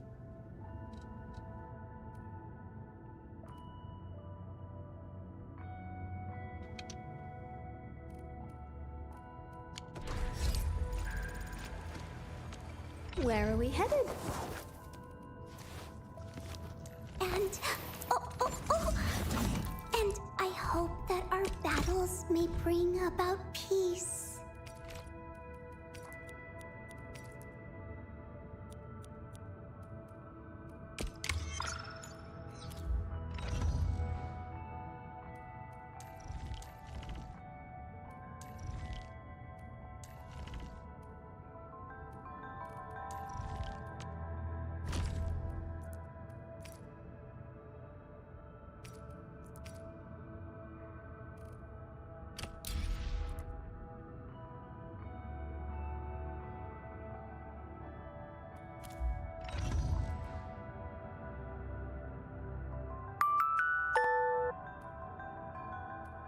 A portion of this video is sponsored by Red Magic, more about them later. There's a limit to what your eyes can see. The human eye is surprisingly easy to fool. I mean, take a look at this. It's made from a bunch of drawings, all completely static, and yet we can bring it to life just by flipping through the pages. And for the last roughly 200 years, we've been building machines designed to do exactly that. To trick your eyes and to trick your brain into seeing motion where there is none. But yeah, this was like $6 on Amazon. This bad boy though comes in at almost $1,100. It runs at 540 Hz and can even do 720 Hz at a lower resolution. Better than this little flipbook, that's for sure, but this really makes you wonder what even is the maximum frame rate the human eye can see. Like, when do we reach the point where adding more frames doesn't bring any more benefits? I mean, for the longest time, people have been watching movies at roughly 24 frames per second and have been pretty happy with that. Apparently 24 FPS are already enough that our brain accepts what it sees as real. So why do we keep chasing higher and higher frame rates and refresh rates? Do we really need hundreds of hertz and FPS? Or is this all just a huge marketing gimmick? You know?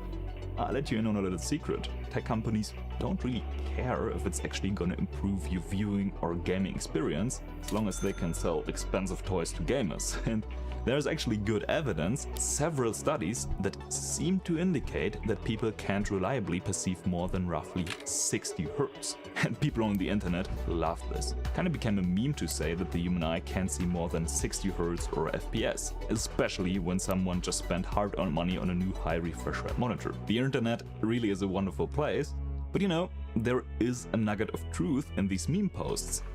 These papers exist, multiple studies that seem to claim that the human eye can see past around 50 to 90 Hz depending on the study. Like this one here, 90 Hz, or this one, 65 Hz. This one is even lower, 34 to 52 Hz depending on the luminance level. Or this one here, maxes out just below 50 Hz. So why does the research say that? Well, those papers are on the critical flicker frequency, or CFF for short. So the researchers take a light source, which can be a display, but this can also be a laser or an LED light, and they modulate this light source at different frequencies and try to figure out the point at which humans stop seeing the light flicker. But this is not just about flicker-free displays or flicker-free lights. This number, this critical flicker frequency, actually tells us something about how we experience the flow of time itself. It sounds kind of crazy how we went from flickering lights to how we humans experience time, but these two things are actually closely connected. Let me explain. If you ever wondered why it's so hard for us humans to catch a fly while birds do it so easily, here's why. The left side shows how we see flies, while the right side shows how a pied flycatcher, this little bird, sees it. The bird basically sees the flies in slow motion, which obviously makes it much easier to catch one. And this is directly tied to the critical flicker frequency. That little bird has a CFF that's about twice as high as that of humans, which tells us that its temporal resolution is about twice as high as ours, giving it that slow-mo vision. In the animal world, our vision is slow. Humans are average at best and can't really see a lot of hertz or FPS. So, in a way, those people claiming that the human eye can see more than 60 hertz are somewhat right. That is the limit of our temporal resolution, so the frame rate of our consciousness.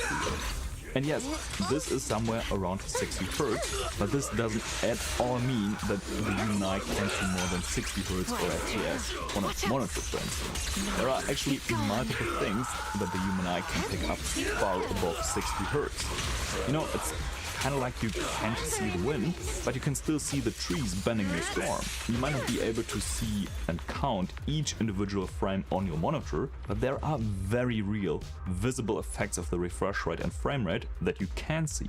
And you might be surprised how many hertz we actually need until these become invisible. Alright, let's pause for a moment to talk about the sponsor of this segment, Red Magic and their new Red Magic 11 Air. While the 11 Pro pushes performance to the limit, the new Red Magic 11 Air is designed for a different kind of gamer, for everyone who wants strong performance in a much slimmer package. The body of the phone is just 7.85mm thin, with almost no camera bump, but it packs some serious hardware. It's equipped with the Snapdragon 8 Elite processor and an advanced cooling system, delivering impressive performance capable of handling even demanding games. What makes the 11 Air special though is that it doesn't sacrifice the same performance despite being a slim phone. It features a real physical fan, large vapor chamber, and graphene thermal layers. This advanced cooling system allows the phone to sustain high frame rates during long gaming sessions without the performance hits you typically see in thinner devices. And despite its slim size, Red Magic managed to fit a massive 7000 mAh battery inside, giving you plenty of headroom for gaming and daily tasks. And to fill it back up, the 11 Air supports 80-watt fast charging. And all that hardware sits behind a stunning display. You're looking at a 6.85-inch OLED panel with super narrow bezels and a front-facing camera that's hidden under the display. That gives the 11 Air an impressive 95.1% screen-to-body ratio. And this display also runs at 144 Hz for smooth visuals. The 11 Air also comes with the 520 Hz dual shoulder triggers we already know from the 11 Pro, giving you an advantage in competitive first-person shooters. So if you want a serious gaming phone that doesn't feel bulky in your pocket, the Red Magic 11 Air is the one to check out. Follow the links in the video description to learn more. Now back to the video. So let's start with the bare minimum, a flicker-free display. What's the refresh rate we need for that? And this is a lot more complicated than you might think, because the answer is not 60 Hz. It's easy to see those flicker studies and fall into this trap. I mean, sounds very intuitive. Humans can't see flicker above like 60 Hz, so a 60 Hz monitor it is, but the reality is a lot more complex. See, if I set this monitor to 60 Hz and run a flicker test, it flickers like crazy. But then outside of this test, it's perfectly fine. So to understand what's going on here, we need to take a look at how film projectors work. Seems kind of random, I know, but this will make a few things easier to understand. See, most movies run at about 24 FPS, which obviously is much lower than 60 Hz, well below the flicker threshold. So you'd expect film projectors to flicker like crazy, but they don't. I mean, some do, but good projectors don't. See, the source material, the film, only contains 24 individual frames per second, but good projectors use what's called a triple-bladed shutter to show each individual frame 3 times in a row. So while this is still 24 FPS source material, the projector essentially runs at 72 Hz, which is above typical flicker thresholds.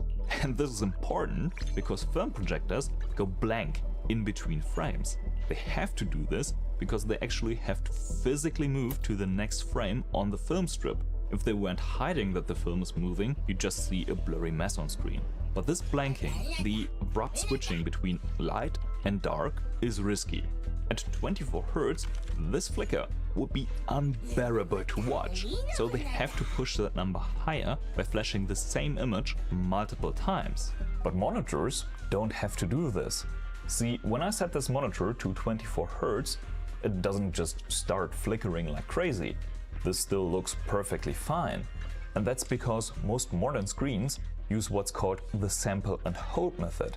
They don't turn black in between frames. Unless you enable special black frame insertion modes, your monitor just switches the pixels from one color to another and then holds them there until transitioning to the next color. And this is very important. Because if you pay attention to these flicker studies, 60 Hz means 60 cycles of on and off, or black and white. So if you wanted to replicate this on your monitor, TV, or whatever somewhat modern display you have at home, it would need to run at 120 Hz to show 60 Hz flicker. So you know, these meme posts would actually need to tell people that the human eye can't see more than 120 Hz and not 60 Hz when we're talking monitors. But please don't do that, that's really not what this is all about. The only thing that this tells us really is that flicker can be visible on monitors with a refresh rate below roughly 100 to 180 Hz. And I was curious, so I tried it myself, and yes, I can clearly see flicker in the 140 Hz range. But then one step above that, at 90 cycles or about 180 Hz, this just looks like solid gray to my eyes. I know the camera will make this look weird, but to my eyes, this just looks like solid gray. And that pretty much checks out with what the studies found. But this doesn't at all mean that refresh rates above that aren't visible to the human eye. This is just one effect, one test that demonstrates how many frames our eyes can see. But there are many more things that our eyes can pick up. See, some researchers looked at these tests and said, hold on, monitors don't just switch between empty black and white images. They show actual images with shapes and high contrast edges. So what if we do a similar test but add a high contrast edge? Just like this, simple half black, half white image, and they inverted every frame. And this changes everything. Suddenly, every single participant was able to detect at least 200 Hz flicker, and for the median viewer, flicker only disappeared at over 500 Hz. So, does it mean that this monitor running at 540 Hz would be like good enough for most people? Well, not really, because 1 Hz in the context of the study means one frame like this plus a second frame that's inverted. So most people would need at least a 1000 Hz monitor to not see flicker in this test. And the most sensitive person they tested would need a monitor with more than 1600 Hz. That is crazy. And I've actually tried this on this monitor, and yes, at 540 Hz, I can easily spot some weird flicker artifacts. It's somewhat fine if you can keep your eyes completely still, but man, as soon as you make the tiniest eye movements, the edge in the middle of the screen starts looking super weird. And I also added a checkerboard pattern to this test, which, yeah, makes it even worse. I'd love to see how this would look like on a 1000 Hz or even a 2000 Hz display. Unfortunately, it's pretty much impossible to demonstrate this effect on camera, so I have this little test website that I made linked down below. I'm not sure how bug-free it actually is, but still might be interesting to check out if you have a high refresh rate monitor. Now the question really is though, how all this translates to us just using our monitors for stuff like gaming or browsing through the web. And yeah, chances are you won't encounter anything that's exactly like this test in the real world. You probably don't stare at inverting test patterns all day, but you will do things that create very similar effects, like dragging a bright window across a dark desktop.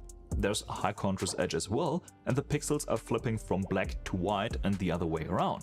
And you can see this in games too. Most gamers might not know the exact science, but they've seen this effect for years. There's a reason that one of the first things most gamers do when they sit down at a new monitor is to look for a high contrast edge and shake their mouse. Like, you can read the text, Graham, here! And there are two different things that your eyes can pick up here. You see different effects depending on whether you keep your eyes glued to the crosshair or follow the on-screen movement with your eyes. Here's what's going on in each scenario. Say you spot an opponent at the edge of your screen. Your eyes then quickly focus on the target and follow it while you bring your crosshair over. What you're gonna see is motion blur. I've put together this contraption to better demonstrate the effect. See, the amount of motion blur that your eyes can pick up mainly depends on two factors: the speed of the target that you are tracking and the hold time of the display. And here at 60 Hz and 60 FPS, even slow movements can create lots of motion blur. At 60 Hz, each frame is held for roughly 70 milliseconds, in which our eyes, or the camera in this case, has already moved some distance, creating this blur effect. So the faster I move the camera, the blurrier it gets.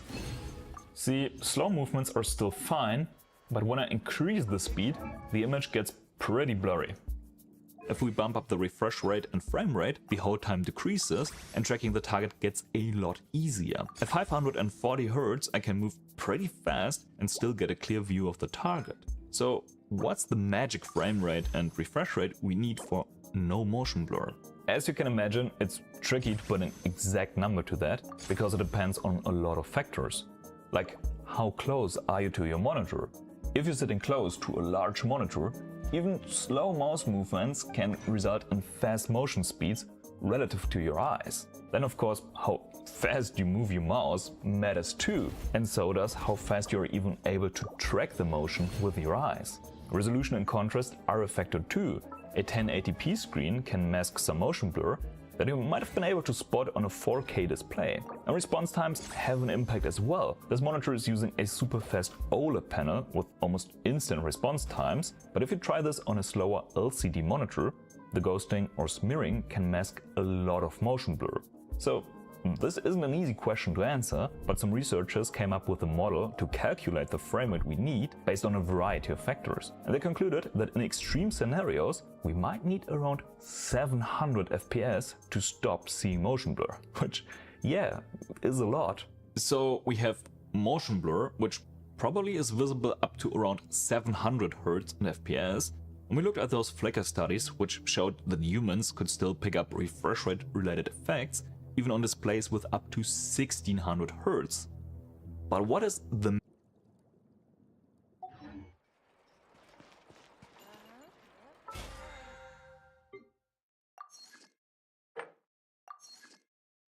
maximum that was ever proven to be humanly detectable? Well, there's the study where one person was able to detect something that will blow your mind. A whopping 19,810 on and off cycles, which is the highest number I could find. But the implications for monitors are even more mind-bending, because as most of these tests, this was done with a super bright LED. But if we would try to replicate this on a monitor, it would need a refresh rate of 39,620 Hz. That is insane.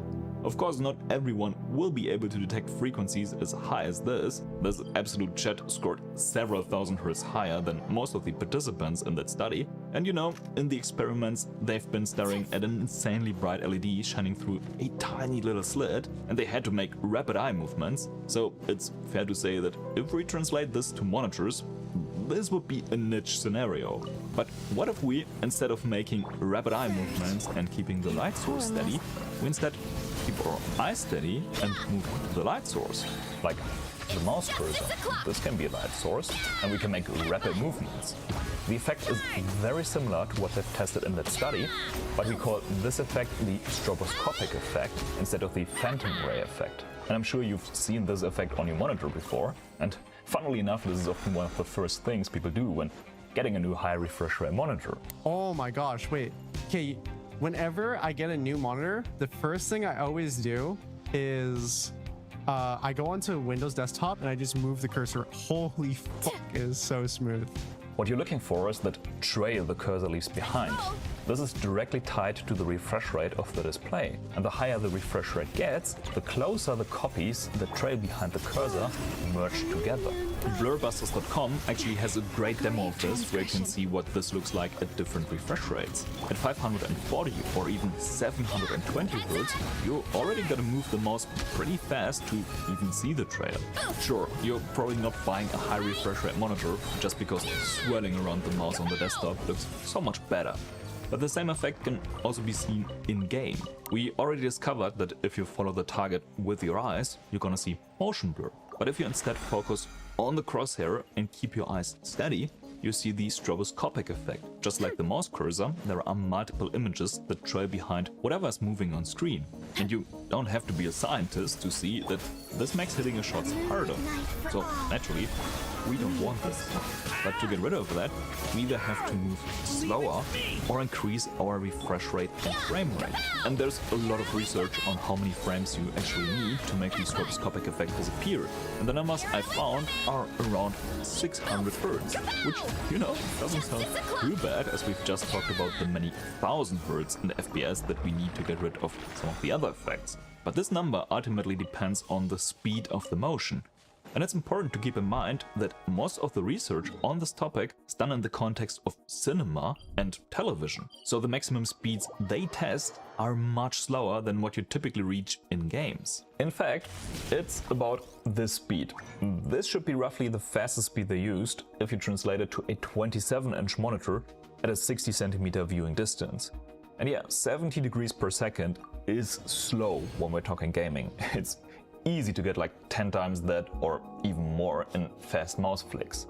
So even at 720 Hz and FPS, I can still see the stroboscopic effect pretty easily. I gotta say though that the maximum speed that I can move my mouse without seeing multiple after images is pretty fast at this refresh rate. But on fast flicks, it's still visible. Which is kind of surprising, honestly. Before I got this monitor, I thought 720 Hz already had to be perfect, right? I mean, it is insanely smooth, but it's still not perfect. I find it surprising, honestly, that we need even more frames and more Hertz to completely fool our eyes. We probably need thousands of frames per second before the motion on screen becomes completely indistinguishable from real life, possibly up to 40,000 Hz and FPS. You need that many frames to play your games, to win games, or just enjoy playing games? Absolutely not. I hope that much is clear. But I think it's still something that's worth chasing. Thanks for watching. Bis zum nächsten Video.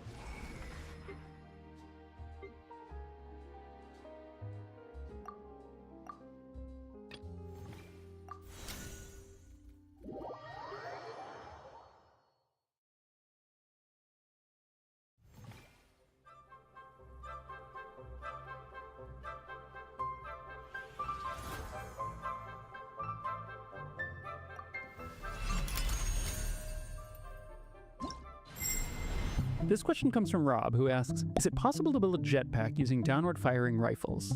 I was sort of surprised to find that the answer was yes.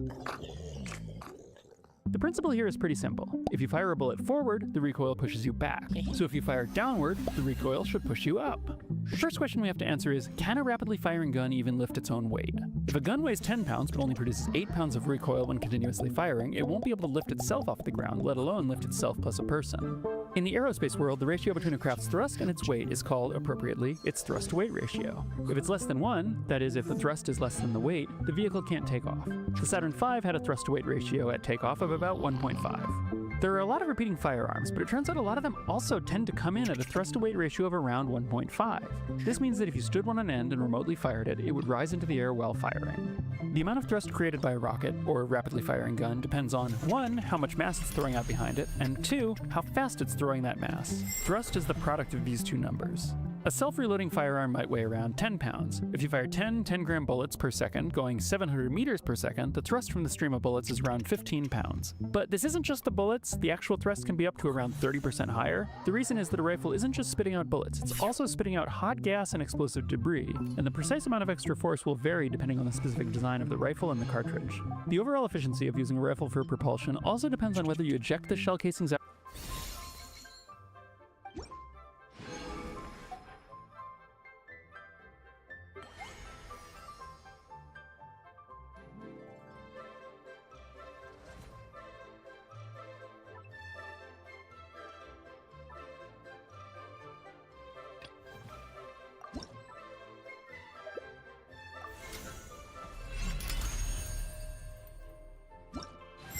Out of the vehicle or carry them along with you. Let's assume we eject them for maximum efficiency. If we're firing bullets at the ground, we clearly have a complete lack of regard for the safety of anyone below us anyway. So what does this mean for our jetpack?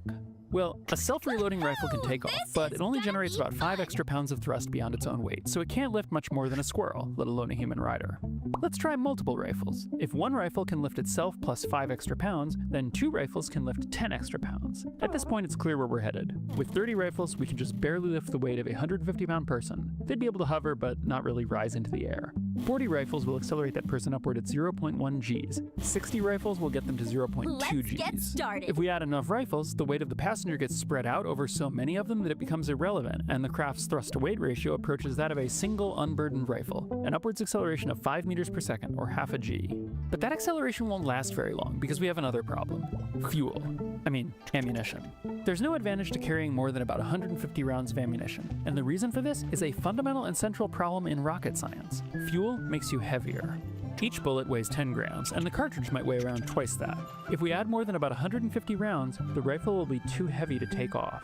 This suggests that our optimal craft comprises a large number of rifles, ideally at least 300, carrying 150 rounds of ammunition each for 15 seconds of continuous firing.